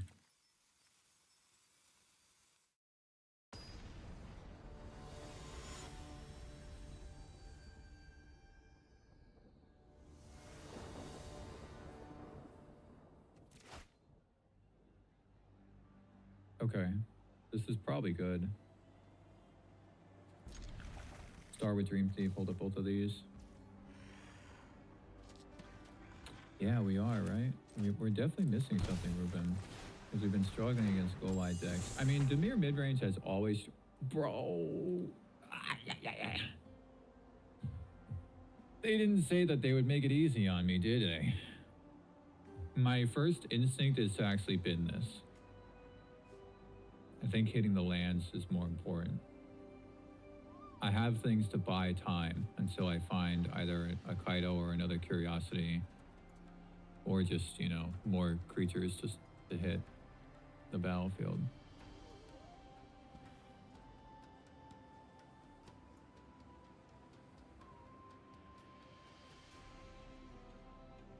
But if there's like 2 lands after this,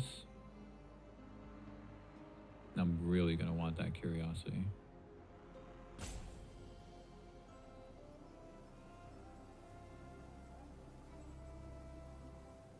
My first gut instinct was to put it in the bin, but my gut hasn't been that correct today.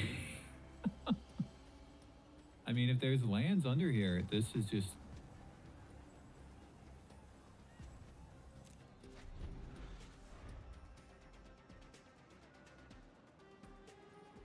I at least have some things to buy me some time to find lands. Okay, they have a burn spell. Oh no, it's Gingerbread again. Why are they playing this card? Is there something I'm missing? Why are they playing Gingerbread?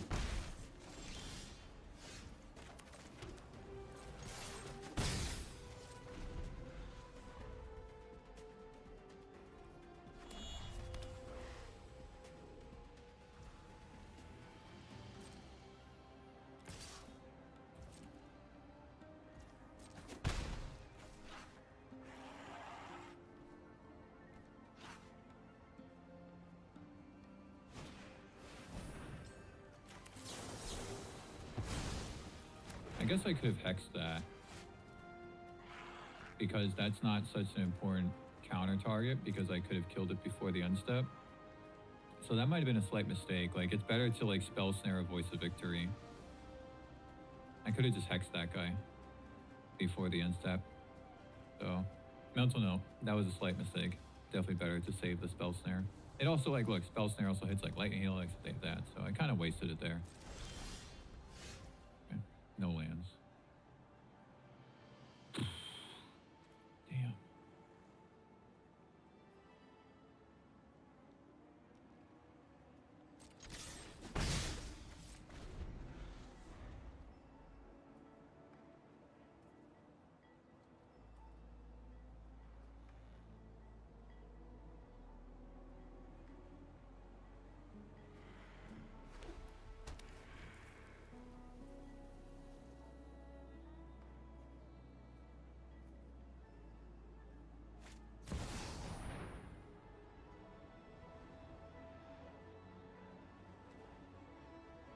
I might discard this Tide Binder.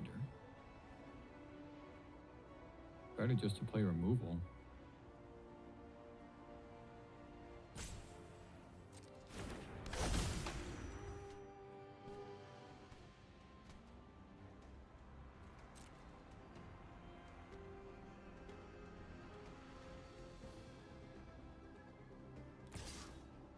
I mean, I guess maybe I should discard this Curiosity after all.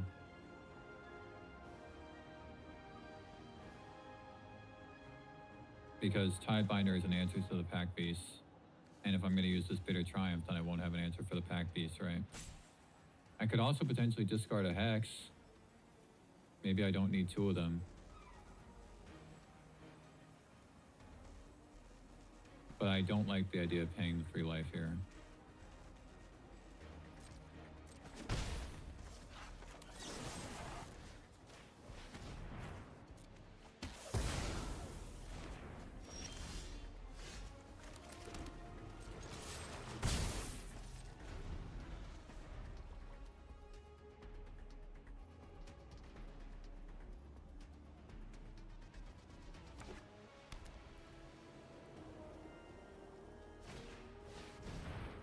Interesting.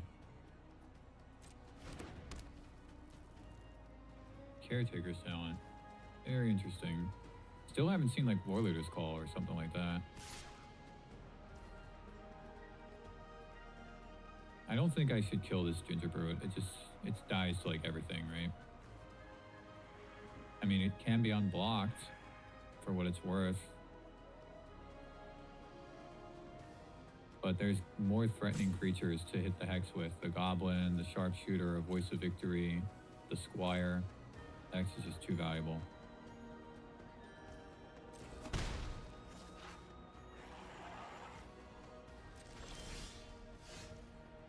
That was actually welcome. Prefer that to land. I mean, land 4 would have been good too, but that's really not bad.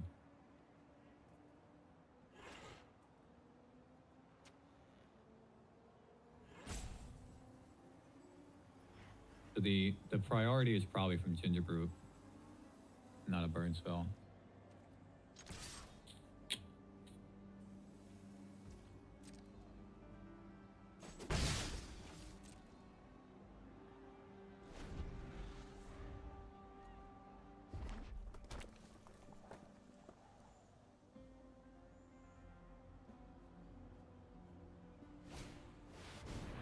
Okay. That I'm gonna have to Tie Binder. And then I can block the Gingerbread.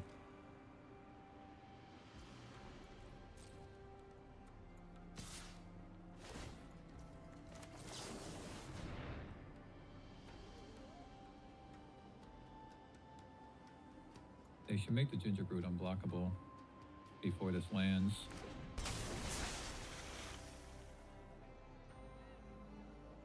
Oh, I guess they'll just kill it anyway.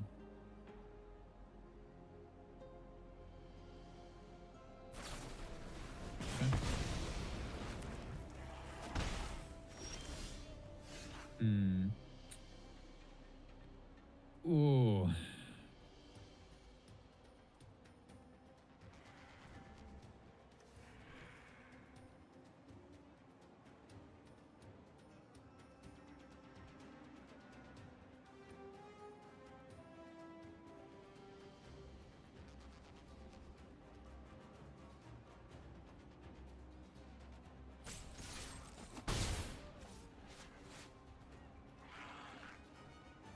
I think I'm gonna blight my Dream Thief. This is what I was saying though, is that I do think 4 hexes might actually be too much. And you know what I was thinking? I was thinking of playing 3 hexes and playing 1 stab. Like stab would kill the Aneem right now. And sometimes you can just use stab as a combat trick, you know? Or sometimes you can put stab on an Ouroboros to prevent all the +1/+1 counters from going on your opponent's creatures. So stab is definitely not good in a singularity, like as the only 1-mana removal spell. But I feel like as a complement to Hex, it does have some utility. It would kill Delny as well. Delny's a 3-mana creature.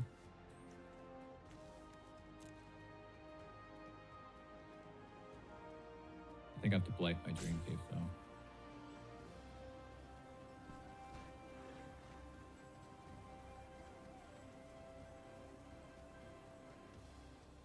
I mean, I don't have to do it yet, but I feel like I will at some point.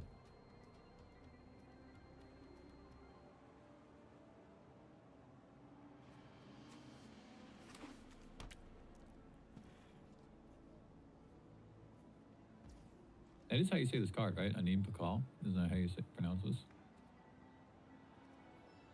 So she's not a gnome. So this will trigger. Draw them a card. I'm definitely going to use one of these hexes on Gingerbread though.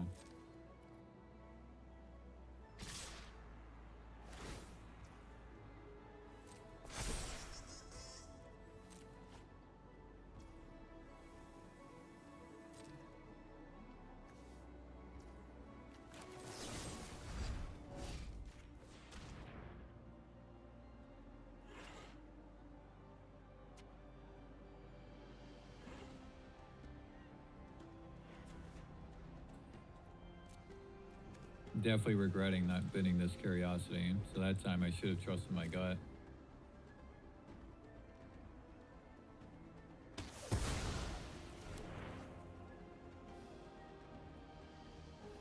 $25 lands. Remember, after this game, I haven't remembered. I've played a bunch of games and I keep saying 25 lands, and it's just, I keep forgetting. Gotta put 25 land in here. Oh, they're gonna make a copy of it. They can actually level that up all the way.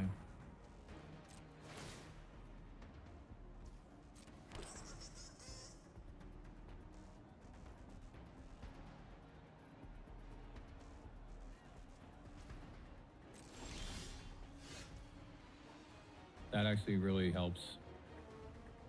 I can kill one of these gnomes and I can combat trick this. And I can block another gnome. Well, they're gonna make them big. Damn. I can kill the gnomes though.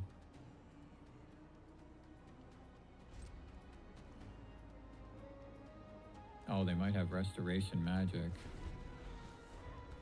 Damn.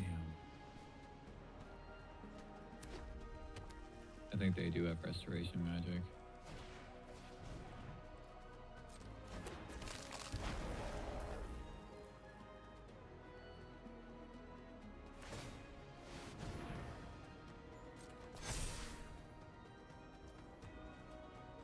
What if I try to bait them?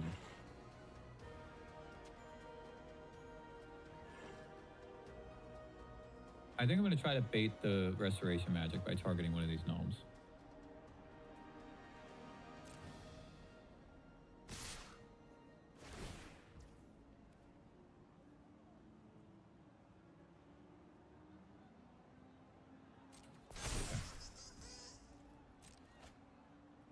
Is this just like lethal, actually? No, it's very close.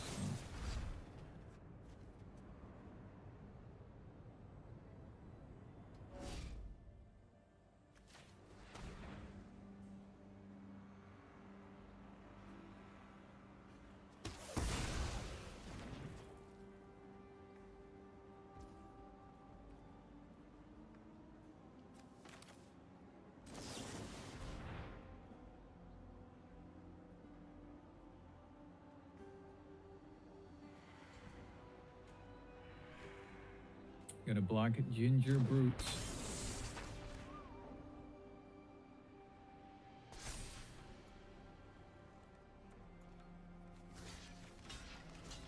I think they do have restoration magic. They were just showing discipline there. Yeah.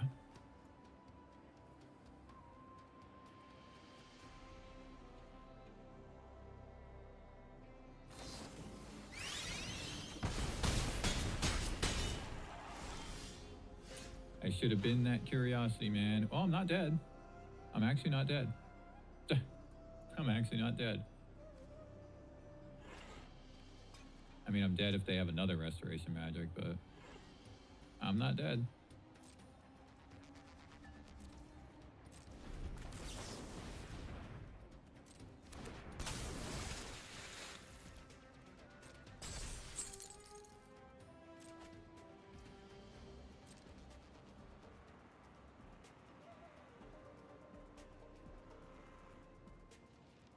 So I can double block one, I can kill another, and blight one of my blockers.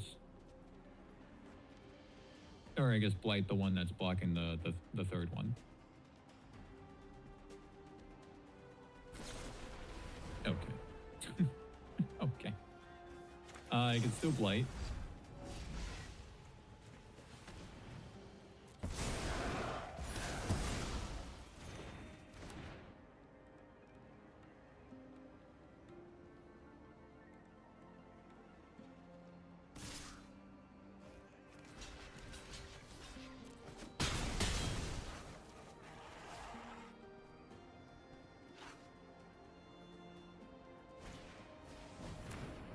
Definitely should. Well, I don't think that bidding that curiosity would have made a difference anyway. I just didn't hit lands for a while.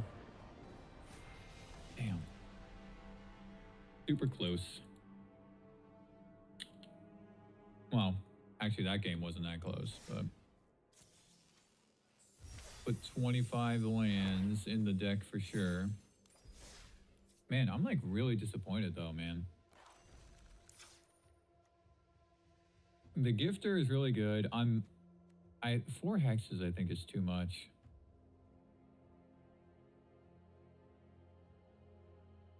And you know what? I'm a little disappointed in Spell Snare. I can't believe I'm saying that.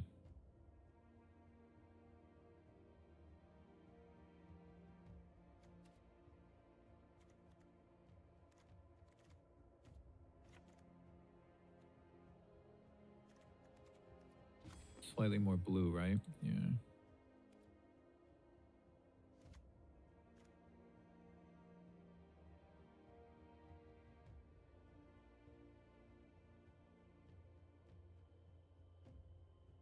Dimir Midrange has always struggled against decks that go wide. Because in these colors, it's all spot removal. It's spot removal, spot counter spells, you know, spot interaction between Tidebinder, Drowner, and Kaido and stuff. But as soon as your opponent starts playing like more than one spell on a turn, Dimir Midrange starts to fall behind. Unless the deck already has a more dominant board state.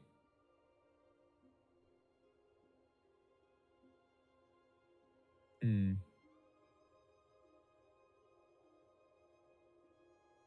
You sided 3 Day of Black Sun. Yeah. Yeah, the only problem with Day of Black Sun is that it kills your own stuff. And it's like, you're probably not going to play Day of Black Sun for only 1 mana against most of those decks, right? You're going to play 4 mana. So if you're going to play 4 mana, you might as well have Aetherize. But the thing is that they have to actually attack you, so. But at least it only gets rid of their stuff.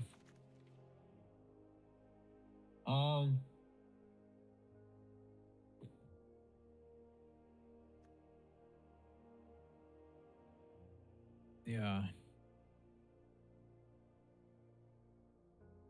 Yeah, I think you're right, Ruben. I didn't want to kill the cookie because there are so many other targets that are worse than that. But I definitely took what was it, like 3 it was like 3 damage or something like that, right? From that card.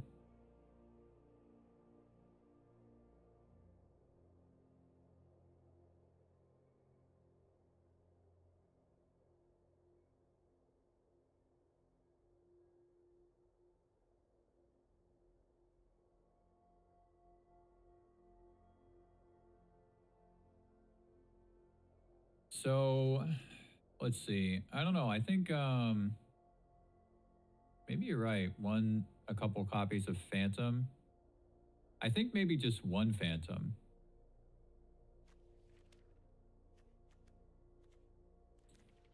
Is it crazy to only play 3 hexes?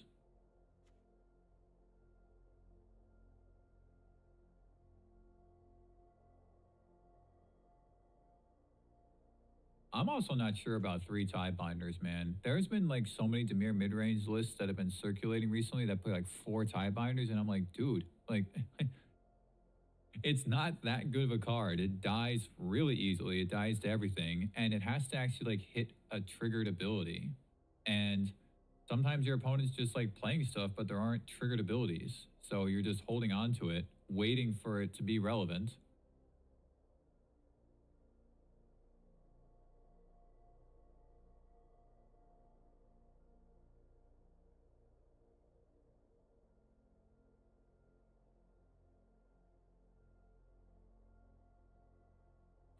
Oh man.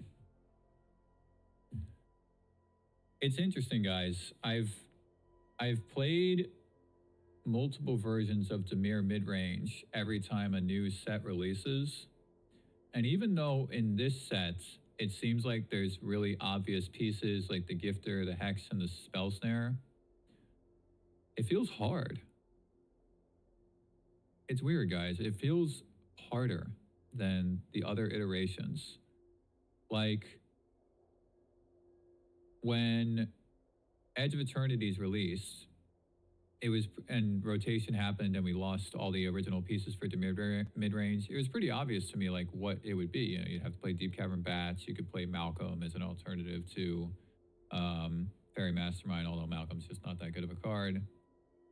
And then when a couple sets later, you know, when especially after like the VV ban happened, it was just very clear like what Dimir Midrange needed to be, at least for me. And even while VV was popular, I was still playing a lot of Dimir Midrange, and it wasn't doing that bad against that deck. It wasn't doing great, but you know, Tidebinder can hit VV, it can hit Cauldron, right? Dude, yo, I gotta say, man, cut down, yo. You want to talk about a card that has like defined me as a player in recent years? That is definitely one of the. Can you, dude? Ouroboros would not be broken if Cutdown was still in the format. And just look at all these other spells in this deck that all these other creatures that enter with -1/-1 counters and stuff. And Cutdown could hit creatures that are more than 2 mana. Like, I think Cutdown is a necessary evil in Standard. Cutdown is a necessary evil in Standard. Because as soon as we lost Cutdown, we lost Go for the Throat, we lost all the good interaction and stuff, everything just went faster and faster and faster and faster. And then the only decks that can slow things down are Izzet decks because they have red and blue interaction. And Jeskai because of Lightning Helix. You know, Lightning Helix was the only reason why Jeskai control wasn't super good for much of last year was because of Cauldron. You know, you got 4 graveyard hate pieces in the opposing side, and your Shiko's not going to do anything.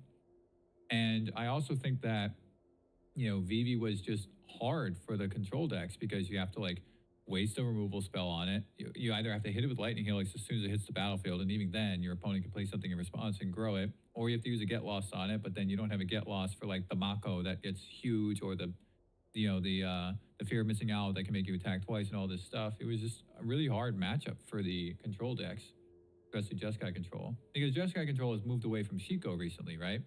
So you might think, well, back then they could have like not played Shiko, but I don't know. It's gotten some other pieces, like it's gotten the Unagi, right, that a lot of players play, the Washitong.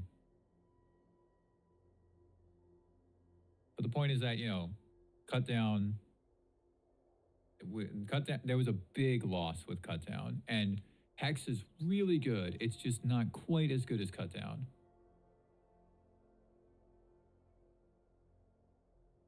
So I think one less Hex. How many interactive spells is this? 1, 2, 3, 4, 5, 9. So it could be 10. All right. Or with the Phantom Interference like you were suggesting.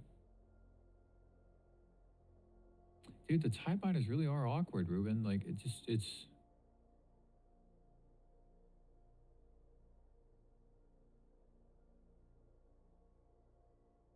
Thanks, man. I really appreciate that. That's awesome. That is awesome, brother. Really cool. Really, really cool. Yeah, I mean, Dimir Midrange, if I had to pick a deck, it would just be this one, you know, to just play forever. But it's in a weird transitional phase right now, guys.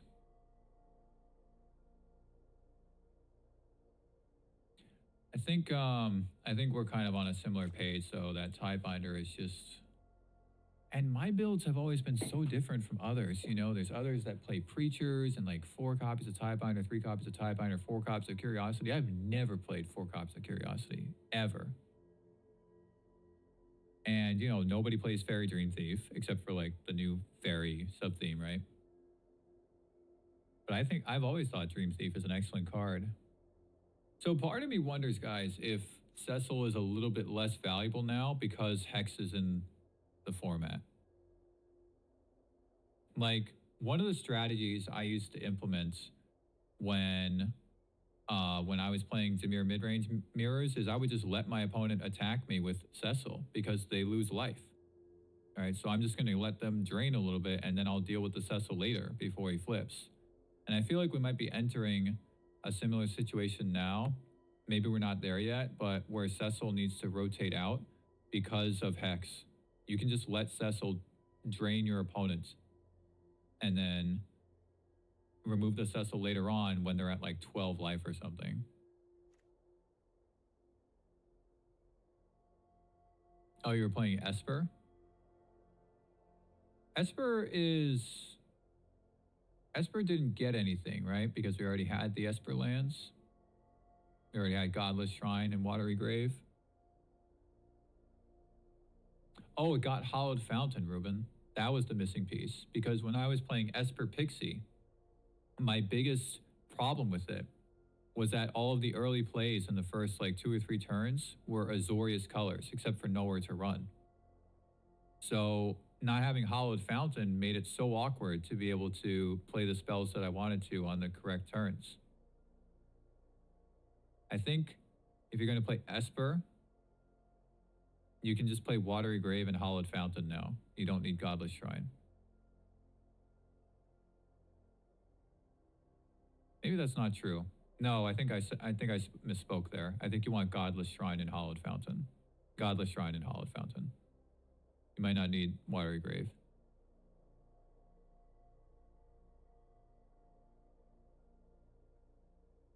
Man, I kind of wish we were all at a table, guys, and we were all talking about this together. Because I feel like this Dimir Midrange brew is much more difficult.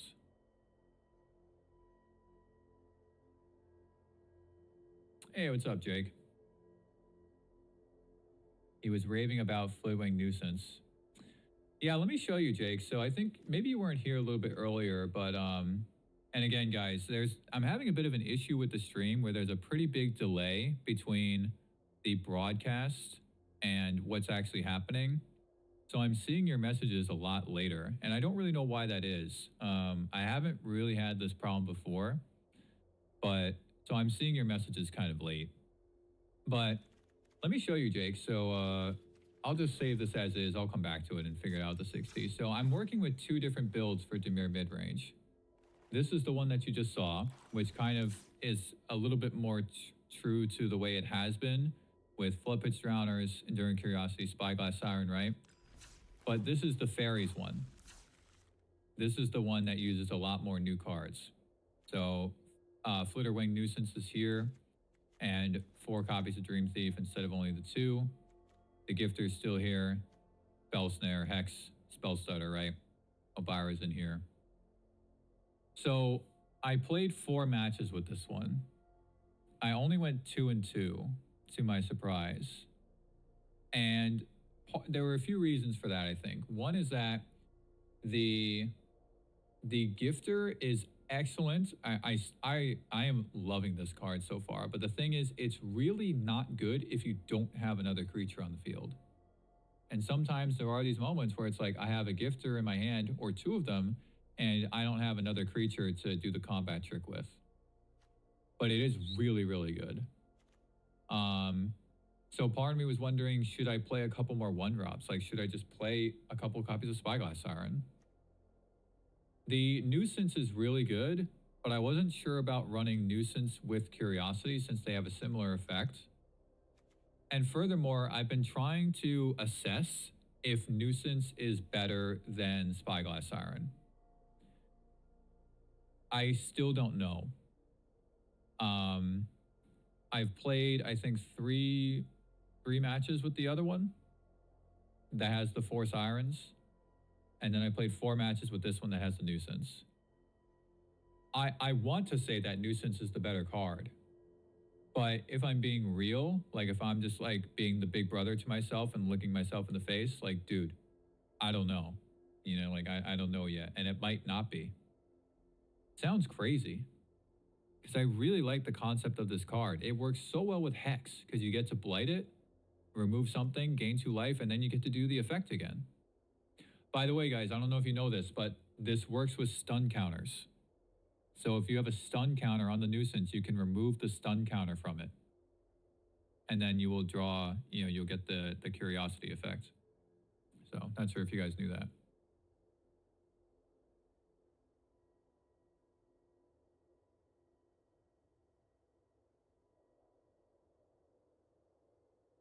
Nuisance over Cecil. Oh, that's a good idea, Jake.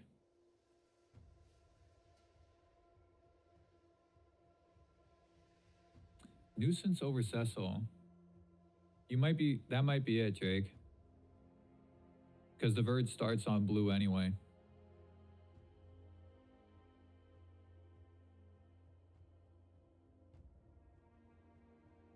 Yeah, I can't believe I didn't consider that. You could try playing both. You could even do like 3 Nuisance and 3 Sirens. I think we might be in a world where you don't need 4 Sirens anymore. You're right, Ruben, it is. You're right. 3 mana to do this effect is just a little bit steep. The counterpoint to that is that it's 1 less mana than Curiosity. And it buffs your own creature, right? But yes, that was my initial reaction when I first saw this card in the set. I was like, this is a really good 1-drop, but because the effect is 3 mana, I don't know if it's actually better than Spyglass Siren, just because it's 3 mana. But the thing is, maybe you don't have a Kaido in your hand, but you just drowned one of their things, it's tapped down, or you have like Nuisance and an Obira, or Nuisance and Gifter, right? And your opponent doesn't have too much of a threatening board yet. This is still early on in the game. So instead of playing Kaido, you can just pay the 3 mana, get a few more resources for later, right? Draw 2 cards. But I'm just not sure if Standards is in a place that allows for that kind of proactive play instead of reactive play, right? See, for Dimir Midrange right now and so many other decks, the meta is very reactive, where you can't like look ahead that much. You have to, so many threats so many cards are so threatening immediately, which is something I don't really like. But one of the challenges in Standard right now is assessing which immediate threat is the most crucial to get rid of, right? Because like everything is threatening. Well, you can't get rid of everything, right? So, but I do feel like the Nuisance is a slightly proactive card, which might not fit the current meta. Jake, I'm going to try your suggestion, man. I'm glad you said that. That was cool to try it in the other build and get rid of Cecil.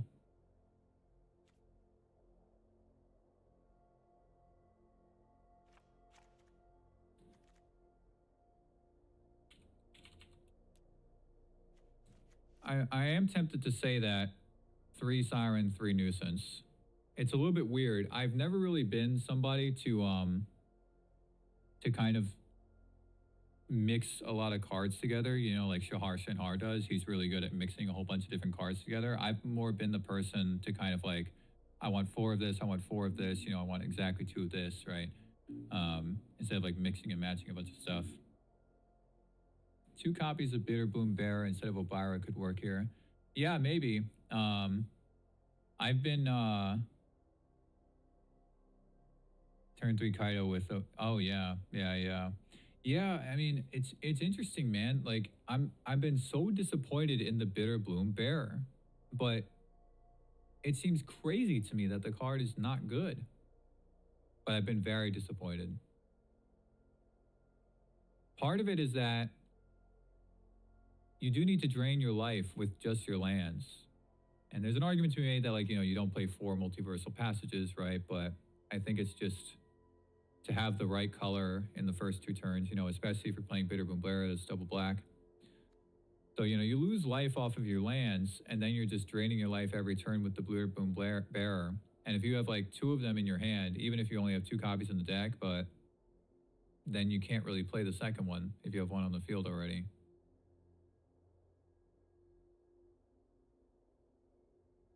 Let me, I'm going to step away from this build for a minute now, guys, and just think about the other one. Because this is the one that I want to work. I want the fairies one to work. I feel like it's not quite there yet. Part of me thinks that now that there's so many fairies, you know, so I didn't, another thing is, you know, you got here a little later, Jake. So the other thing that I had was the Picklocked Prankster. All right.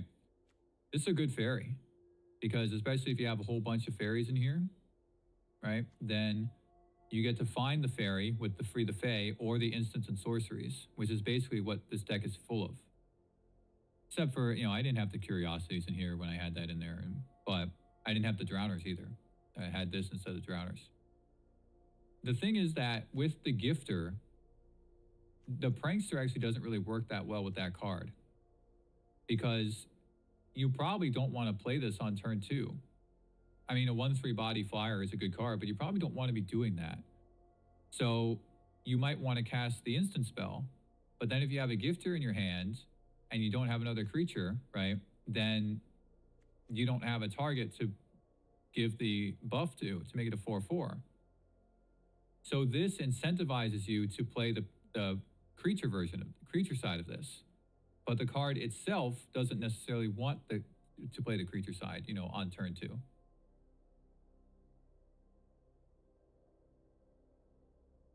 Yeah, Iroh's demonstration on the opponent's end step. You're right. Yeah, you're definitely right, man. I do think that if Dimir with these, you know, kind of smaller fairies and stuff gets more popular, we'll see a lot more fire magic. And that's one of the concerns I had about Bitterbloom Bearer too, because it's all 1/1s. So you can just pay 1 mana and kill them all, including the bearer itself. That's also why I was apprehensive to run Floodpitch Drowner and why I wanted the Prankster instead, because Floodpitch Drowner also only has toughness of 1. The toughness of 3 on Prankster is pretty good.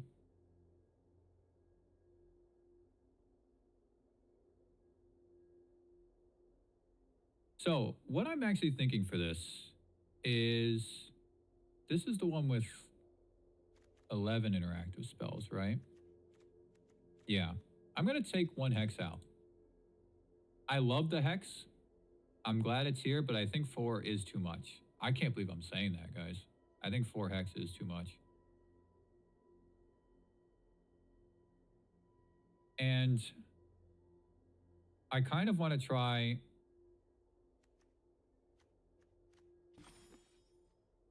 Well, I definitely want the 25th land.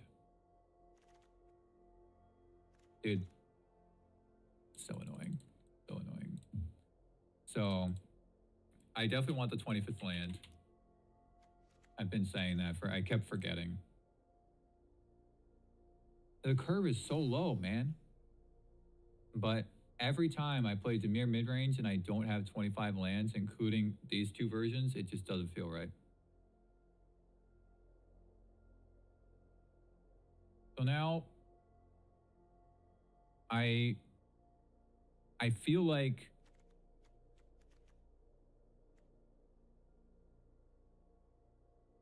maybe we could play just 1 Obira, 1 Bitterbloom Bearer.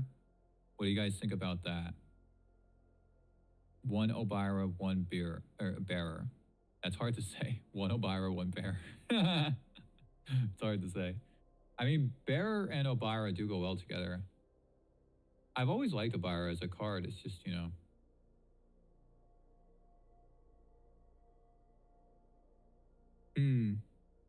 So it's interesting you say that about the Fountain Port, because my previous build of Dimir Midrange did have Fountain Port, because it works really well with Spyglass Siren, because you can sack the Mac token to draw a card. I was wondering if with Spyglass Siren not being played, with playing the Nuisance instead, does Fountain Port lose enough value that it had that it's not worth playing anymore? The Agna Kala, do you guys know how to pronounce it? Is it Agna Kala or Agna Kala? Kala? I like saying Kala because of the little apostrophe thing. My only concern with that is that there really are these weird situations where you're playing lands and they're coming in tapped. And I was so apprehensive to play the Agna Kala to have 1 more land that could potentially come in tapped. But... Oh yeah, you're right. You're right. You can sack the token off the bearer. Good point. Yeah, that's good. Don't we have some fairies, matter spells from older sets? Yeah, let's take a look at them, Ruben. We sure do. They're from Eldraine. I don't know if I have all of them. Go here. And we'll look at the fairy spells. Unfortunately, a lot of them are not that great. The best one is Spell Stutter. And honestly, like, this is one of the best counter spells in the whole format if you have fairies. And it's tempting to play fairies just to have access to the spell. Yes, Ego Drain. So my only concern with Ego Drain, I didn't play this in the first version of Dimir before rotation happened that had Fairy Mastermind. So I only had like 10 fairies in that deck, I think. And I didn't play it in that one because look, if you don't control a fairy, then you got to exile something. That's a big downside, you know, exiling something from your hand. But this is 1 mana Thoughtseize with no life pay. So I think maybe if you're playing Bitterbloom Bearer, this card gets a little bit better. The other thing that a lot of people have been playing is the fencing. I'm personally not that big a fan of this card. You know, I want to see what you guys think, but I'm personally not a big fan of this card. -X, like minus anything is usually pretty good because it gets around indestructible, right? So basically what happens with this is that if you pay 2 mana and you have a fairy as you cast the spell, right? So it's as you cast it. So even if the fairy gets removed after, you get to -4/-4 or something. So that's basically Grasp of Darkness. If you guys ever remember that spell was instant, 2 mana instant, -4/-4. So that's pretty good, right? -4/-4. But I am just a little bit concerned because with the 2 mana removal spells, I feel like you do want them to hit as many things as possible. For example, this doesn't hit Quantum Riddler, which is a really popular card, right? Doesn't even kill Nova Hellkite. So I'm apprehensive to say that this is a better option than like Bitter Triumph, Shoot the Sheriff, and all that stuff. I think we might be getting close to the point. We might have already been at that point, honestly, guys, where Bitter Triumph is not that good anymore. I've honestly never thought that this was a very good removal spell because having to pay 3 life really is a big downside, or even just discarding a card, that's a big downside to remove something. So maybe, you know, like this does kill Kaito. It kills it, but Planeswalkers aren't really that popular.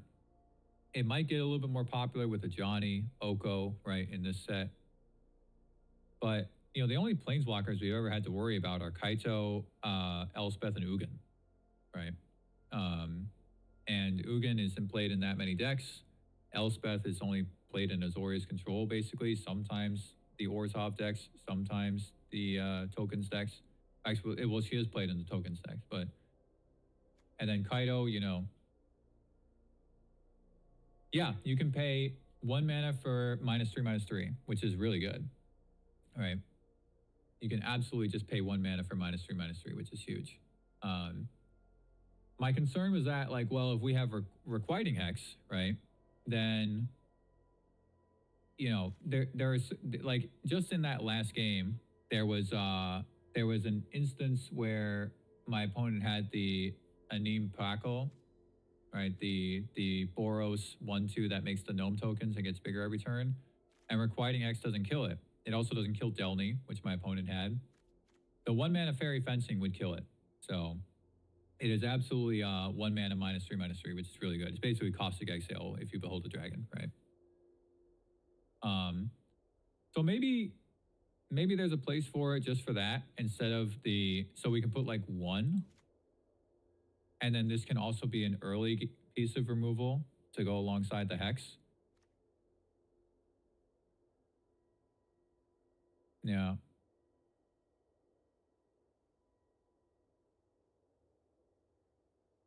Yeah, exactly. Exactly, Ruben. What do you guys think? Maybe Jake's onto something here. I think this might be, maybe I was underselling it. I feel like I've had a hard time assessing the value of certain cards in this build. I feel like I oversold Spell Snare, which I can't believe I'm saying. And I feel like haven't been able to properly assess a lot of the value of the cards, like the Nuisance and stuff like that.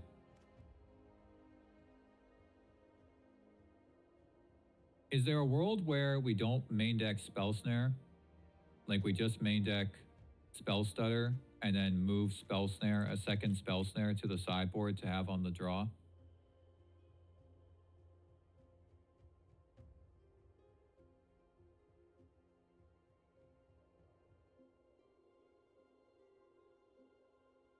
I think there's tie -1 tie binder. I think you're right, Ruben. I think you're right.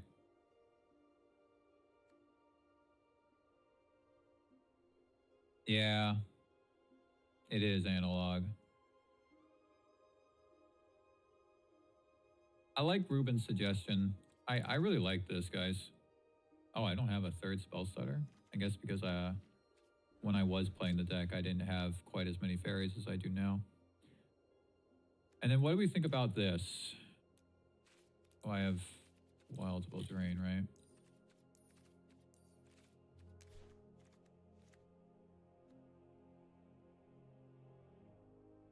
Yeah, I gotta tell you, Analog, as soon as I saw Bitterbloom Bearer in the previews, because it's one of the first ones that we got, right? I was like, I so want this card to be good, and I feel like it's not. For the double black, you know, if you have one island, you can't play this on rate. If you have 2 copies of it on the field, that's bad. You're draining yourself for 2 life. And everything's just 1/1/1/1/1/1. It all gets removed so easily. Yeah, I think you're right, Jake. God, I will say this. Whether I'm on the play or the draw, the times when I've had Spell Snare and I've been able to nab something is just awesome. Like, it's one of those intangible things where it's different for you guys as observers and it's different for me as a player. It just feels right. Like, it feels so right for this deck to just have like a cheap counterspell that hits a lot of good things. And you know, my curve is very low for Dimir Midrange. It's always been this way. And just being able to have like 1 mana open with a good response, you know what I mean? It's just like cut down, like we were talking about before. You know, 1 mana open, I got cut down. It's like I don't need anything else.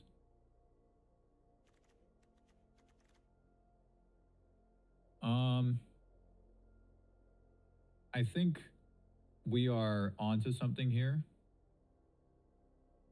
And this is starting to feel better.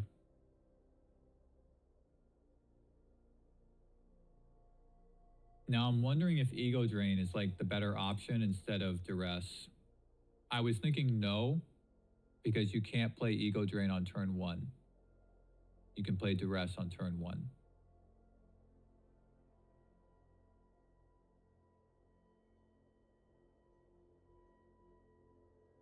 I do think that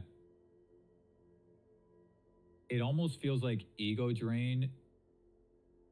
This sounds weird, guys, but it almost feels like Ego Drain is fit for a slightly different deck where like almost exclusively fairies, you know? But I was saying earlier on in the stream that just fairies is not good enough because there isn't a good fairy lord. We didn't get a good fairy lord in this set. The other tribes got good lord cards. Fairies didn't get anything. Like, well, they got good cards, but they didn't get a lord that like buffs the whole board and rewards you for having tons of, tons of fairies. So it almost feels like the Ego Drain, because it's so reliant on the fairy being there, that you need it in a almost an exclusive fairy build. Oh, this land hard to play. You're right. Yeah, you're right.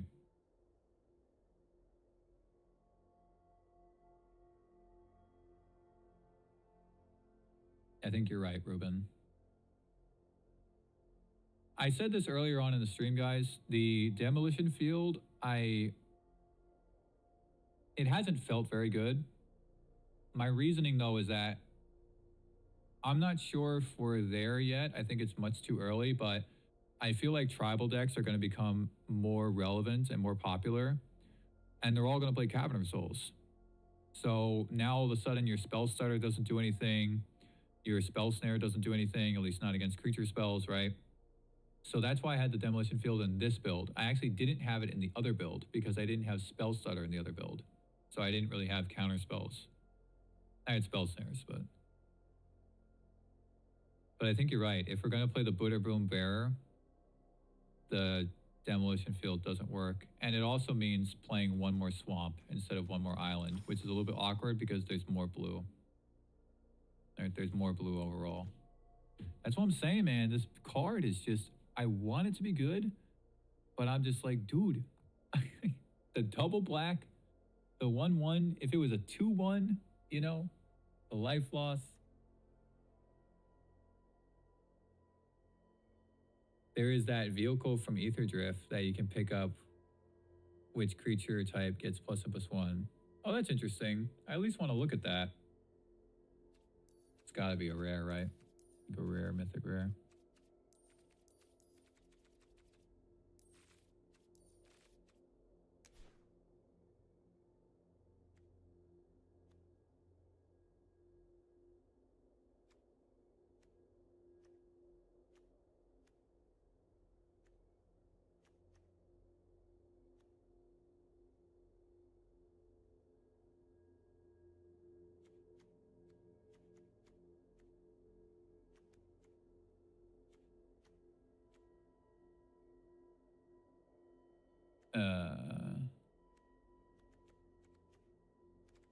Yeah, I missed it. Here's something. Is this it? Creature gets destroyed this way. Put 2 +1 counters on.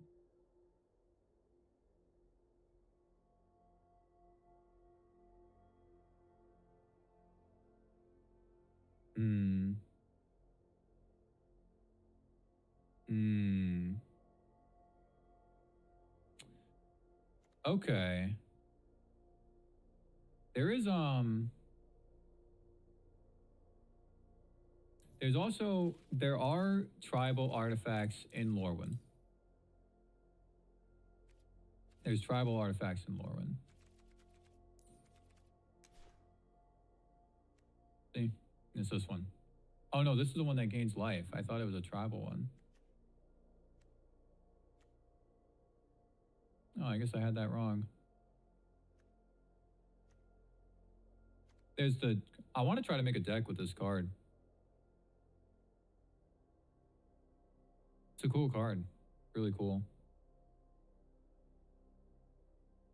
So there's this one, but the one you're thinking of, Ruben, is the banner, right?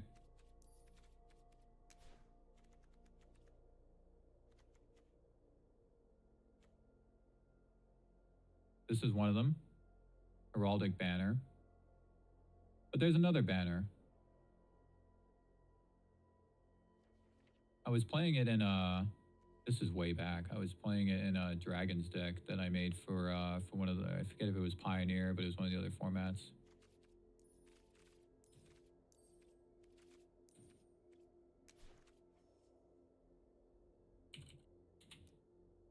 This one. In Bloomborough.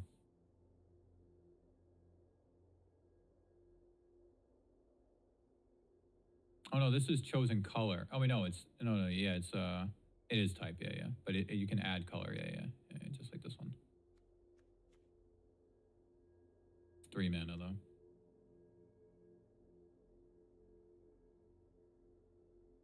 Oh, Lifecraft engine? I guess I just missed it.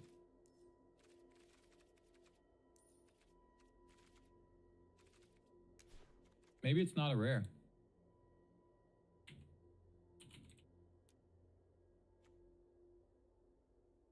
There it is.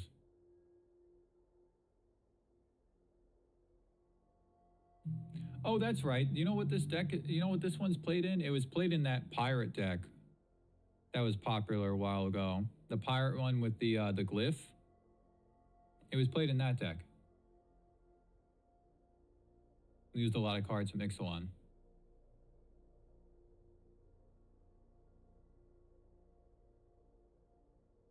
So yeah, unfortunately, I do think it's not fit for the deck, though. I think maybe there's a separate kind of build that's Dimir that uses tons of fairies. It's just fairies. Maybe there's no Kaido, and it can use something like this.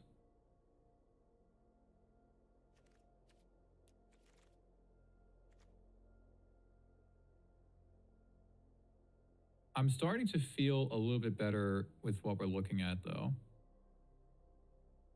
And I think we're onto something with the Spell Snare being a sideboard card. I unfortunately haven't really played against like a control deck or like an artifacts deck or something that plays a lot of non-creature spells to put in the Glenelendra Guardian. But this card is definitely going to be good. It is 100% going to be good in this deck. I just say that because we would need to figure something to take out for the second Spell Snare. Maybe Detect Intrusion.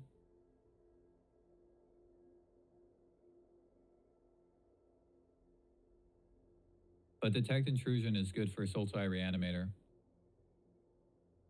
Because the Graveyard Hate is, it is what it is, but, you know, like, look, you don't have a Graveyard Hate and they got the Bringer in there, then the only other way you can stop it is with a Detect Intrusion.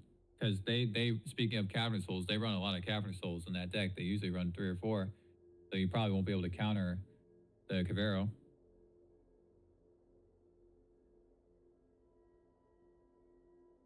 You're right. You're definitely right, Ruben. It curves very nicely with Bitter Bloom Bearer. I think that's an idea to keep on the back burner a little bit.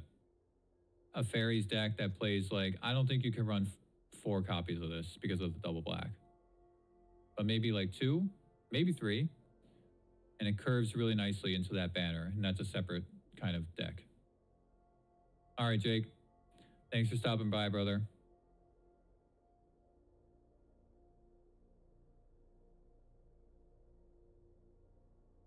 I think I'm starting to feel better about this.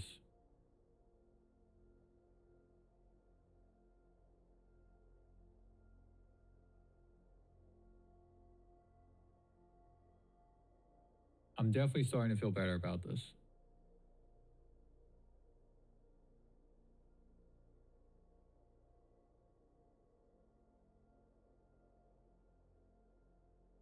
Maybe we just play like 1 Spell Snare? Is that weird?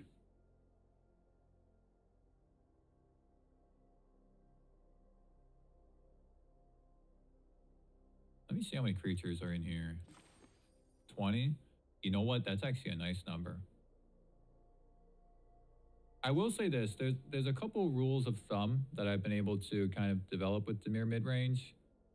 One of them is that I've said it already, and I broke my own rule of thumb earlier, and I don't think it was working, which is 25 lands.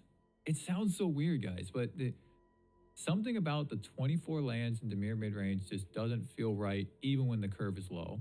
I think it's because the big plays, the Curiosity, the Kaido, it's like you need that 3rd land, you need that 4th land, right? And if you don't get there, if you stumble, then all this early stuff doesn't do anything. You know, like the early plays in Dimir Midrange have never been good. It's just always like value, but then the power plays come later.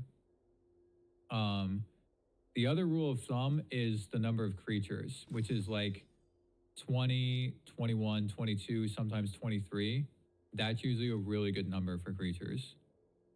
I tend to favor more like 21 or 22, so I'm a little bit low right now. We want Kaido. Yeah. Maybe we try 1 snare. I feel like that's weird. I really feel like that's weird. But maybe it's not, because it hits so many things. Spell Snare is even good later on in the game. Because if you're interacting with your opponent's stuff, if you're grinding them out, they're going to have to rebuild. And they'll probably rebuild with a smaller card at some point. It also just hits removal spells.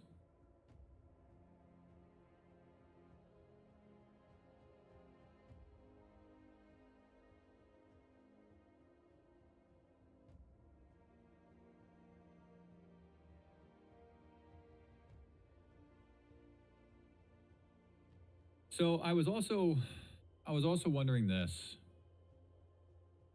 It's like I just said, you know, the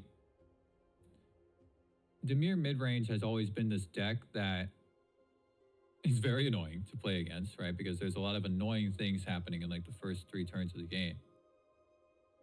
But I even said this in my last Dimir Midrange video when I was talking about why I've always ran 4 Kaidos. Kaido is the power play. Like, this is how you swing. You're not only swinging for damage, but you're swinging the game in your favor. So you want to try to get ahead a little bit with your interaction and stuff, but then Kaido keeps your momentum going. You know, it kind of keeps you ahead. The meta has changed a lot since Dimir Midrange was like really, really powerful. And I've always wondered if since then Kaido has gotten slightly less valuable. I feel like he has gotten slightly less valuable, but I still think it's one of the best turn 3 plays that you can do in the format. So the point that I'm getting at, though, is that we still have the Kaidos for the power play, but is there a world where like we still play 3 Curiosities? Because Curiosity is also a power play, right? And then I was originally thinking, no, because we have Nuisance. Why would you clog up your hand with Enduring Curiosities when you have Nuisance? But maybe the Nuisance is not necessarily meant to always fulfill that role. It's just a little bonus. You know, it's just a little bonus that it happens to be a fairy and it works with these other cards.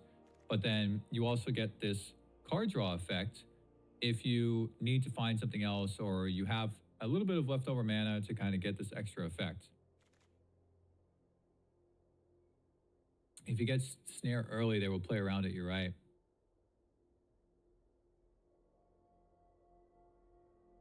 I think you're right, Ruben.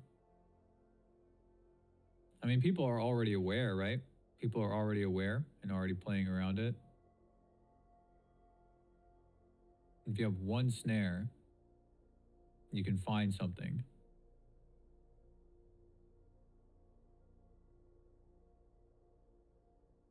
I do think that snare is really important on the draw. So having that extra copy in the sideboard is really important. It's easy. You just cut a Kaido, put in the snare, right? I usually cut 3 Kaido on the draw unless I'm going up against a slower deck.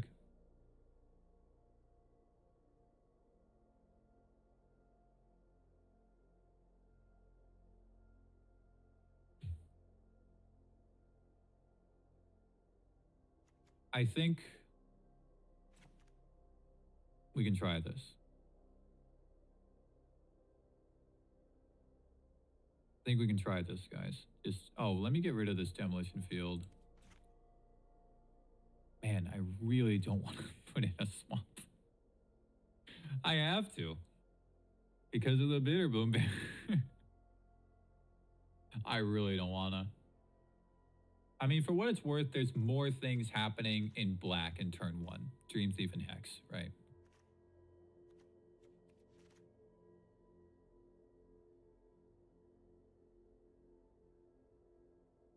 I gotta run to the bathroom, guys. I'll be back.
All right.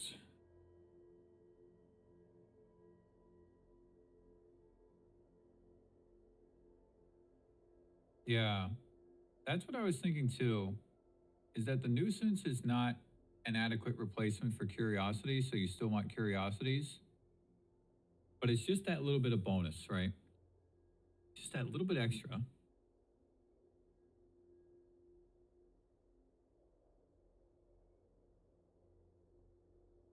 Now, the other thing that I was thinking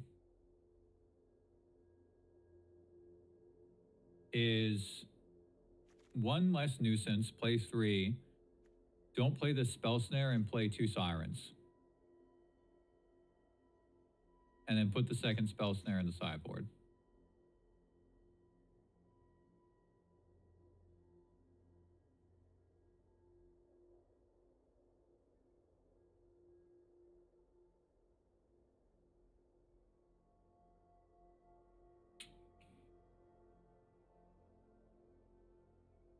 I wonder if that,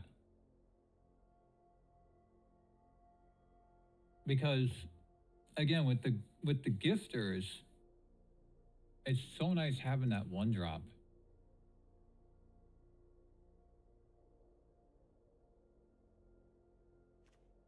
I think keep that as an idea, but try this out.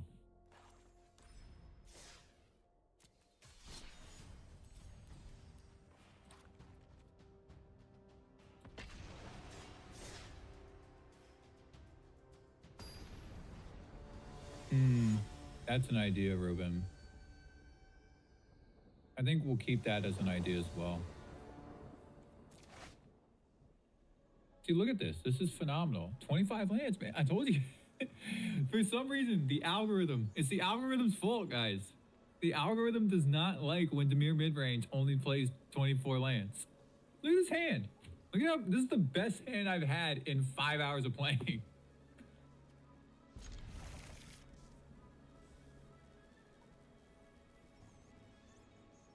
And I'm on the play too. Let's go. I'm just gonna get in there, man. I'm gonna get in there.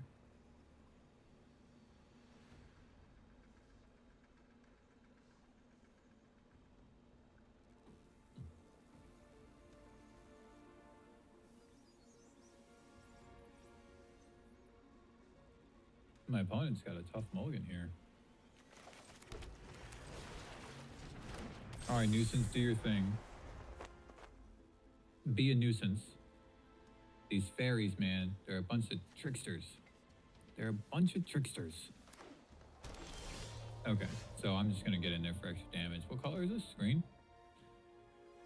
Okay, well, holding requiting X is not gonna do anything, so.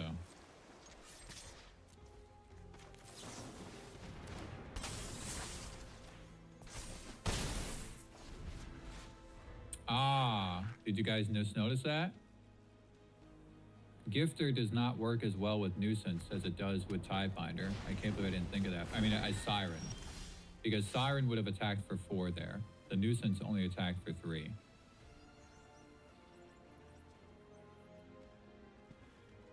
I can't believe I didn't see that before. So this is airbending, obviously. I probably don't have to get rid of that Bramble Familiar. Probably not. Better to save the Hex for a Dock or a Badger Mole.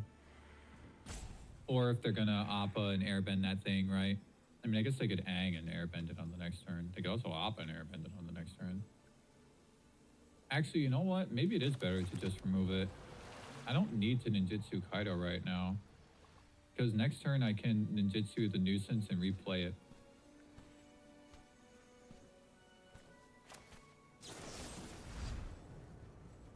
Yeah, I'm not going to get the Blight effect though. But yeah, I do think it's, yeah. I could also tap it down with Kaido. But I don't really want to use the tap ability with Kaido. If I can avoid it, you know. I'd rather either plus him up or draw the cards. Because they can also just airbend it. They can just airbend it and then, you know, they can just airbend it and then still replay it even if it has stun counters on it. Okay, so I think I'll just shoot this Badgermole before the land gets animated. Because then they only have 1 mana instead of 2. And then I can tap down the land. Okay.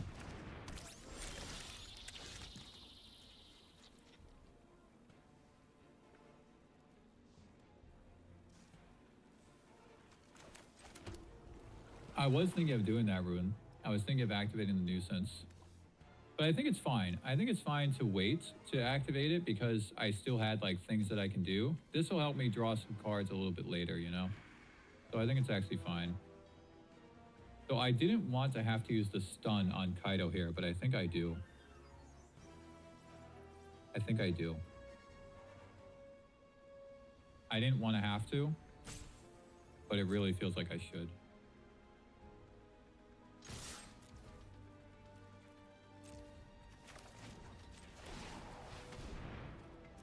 But I was definitely thinking about that, Ruben. I was definitely thinking about drawing cards. But now I can draw cards on my next turn, right? And I'll draw 3. Which I think should be fine.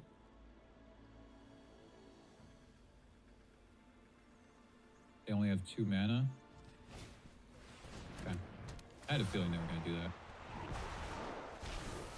Can still do it. Can still activate it. I think I should do that now. I think I should plus Kaido up. Because he won't die next turn if I do that. And then draw 2 cards.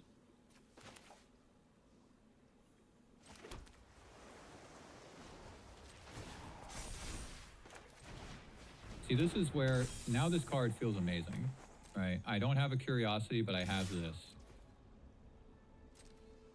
Are they going to block here? They probably should. Should probably chump block with that elf. I don't know if they can afford to, though. Because they might need the mana. That felt awesome. Draw 2 cards. Okay, not bad. Not bad. At least they're flyers and stuff. Okay, so this should be game then. I highly doubt they find anything yet. Cool. That felt amazing. There are so many things about that felt better, including the lands and stuff. Spell Snare is good here because there's a lot of targets for Spell Snare in their deck. They have the Airbend Ascension, they have the Familiar, they have the Badgermole, they have the Dock.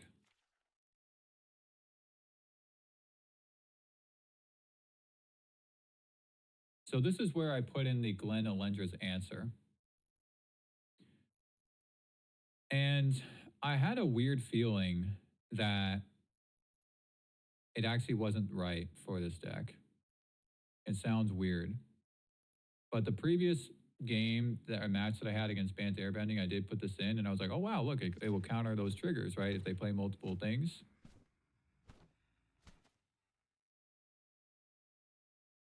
But I was a little bit, it didn't feel as good as I thought.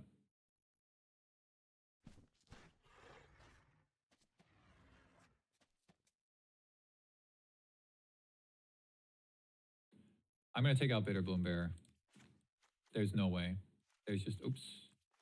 Put in a Nowhere to Run. It hits quite a lot of targets in their deck.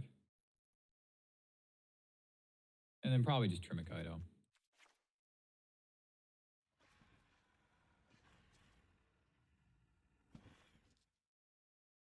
This is a matchup where Ego Drain would be amazing. Their deck is not that interactive. Not really. And I can hit their combo pieces.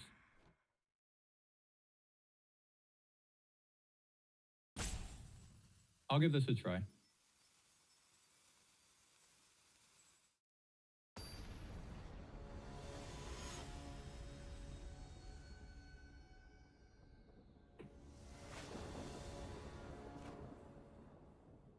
Dang it.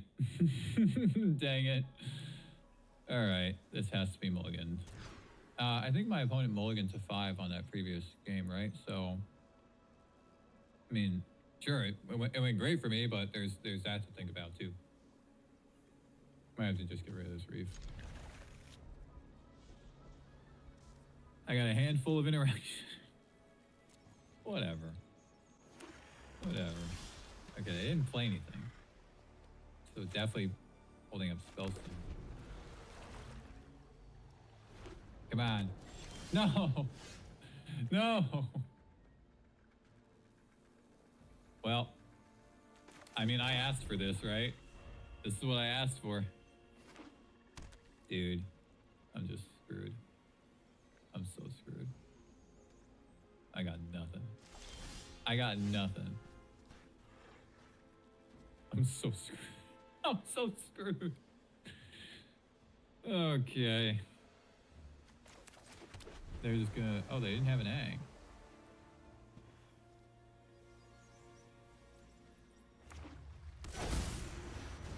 Okay. Now they have Cavern of Souls, though. This is exactly what I was saying, you know, where the demolition field. Dude, playing Soulstone Sanctuary against this deck is horrible because they can just airbend it away.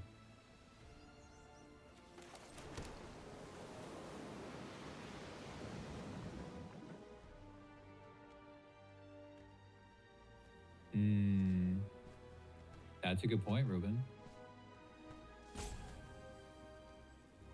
That's a good point. Right? Maybe if it was something else, I wouldn't really need it. I gotta say, though, I've been very impressed with that card. Very, very impressed. Maybe we don't run 4 copies, though. Maybe 3 copies. Okay, well. That's happening. Oh, God. Oh. Forgot that I had priority. Because of the Soulstone. Okay.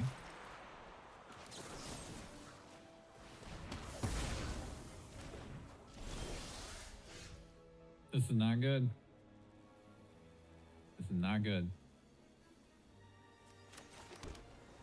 This is not good. Cavern of Souls, man. Still counters Dock Arlock, still counters Familiar, will counter an Airbend Ascension. Not good.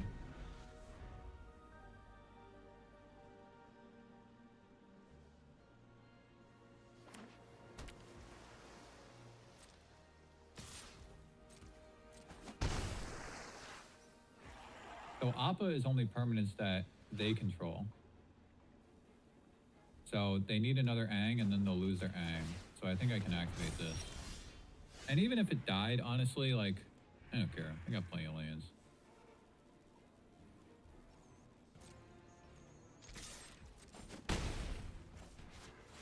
I mean, hey, at least they don't have too much going on yet. So this is, see, this is, oh no, the Soulstone is all creature types. I forgot. Soulstone is all creature types. Okay. Maybe this card is good in this deck. You know, Soulstone is also fairies, so you actually have 16 fairies, including the Soulstones. Ugh. At least it's not an ally. It's not an ally, so that guy can get out of here. Aha! Aha! I got you! Yes! Yes! Oh no. What do you got? No! Alright, that's fine. I got the Hex. I got him! I got him! Okay. Alright. I don't want to remove this Ang yet. I kind of want them to target it in some manner, and then I'll do the fencing. Oh, they didn't attack. Seems kind of crazy to me.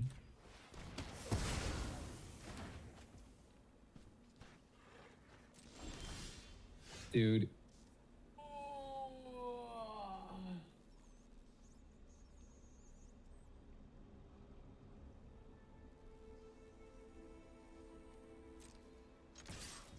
not dead.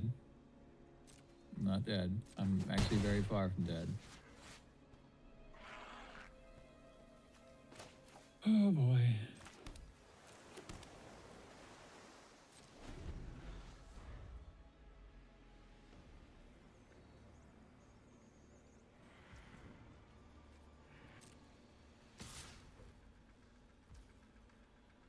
I still don't want to target that Aang.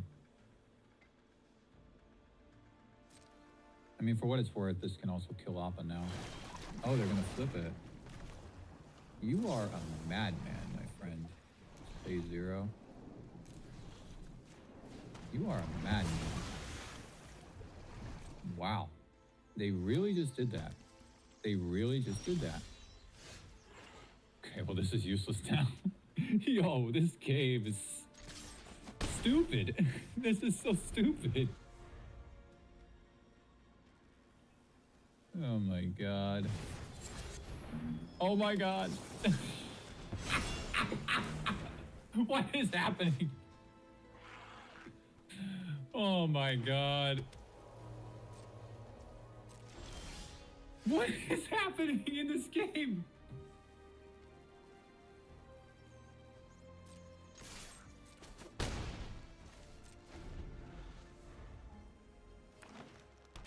Dude, this is ridiculous. Okay, I can do something. Yo, this game is insane. Imagine if they had like an Aang and there was no response there, thank goodness. But oh my gosh.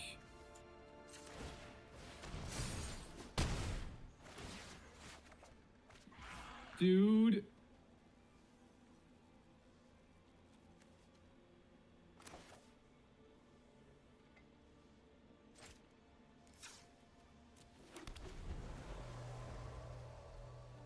What is going on? No! Oh wait, I win! Oh my god! What the hell just happened? Are you kidding? Dude, you can't make it up if you tried. What was that? Dude. Wow, I don't have anything to say. That is ridiculous. That is ridiculous. You're right, Ruben. It was the 25 lands. It screwed me. Hey, man, that opening hand, though, in the first game was the most beautiful opening hand I've had yet. So.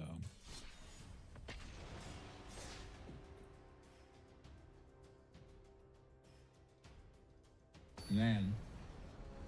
What was that? What was that?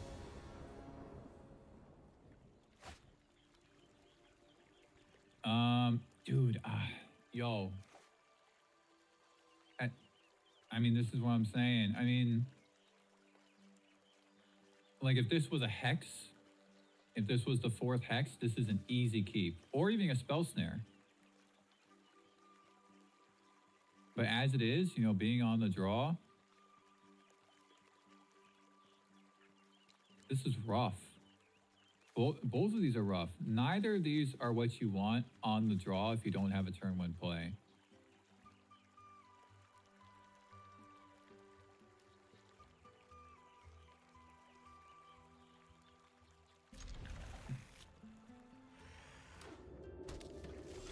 Oh, it's landfall. Hey! Yo, I like this card, Ruben. This thing is nice. This thing is nice, dude.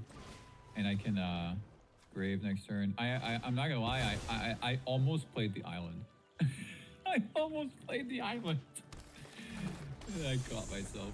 I literally almost played the island. Oh, it's Golgari. Oh, it's... Oh, okay. Okay, that was beautiful. Alright. I might just need to have Spell Stutter up for whatever they do next.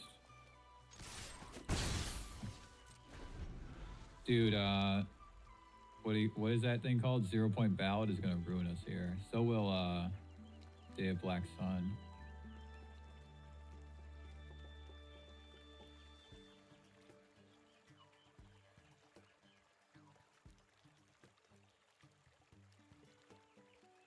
Day of Black Sun is going to be a problem, man.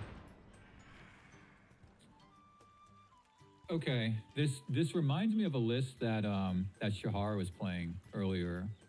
It could be the same list. There really aren't that many creatures. There's like an Overlord, there's an Ugin, well, Ugin's not a creature, but there's Overlords, there's the Fenrirs.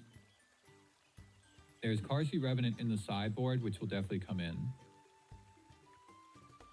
So I'm just thinking I might not need to counter this, but I feel like I actually do.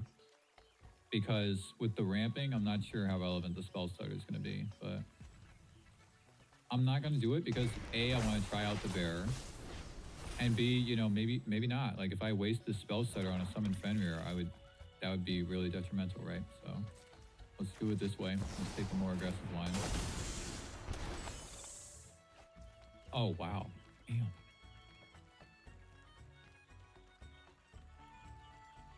So the question is, what am I taking back? And I feel like it is the nuisance.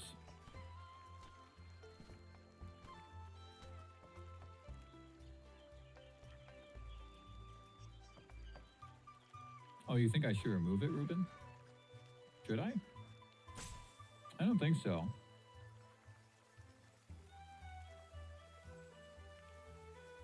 You know what? I will. I like that suggestion. I'll remove it and then I'll hold up my instant spells.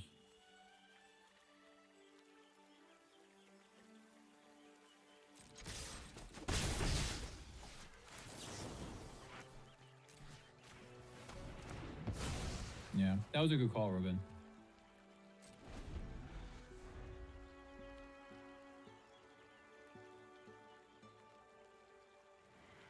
Spell Stutter will address a Day of Black Sun right now.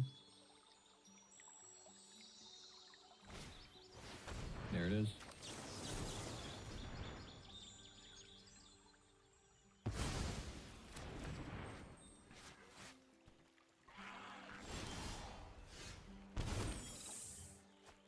Okay. I think I can ninjutsu the nuisance and then replay it.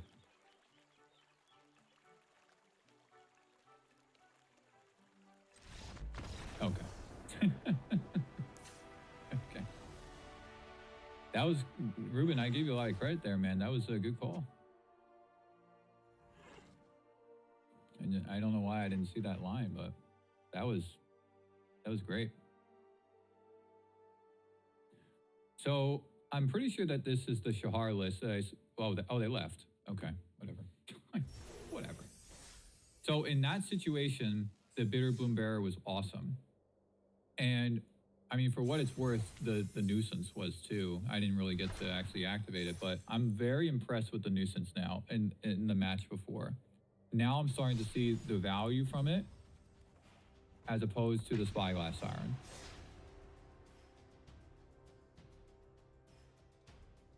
That was just sick, the previous game.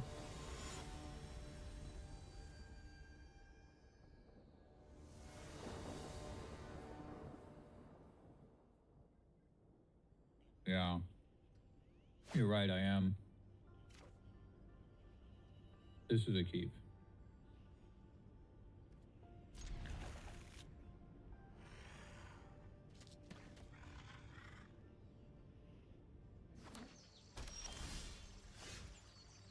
Definitely a keep. I do kind of wish that was a blue or a dual land, though. All right, this is some kind of Selesnya thing here.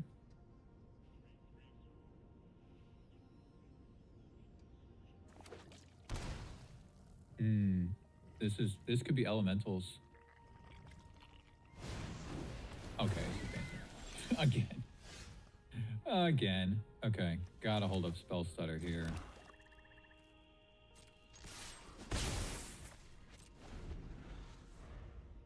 I think I can wait to do this Kaido as well because I have Tidebinder.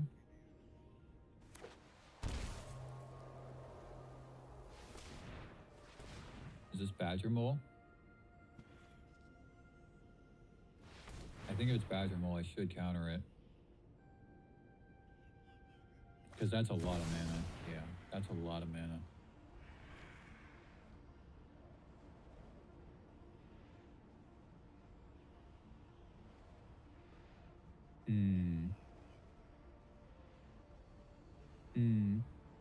Yeah, it's true, Wood.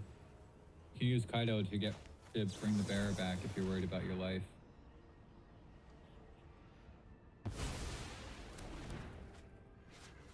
That's nice. That's nice. Nuisance into spell stutter. That is nice. Wow. Okay. This is a tough turn here.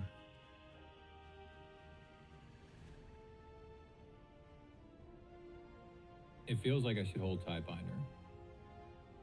Because there's both Angs, there's Appa.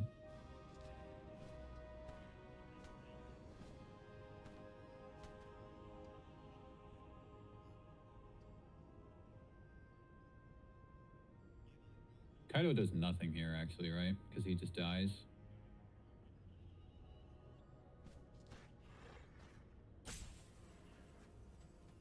You know, hold Tidebinder.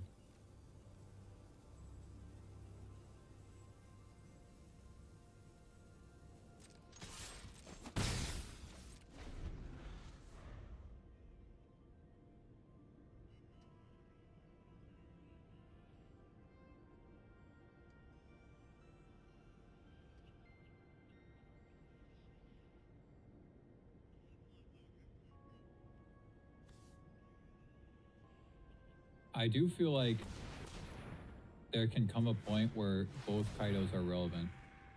I'm definitely gonna Tidebinder that.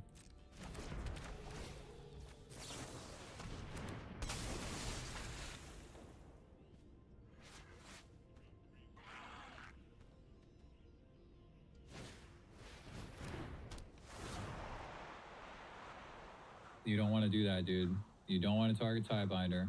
Yeah, that's it. Damn, that would have been good to have before, wouldn't it?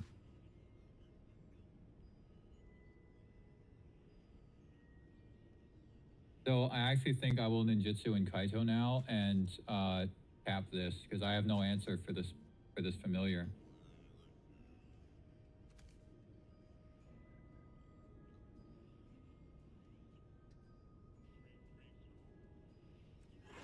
I have no answer for the familiar.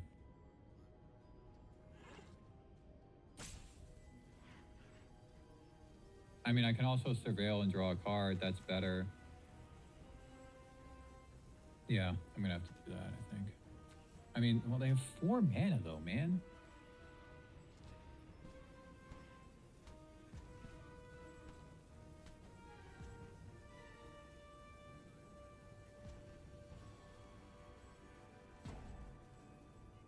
Is there a world where I just kill Badger Mole instead and play a little patiently? It can't be.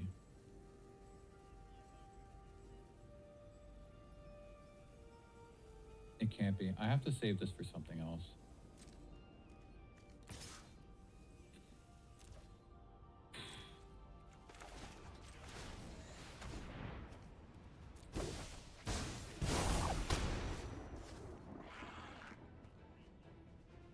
How bad is it that they have 4 mana? Potentially 5. Well, the land doesn't come in tapped, right? I mean, they probably won't get a land, but they do.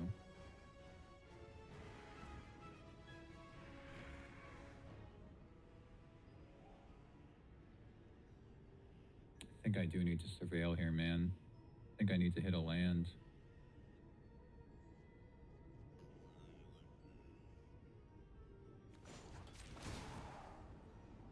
Okay.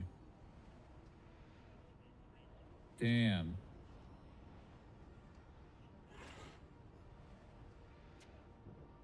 Damn.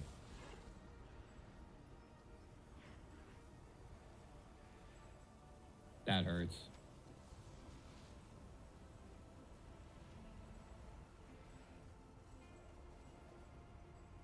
I should probably keep it though, because if they're gonna airbend stuff.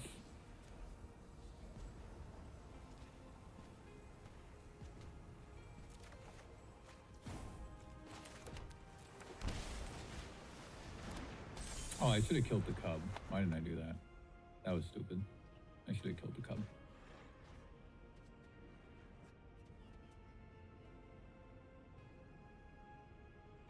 I mean, I guess I could play Curiosity and draw cards, but I should have killed the Cub.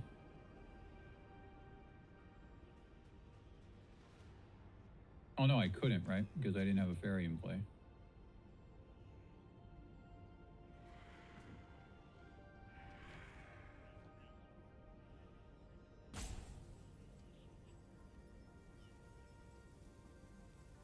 Yeah, definitely willing to trade Tidebinder for Cub here because I countered the initial trigger. I mean, they get to pay the 2 mana to cast stuff, but the main thing is the trigger off of the thing that exiles.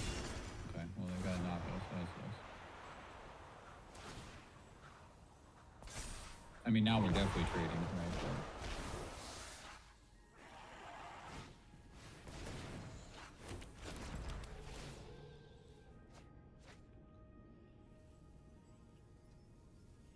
see, it's a good thing I kept that spell snare, though, because now they have all these things that they can do.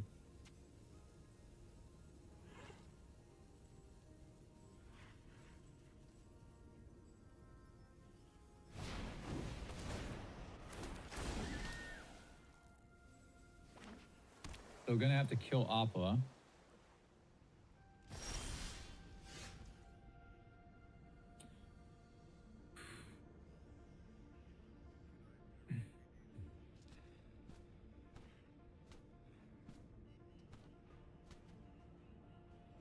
Oh, I guess you're right. Yeah, I could have attacked there with Tidebinder, right? I mean, I was thinking that to hold Tidebinder back as a blocker, because then they have no good attacks for Kaido, and now I can still stun with him, but it's a good point. But now I can stun something, which I am kind of thinking of doing.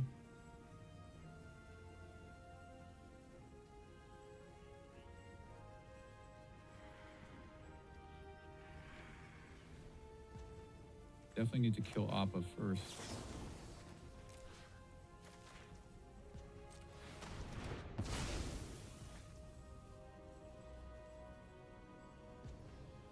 Actually, I think I'm gonna draw a card.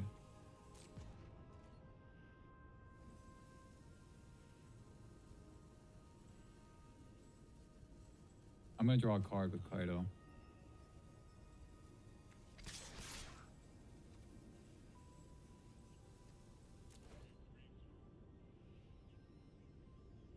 Because I have a backup Kaido, and if like,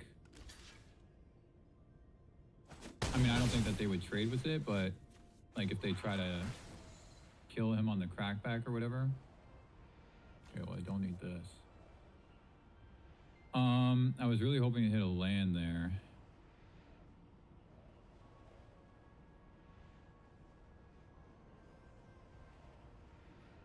Really hoping to hit a land there.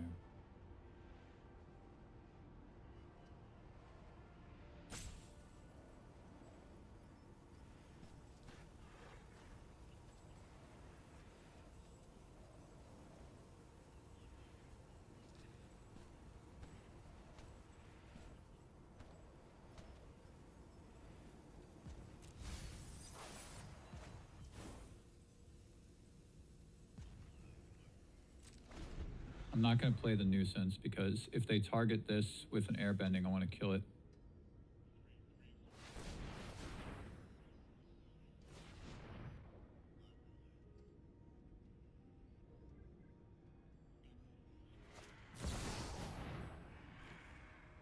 That's my point exactly.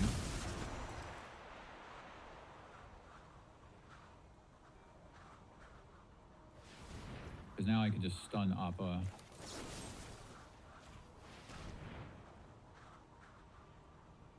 Oh, they have an hang or something?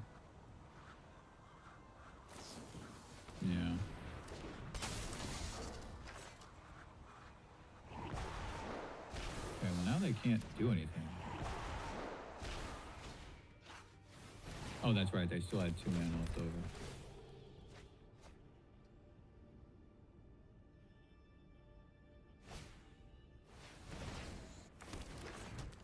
Okay, well they don't have the combo yet. Okay. Feels like this Kaido is just a sacrificial lamb at this point.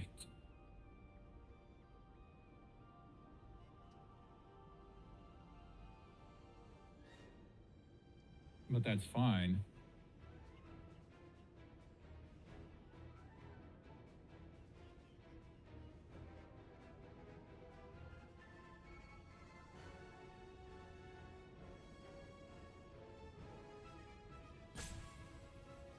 If I plus him up, they don't have good blocks at least. But I'm not going to be able to play the nuisance. I have to hold up Spell Snare and Enduring Curiosity because look at all this stuff. Well, I guess I don't really have to hold the Curiosity, but...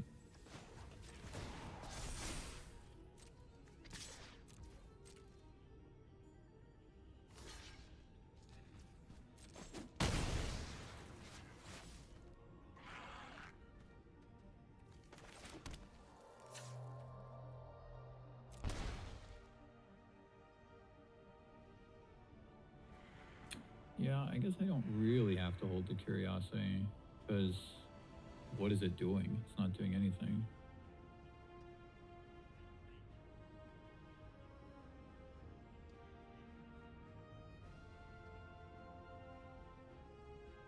I was also thinking that I could stun one and then play the second Kaido and stun the other one, but I think that that's just too wasteful.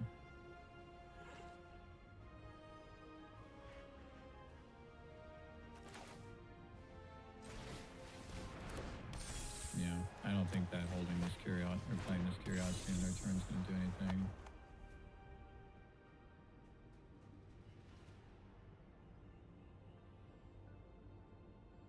It at least, I guess, somewhat incentivizes them to, you know, to like target my stuff. Just jump block here.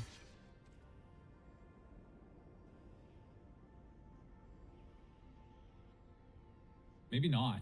Maybe I just let this happen and then I draw more cards with my Curiosity.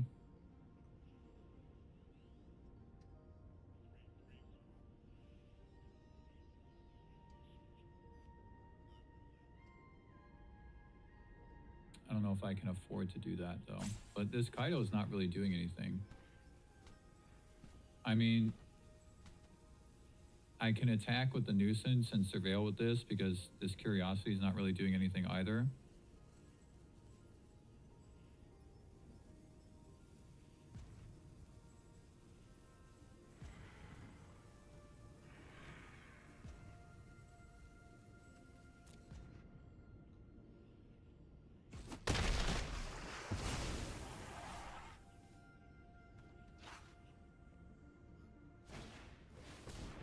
That sucks.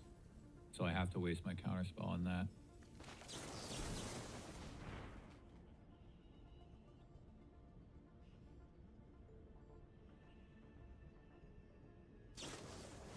Okay. It was a little messy. I missed a couple land drops. And you're right, I definitely should have attacked with that Sidebinder. So let's see.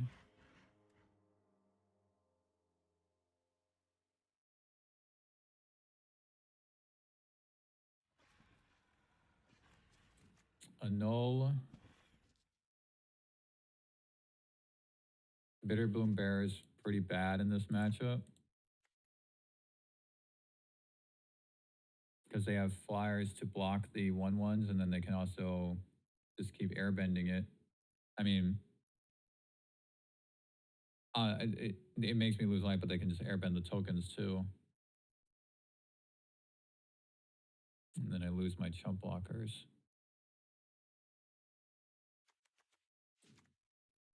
Nowhere to run is good. It's a lot of targets on in their deck.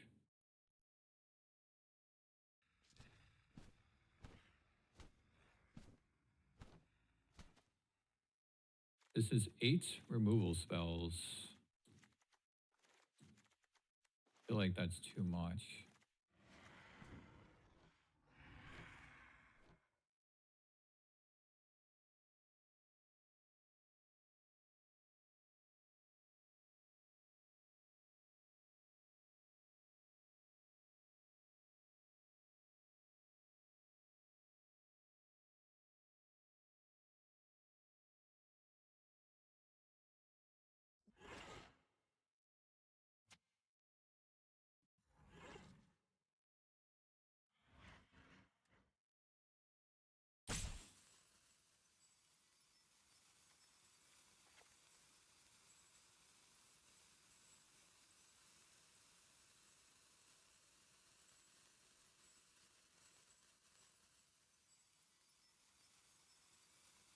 try it like that.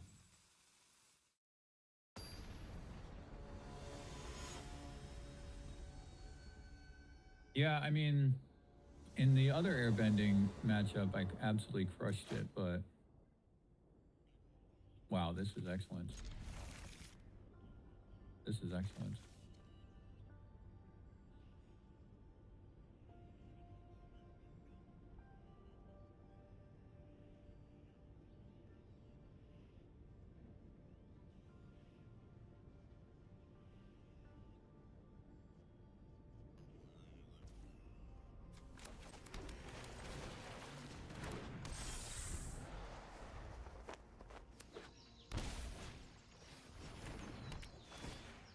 It was excellent until that happened.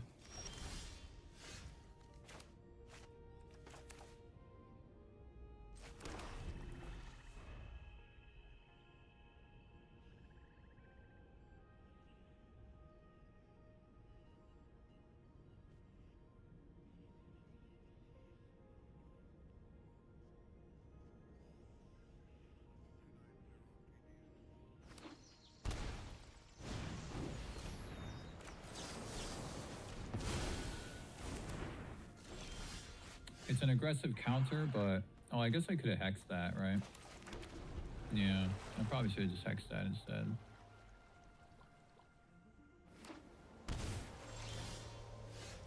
They have an Ang. Yeah, I should have just hexed that thing.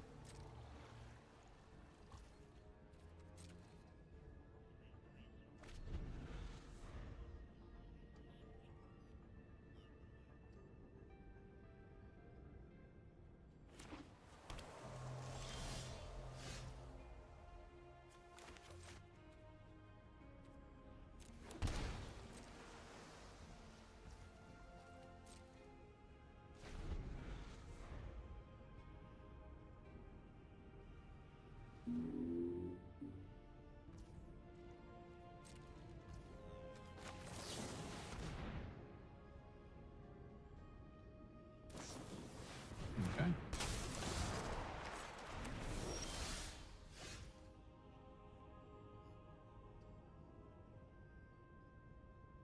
think I'm still just chilling here. I mean, it's tempting to actually play this.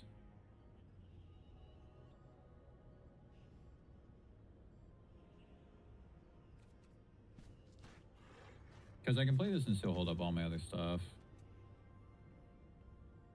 In case they have like an Aven Interrupter, you know?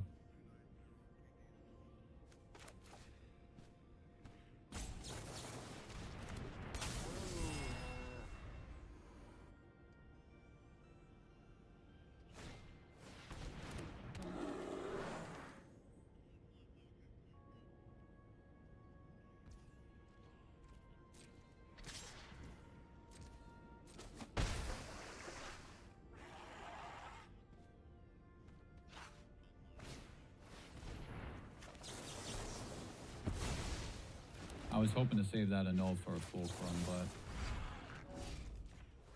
guys ruling that. Man, this is just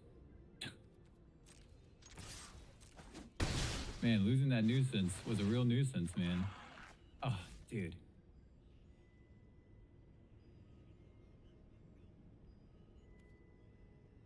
Alright, well there's no way I don't play Kaido here. I should probably... Oh wait, I should have... damn, I shouldn't have played that land. Damn. Yeah. Could not have played that land. Damn. Because I don't know what I'm going to draw off Kaido. So if I draw a 2-mana spell, right, I'm going to want that land.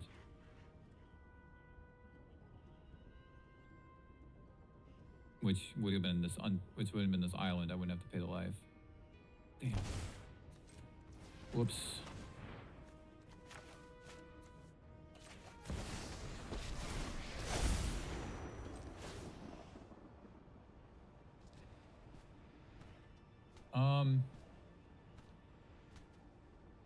I mean, Fairy Dream Thief is not bad. That's not like irrelevant. because I can tap down the Yang. The Reef does feel kind of irrelevant because it can just get air bent.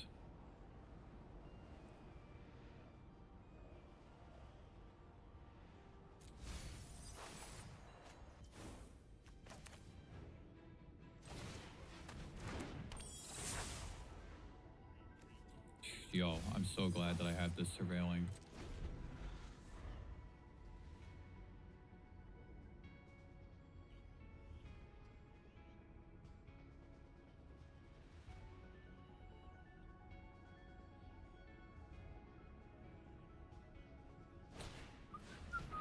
Okay.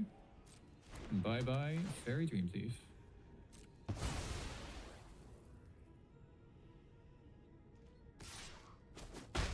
Okay, now I can't stun the Yang.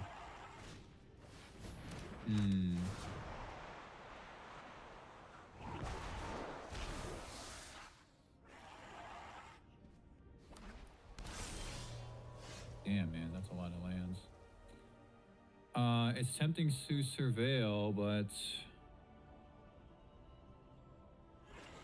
I won't. I'll keep my Kaido around. I hope I find something here.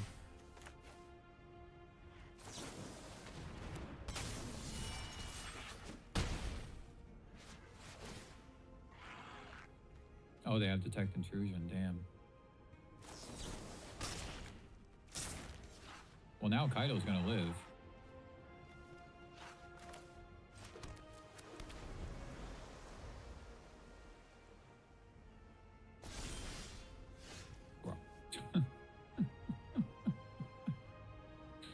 Okay. I'm definitely gonna surveil.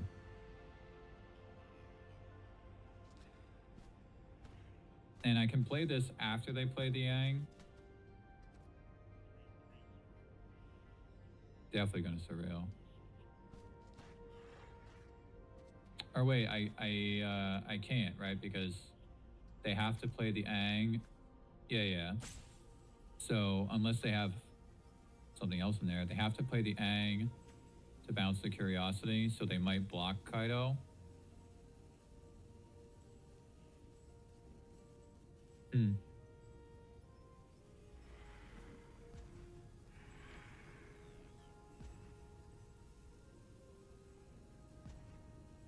Because then it's better to plus up, is what I'm saying.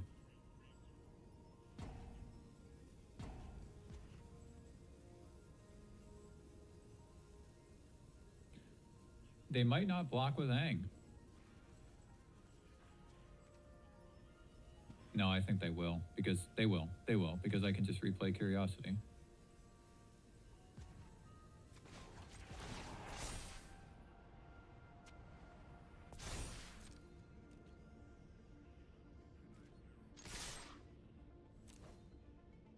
I mean, if they play Appa right now, it's actually really bad.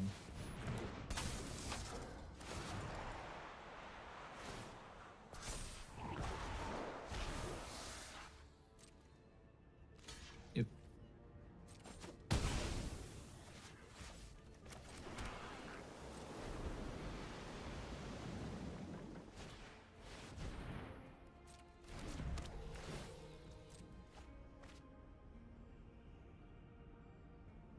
Okay.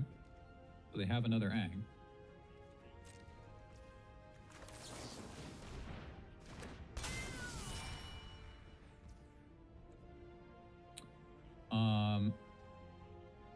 So I probably shouldn't activate this Soul Stone. I mean, oh wait, no, I do, because I can just stun it with Kaido. I can stun the Aang when they play it.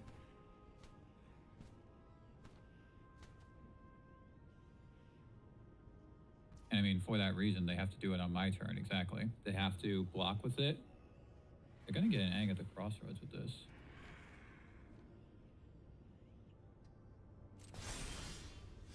Okay, that was good. So I'll just plus Kaido up. Well, it doesn't matter, because I can just kill it before blockers.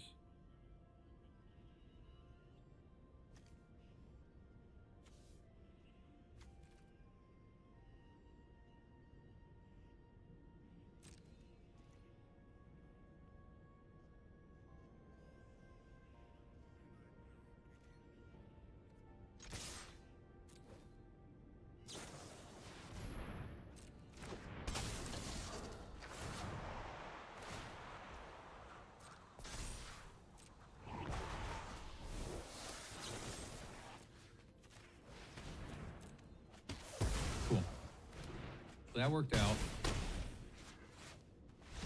Now that I'm on the draw, I'll cut one Kaido.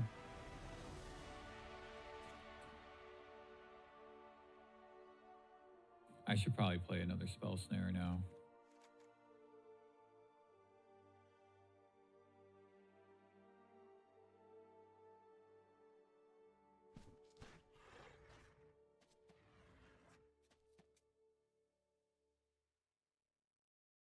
Yeah.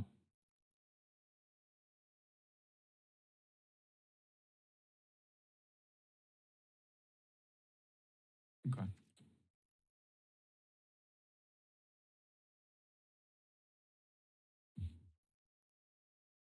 This is definitely feeling better than the other versions. But you remember, Ruben, there was that other... I haven't done the play of doing the gifter as a follow-up to the nuisance, but it only hits for 3 because the nuisance has a -1/-1 counter on it, whereas the Spyglass Siren would hit for 4. Wow, look at this hand. Wow.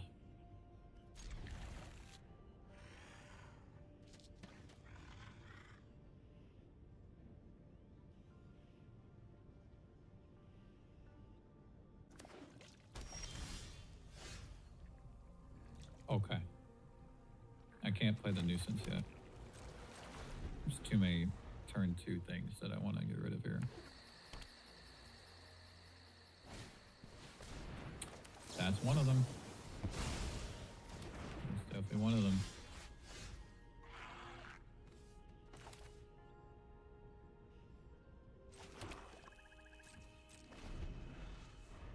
They might not play anything here. Oh, that is a very favorable thing.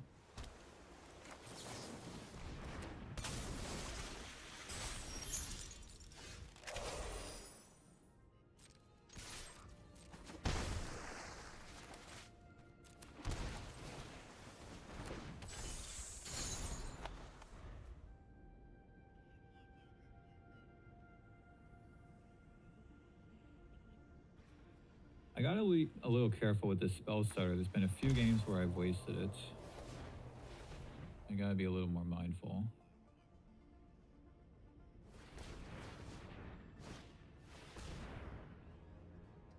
See, that I don't need to counter. I should probably kill it. We shoot the Sheriff, but... Okay, so now if I'm gonna kill the Doc Arlock with the shoot the Sheriff, maybe I should counter the Familiar. Because the last time I countered the Familiar when I could have just killed it with a Hex. And for what it's worth, both of these creatures can just die to a Hex. So then I don't have Spell Stutter. I don't have 2 of my bigger things. I don't have 2 of my bigger answers for Appa, Aang at the Crossroads, etc. You know what? I'm just going to kill the Doc and let this resolve. Because if I can counter the other stuff, even if this gets airbent, maybe I find a Spell Snare. I think I have too many answers in my deck for this. But the Doc, you know, let's get rid of the main combo piece, right? One of the main combo pieces. Look at that. Don't really want to do that. They won't block. There's no way that they block here. Don't really want to draw cards yet either. Just tap down the Weaver.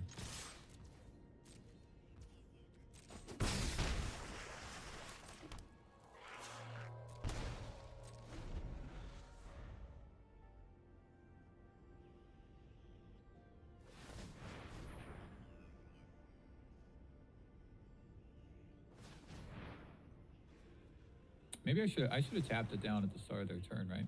That was a mistake. This is Aang at the Crossroads. Oh no, it's Reality Fulcrum.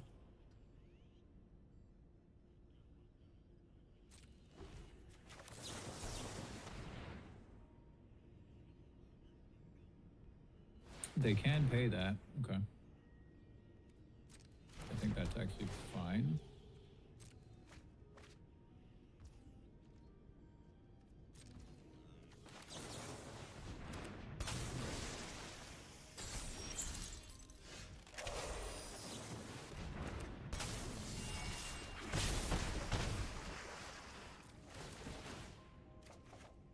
just curving out. Nice. Just get rid of this now so that they can't save it in response.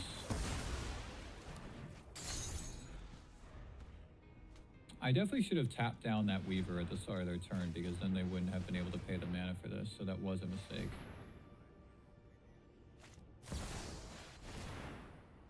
Okay. That's actually not too bad. Really not too bad.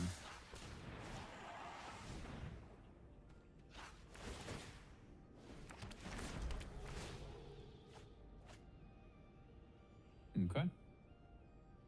Oh, but now they can play Doc. Oh, do I lose? I do, right? Damn, so close. Maybe I should have saved that Hex.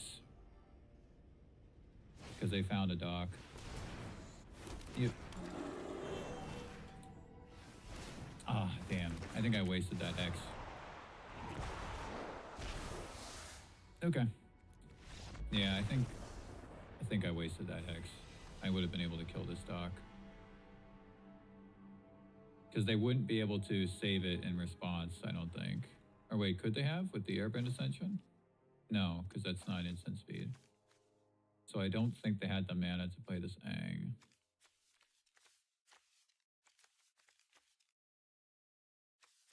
I don't think so.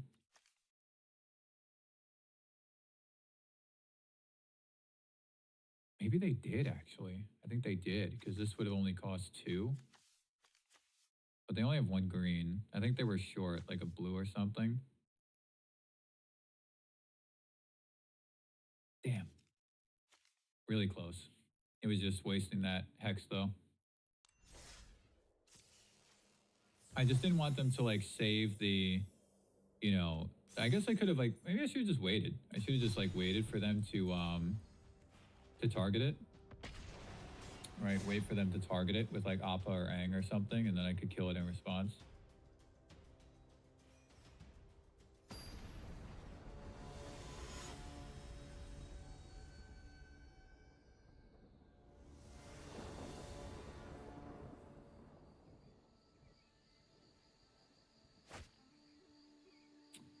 This looks good.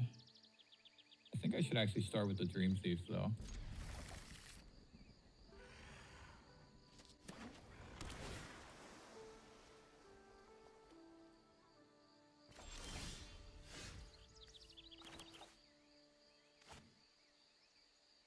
I think I should start with the Dream Thief.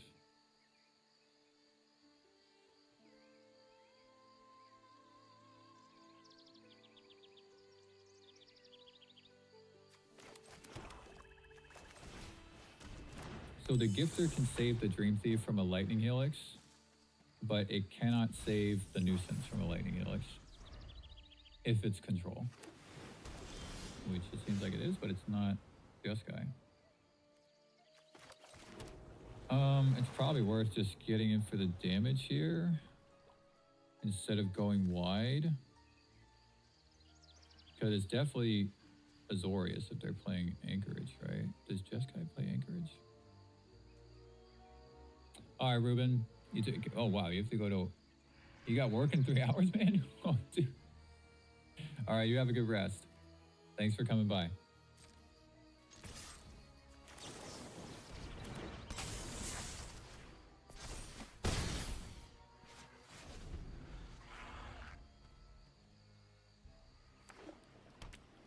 Yeah, it's definitely Azorius control.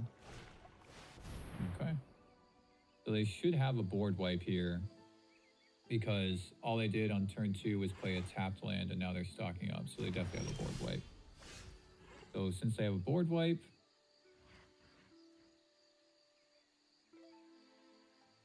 save this Nuisance, maybe play Tidebinder. Oh, I guess I could have played the Swamp, right? I think play Tidebinder at the end step. I mean, Tidebinder does counter a Beza and also an Overlord. Beza, Overlord, Elspeth. But I'm going to get to draw a card with the Nuisance and Tidebinder.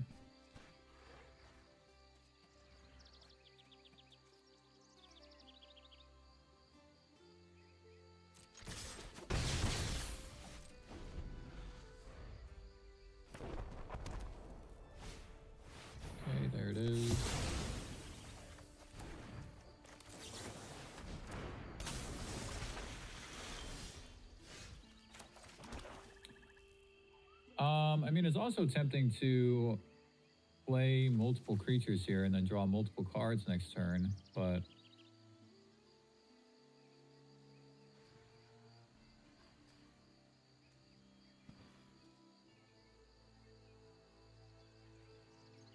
could also, you know what? I think just draw a card with the Dream Thief and play the next Dream Thief to save the nuisance.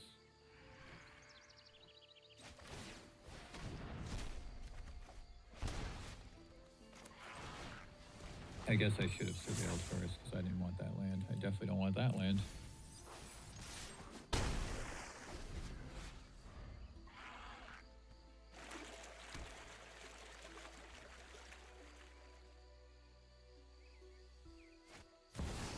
Okay. Saw that coming.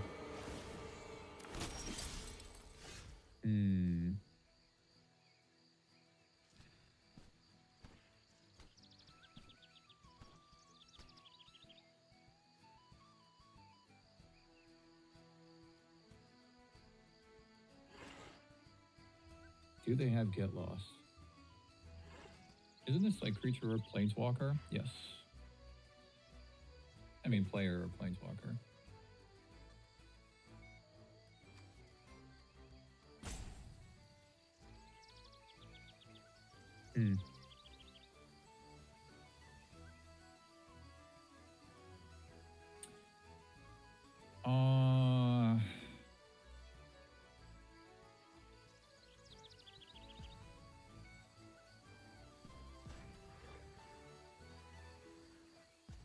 Still only going to draw one card from that.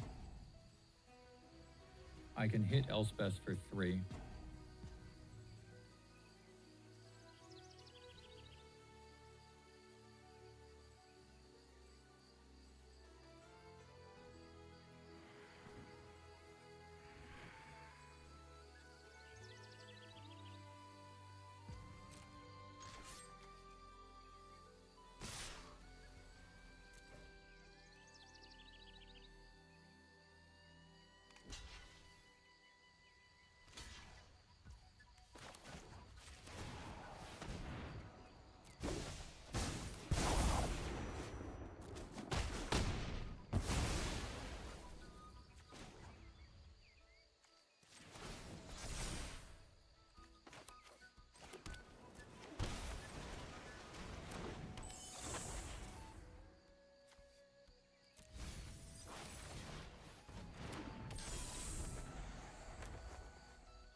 Okay.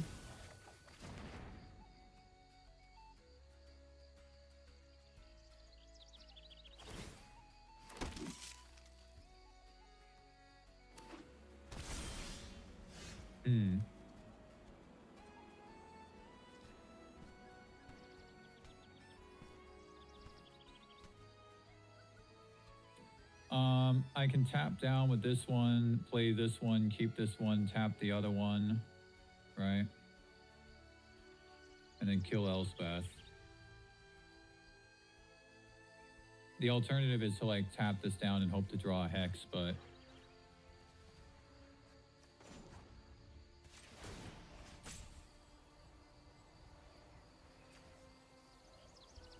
or wait a minute, I can't do that, right? Because I would have to decide which one I keep before I do this.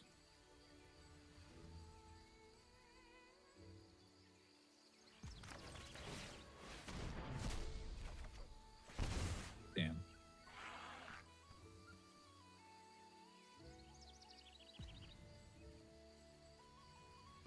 That's not good.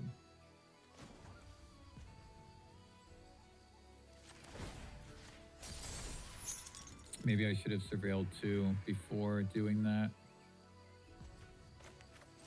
Because then I could have seen that I was going to draw a land.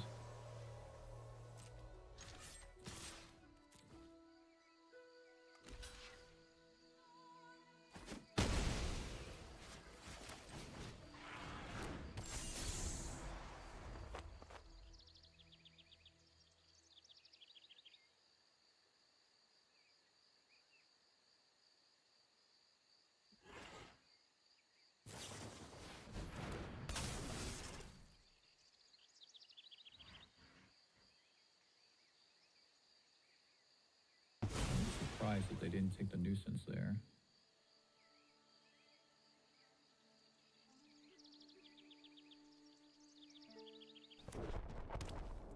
Okay, well now they have a blocker.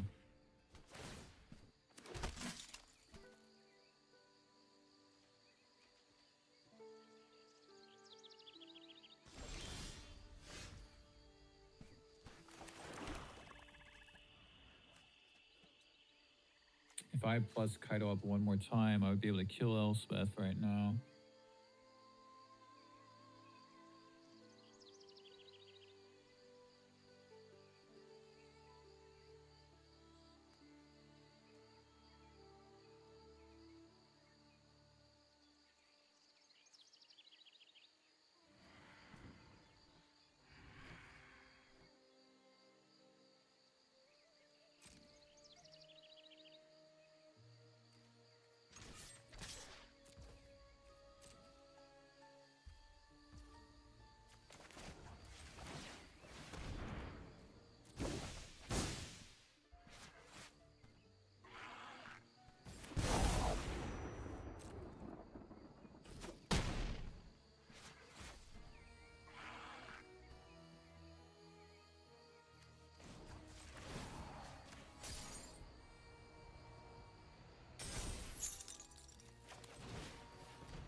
Wasn't expecting that.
Can take a block here.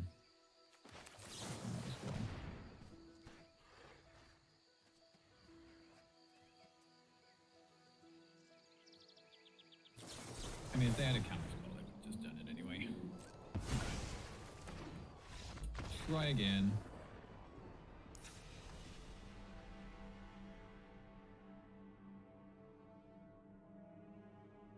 Bitterbloom Bear is nice in this kind of matchup. Don't need this.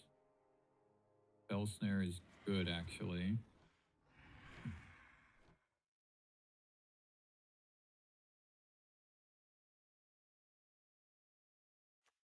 Take out Tiebinder, put in Glen Elendric Guardian. Finally get to try this card out. Duress. I do want to leave in a little bit of removal.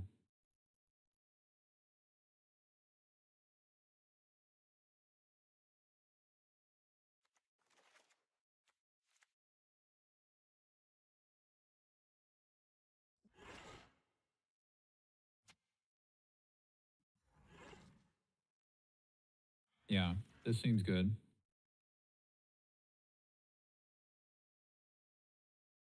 Actually, Spell Snare is not as good in this matchup. It's better against Jeskai control because they have Lightning Helix.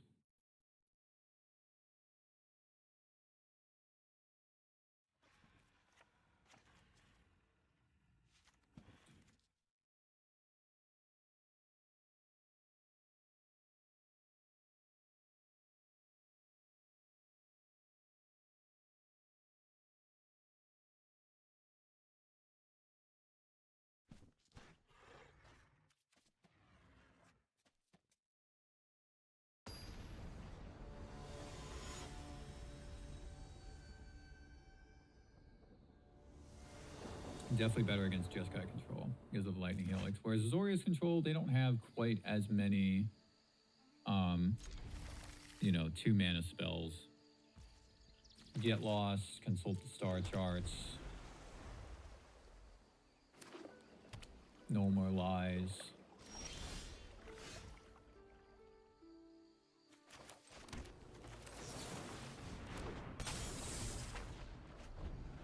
I think I should have played the Drowner there, actually.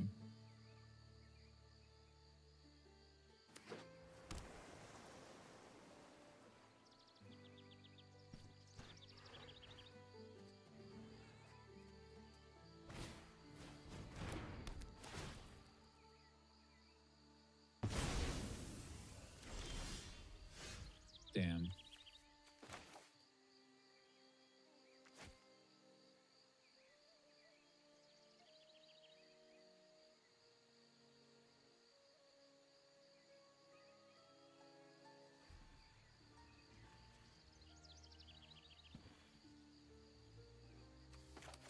See if they tap out for stock up. I don't think they will, but they might, and then I can play the Guardian.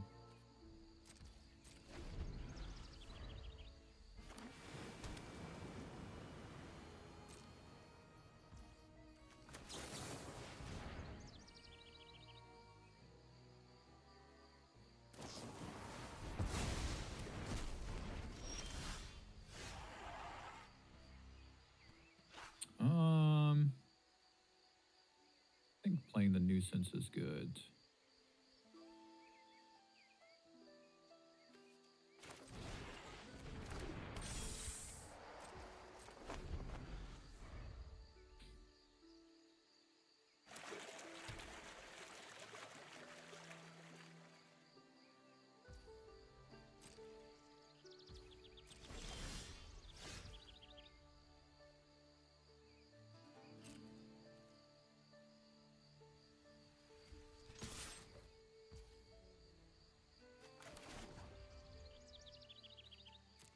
I kinda don't want a Ninjutsu Kaido here.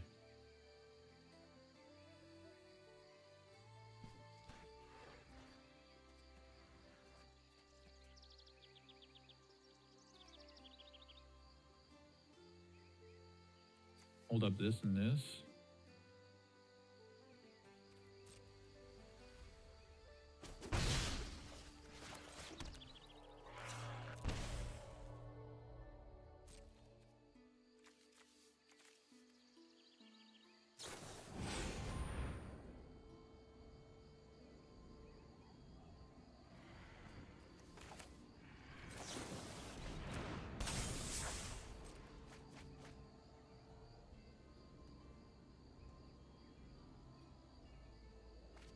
Hopefully they go for a sleeper or something.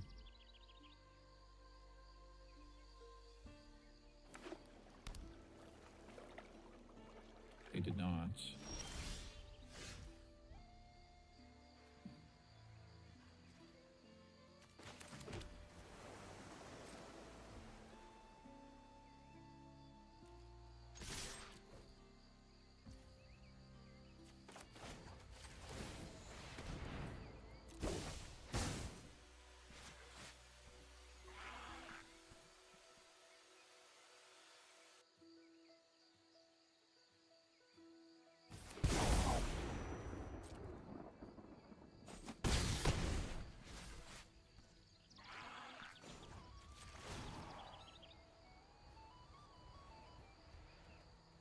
Don't really want either of those.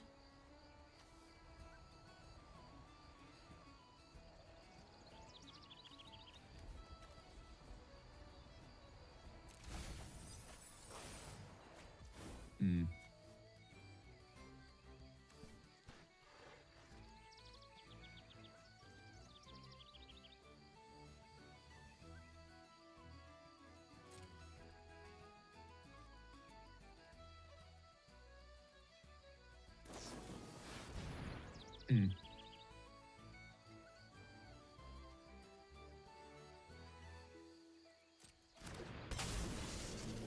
Waterprint 4, wow.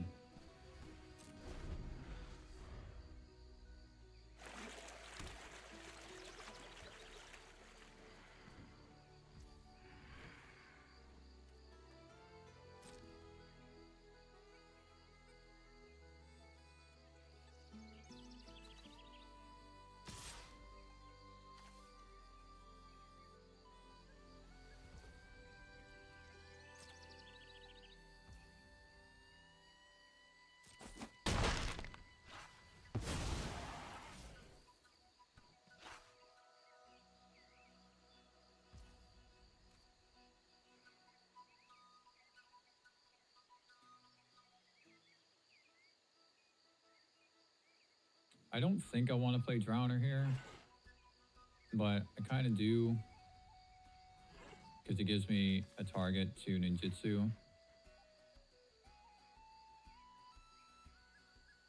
I'm not going to be able to remove that Unagi.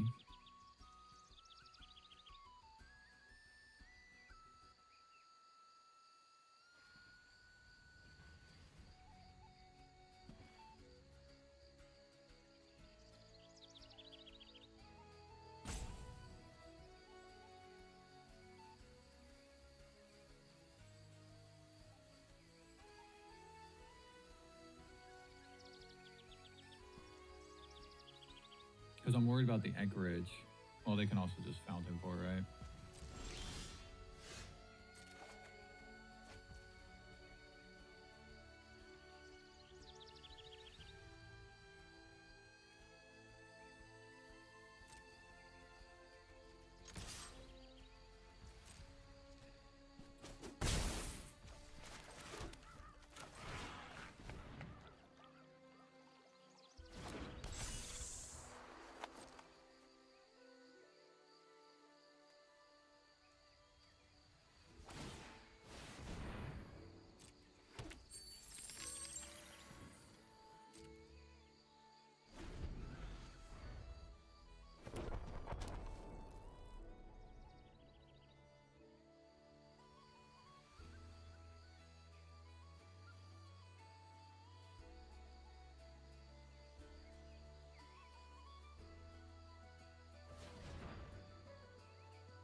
Hmm.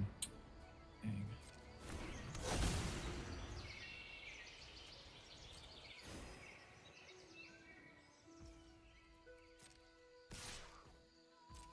They are attacking.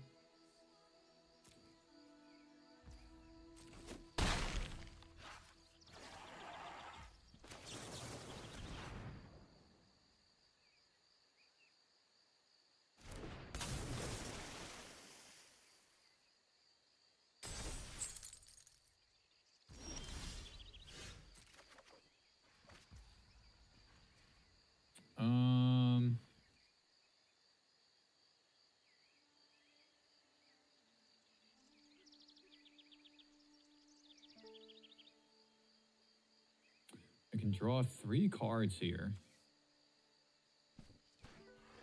But they will also draw 2 cards. I can actually tap down the Unagi. I have enough, right? If I ninjutsu.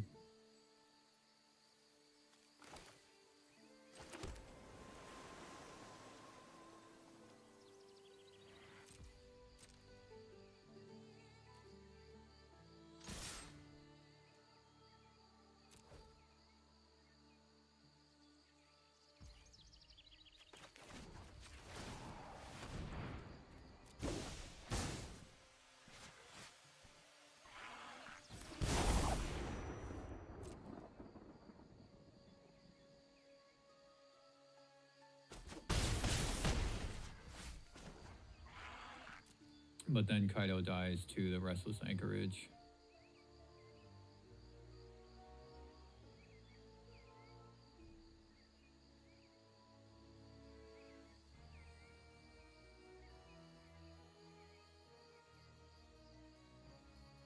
I can put Flood Pitch Drowner in front of the Unagi.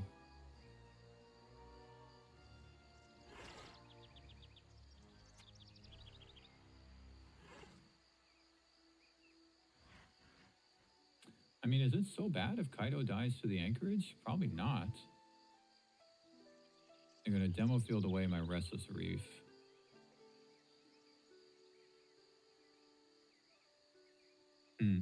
Actually, I guess if they do that, then I can detect intrusion.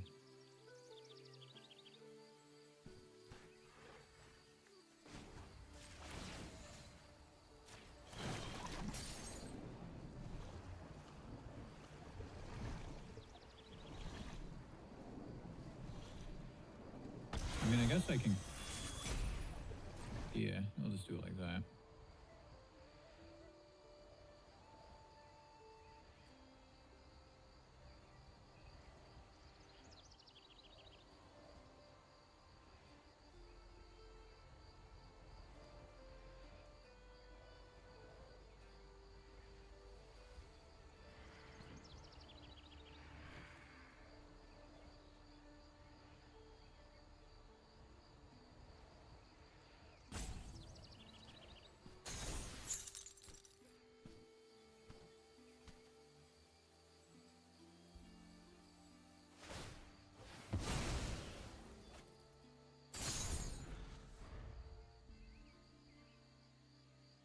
I don't think it's that bad if the anchorage kills Kaido here, actually.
I screwed that up. I screwed that up. I thought I would counter the demolition field trigger. Damn. So is it not a trigger? I thought you could counter this with detect intrusion. No, you can't. Wait, you can't? I think it's not. Damn.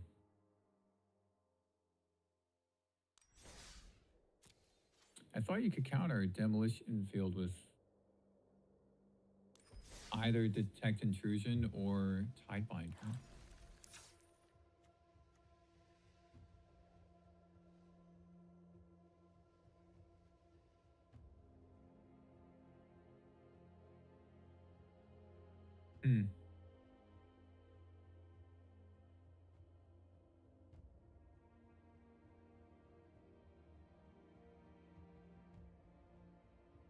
I'm really not too sure about this. I'm really not too sure about this either.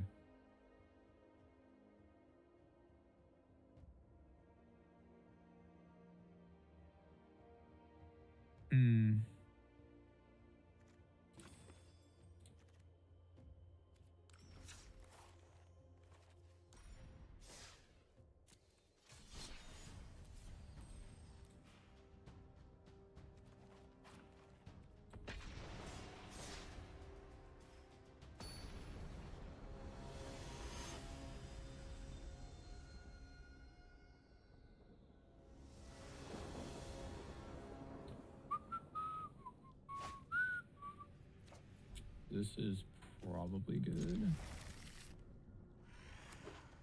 I really thought that, I feel like I've done that before. I thought that the demolition field is a ability that goes on the stack that you can counter.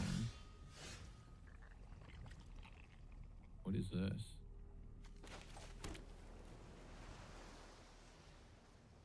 I don't know what I'm playing against, but my nuisance is going to be dead. Okay, never mind. Oh, it's just Timber Battlecry.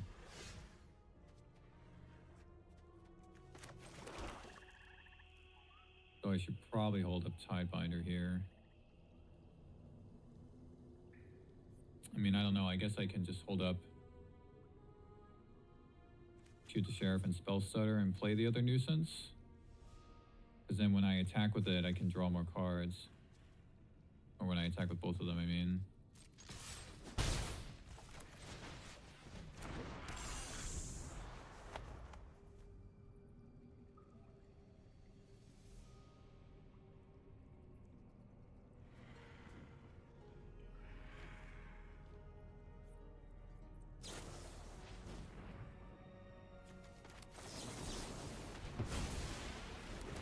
Main decking Fire Magic.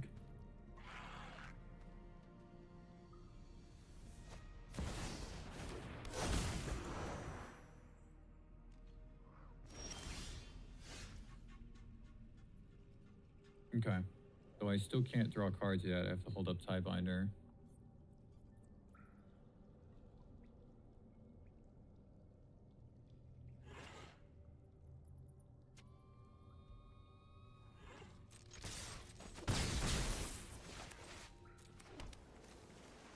And shoot the Sheriff for that matter. Shoot the Teamer Battlecrier. Man, I'm still tripped up about that that demolition. I really thought that you could counter that.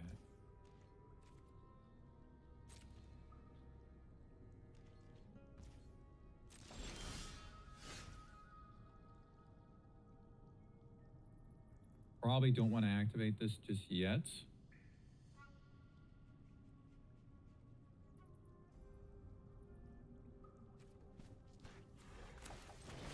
See if there's something that I really want coming up. No.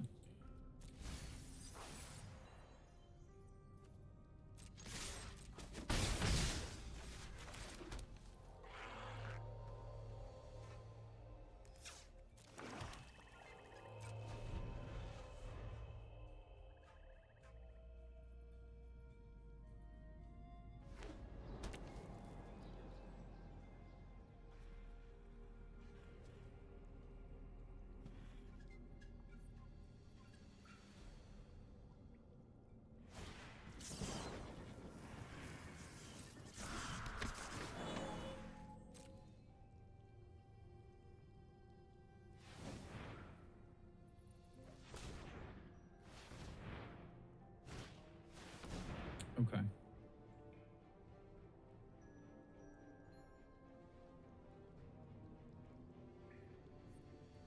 I feel like I should Tidebinder the Trailblazer and shoot the Teamer Battlecrier.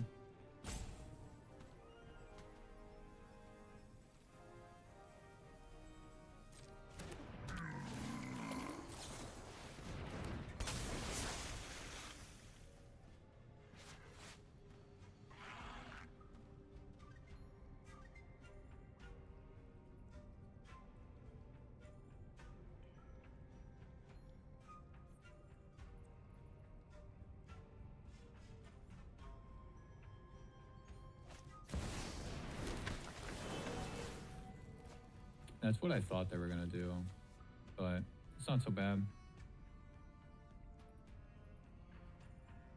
I don't think I even need the jump block, really. Just, well, they do get 2 more mana from that.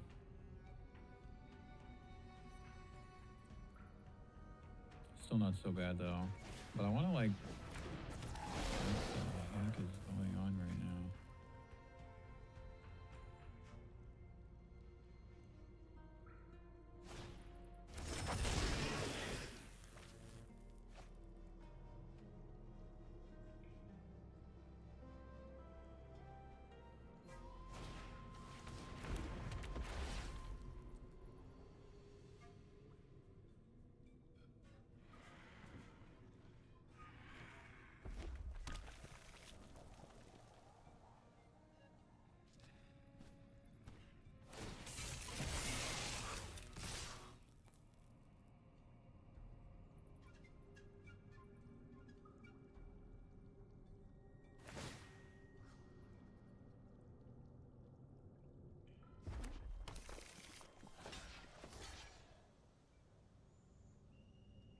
So I have to block the World Wagon, unfortunately, right?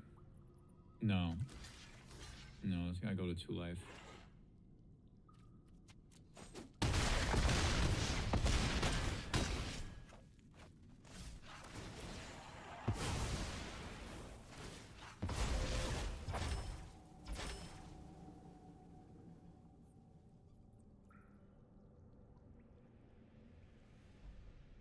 Maybe I shouldn't have played that Fairy Dream Thief.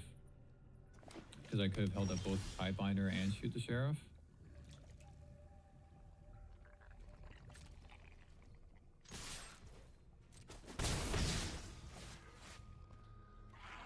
You know. Maybe.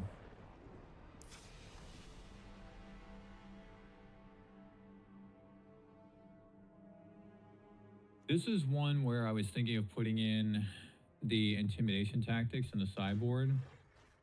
And I don't have it, but this is one where I would want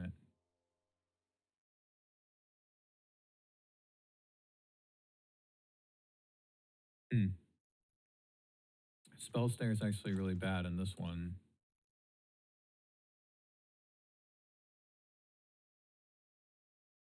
Nowhere to Run's not bad. Bitter Boom Bearer is not bad either. There aren't that many flyers in that deck. There's the Sure Shot, which has reach, though.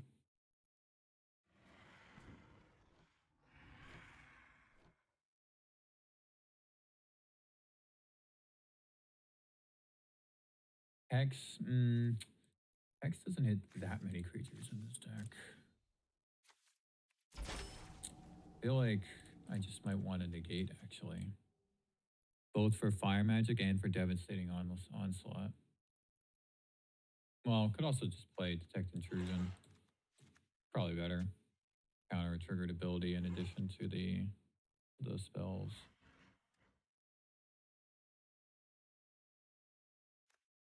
Actually, I guess Bitter Boom Bearer is not that good if they're running Fire Magic. They main deck Fire Magic.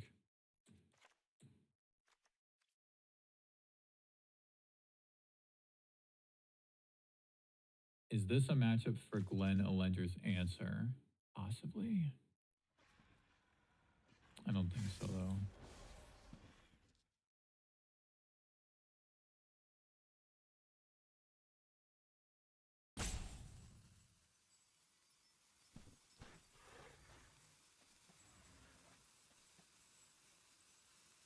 Yeah, they did main deck Fire Magic.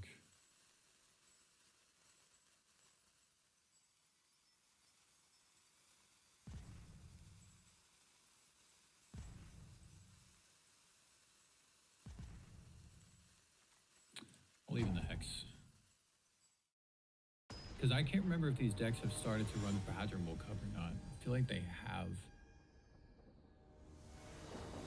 Maybe not, though. Because otherwise it's like just Elf, you know, that's the only thing that it hits. I'm going to have to surveil here with the Dream Thief, I think, to try to find a land.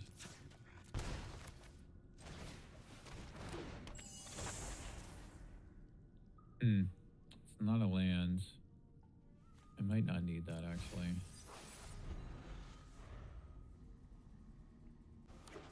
Just because I have the fencing and the spell stutter.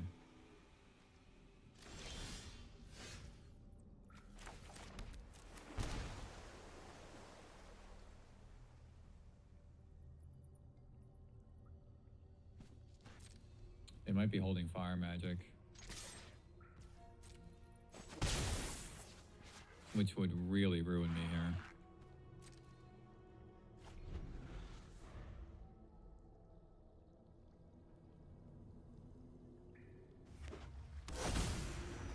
Okay.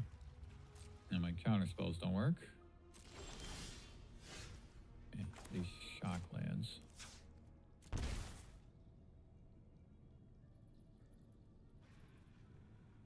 think I should play the other Dream Thief.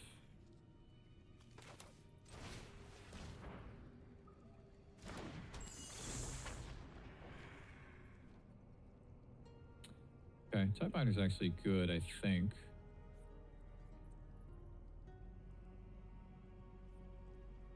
Actually, I think I gotta find a land.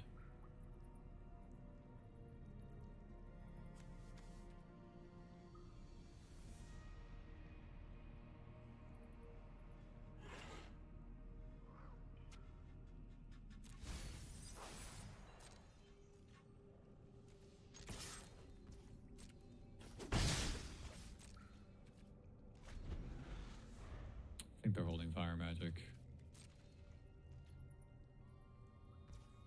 They missed a land.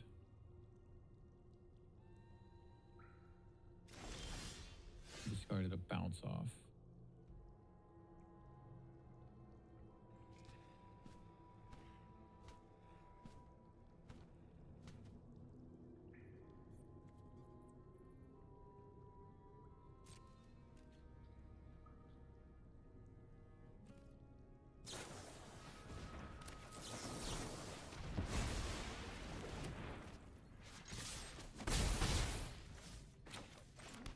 Okay.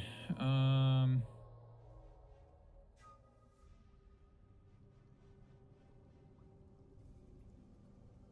mean, if they have another fire magic, then it absolutely ruins me. But I think I'm just gonna take the risk.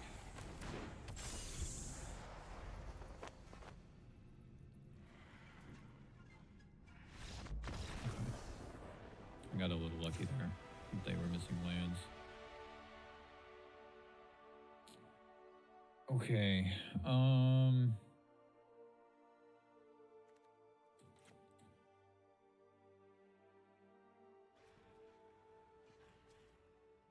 I actually like playing Duress in this matchup. Just because the onslaught is the win condition, so if I can grab it, well, I guess it's not really the win condition. That lava leaper is also a big part of it.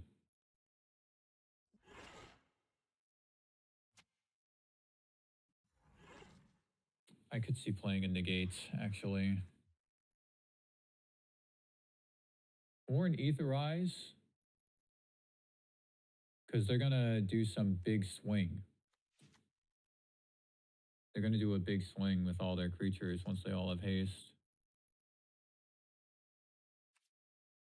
Just try that.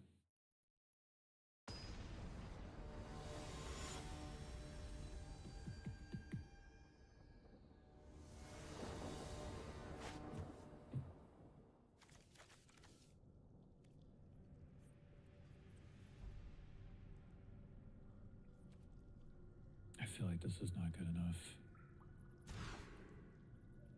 Okay. This is keepable. But I kind of don't want the Kaido.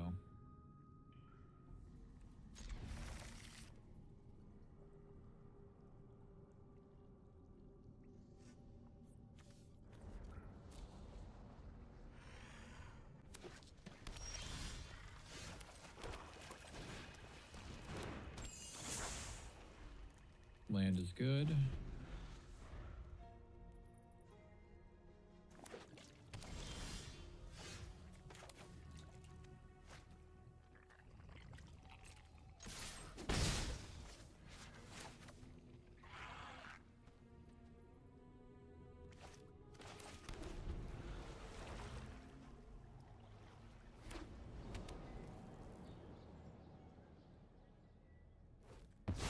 Okay. Shoot the sheriff is good.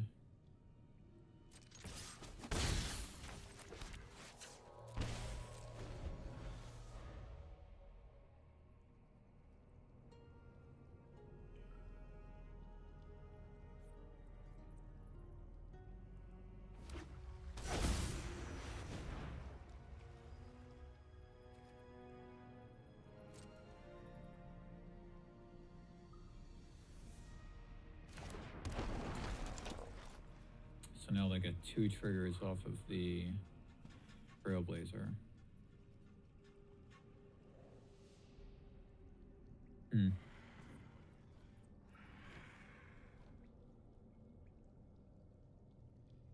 even if I counter 1 with Sidebinder, they'll get the other trigger off it.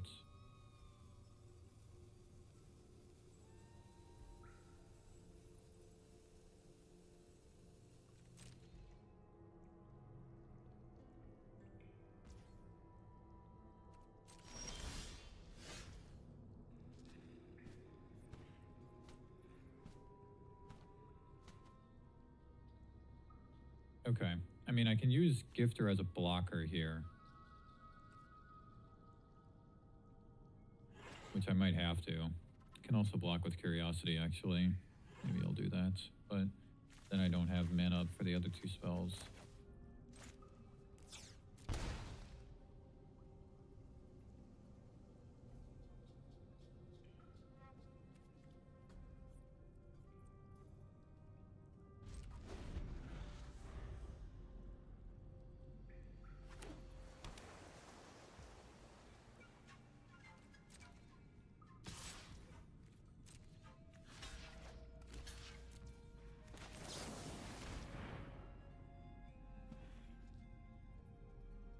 Fire magic here? Probably.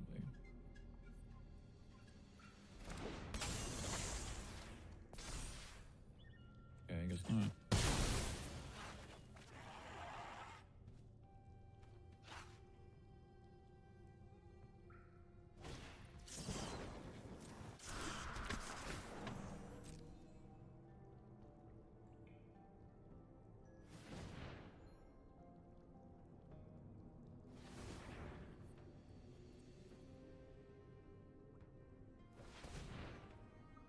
Okay. So now I have to decide if I'm going to kill Dimir Battlecrier or Trailblazer. I feel like Battlecrier is worse.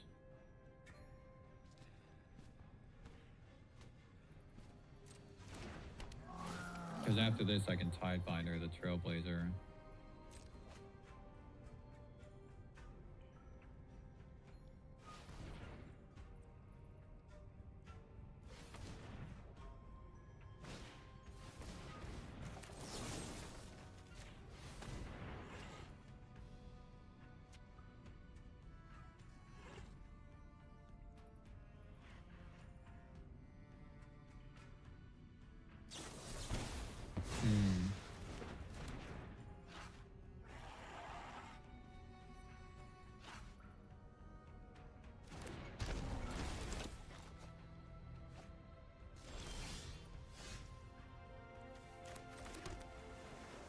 Don't have a lot of options left.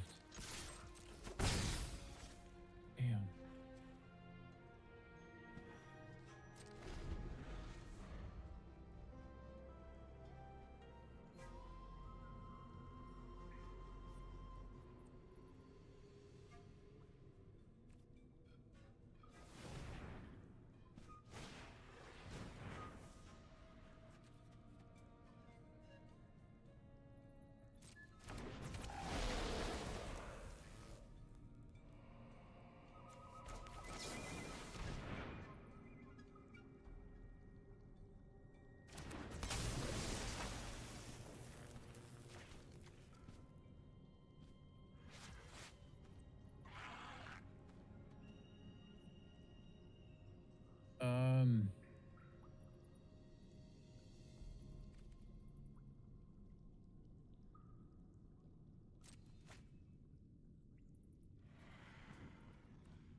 This is getting really weird.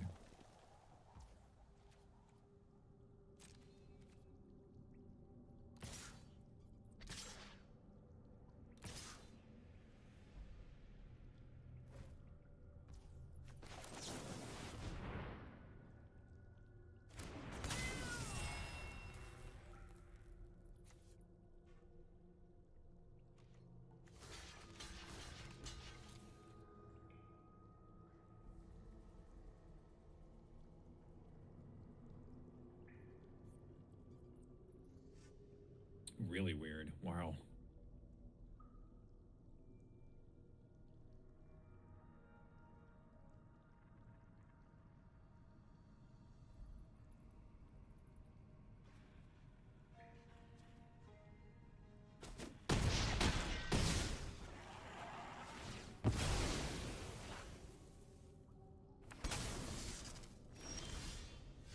Okay, Shoot the Sheriff was a really good find.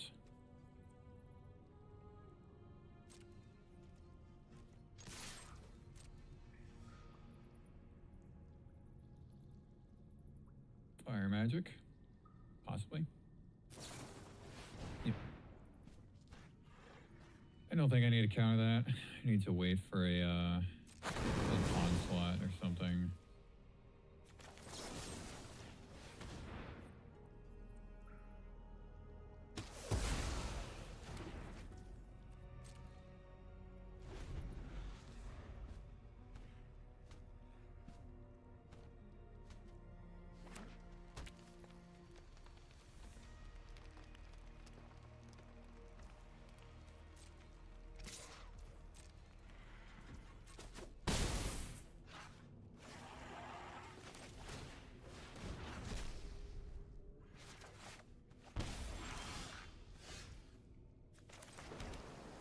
That's not bad.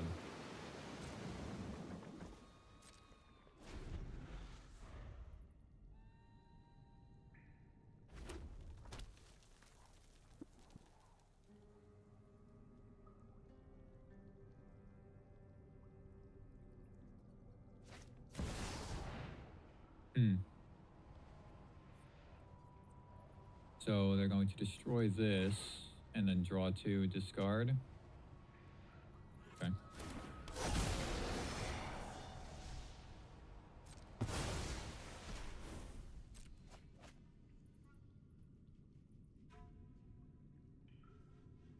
I guess this deck got some nice pieces in this set, in addition to the Shockland.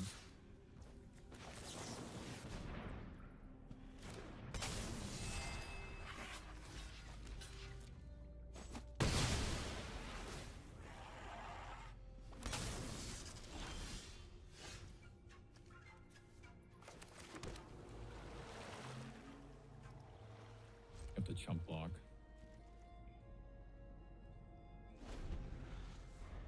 I guess I don't have to, but I probably should.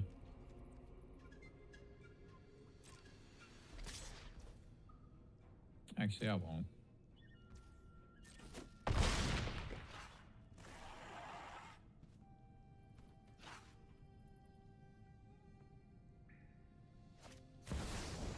Oh, God. So that kills me. All right. Man, dude. I don't know why it's really hard for me to find the right build here for Dimir Midrange that feels good. Played a lot today, man. I played like 7 hours. Wow. Man.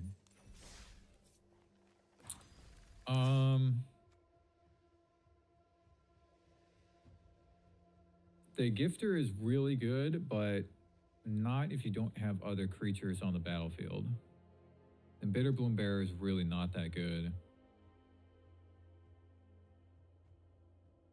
Spell Stutter feels amazing. Spell Snare also usually feels really good. It feels like, I don't know. I think there might be a little bit too much interaction in here. And not quite enough pressure.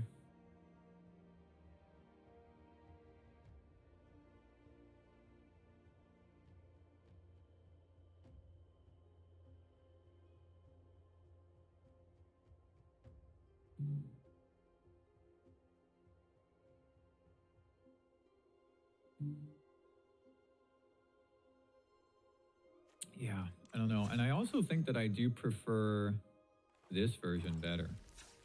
I took out 2 cards from this, and I'm not really sure what to put in instead. But I feel like I like this version better than the Fairies one, even though Spell Stutter is really good. Could maybe like put in 1 Phantom Interference in here. This one's very blue heavy.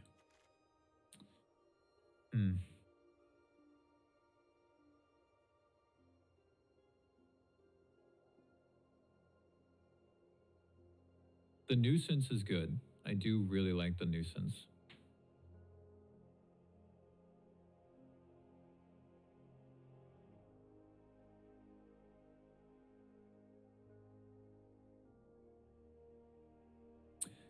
Yeah, I don't know. Didn't achieve quite as much today as I thought. And also, this card is very slightly underperforming, much to my surprise. I can't believe I'm saying that, but in that Azorius control game, it really didn't do that much.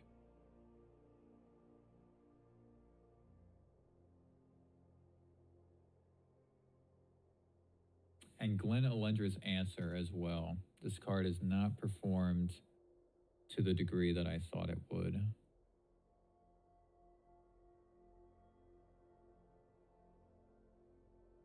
Yeah, it still needs work.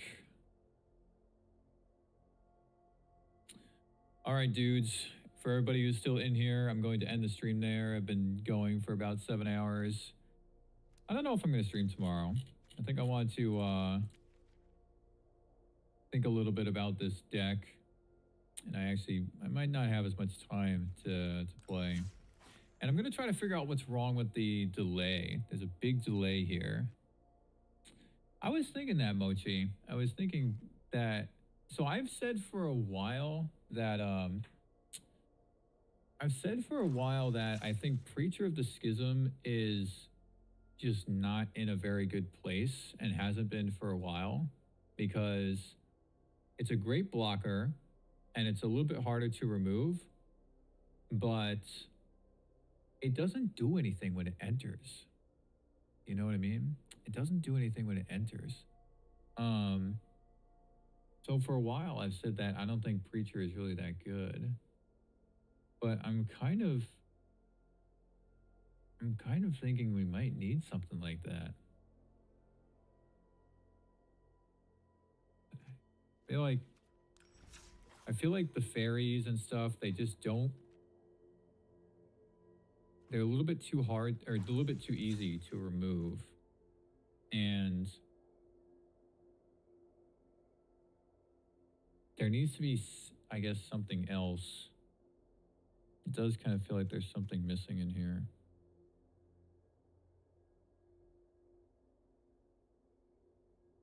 But yeah, I'm kind of surprised. I thought today was going to go a little bit better. But I think just haven't found the right build yet. I think I've been a little bit entranced by some of these new cards from Lorwyn. But I haven't figured out the right amount of them. And also, how to exactly use them. There's a lot of little subtleties here, you know, with the nuisance and the gifter. Yeah, I gotta say, this is one of the hardest brews that I've tried to dial in, which I really wasn't expecting. Because I spent a lot of time like brainstorming the decks before the set released. So I had these decks like ready to go, just missing the cards from Lorwyn.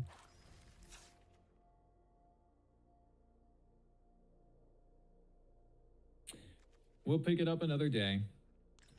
Maybe tomorrow, maybe a little bit later.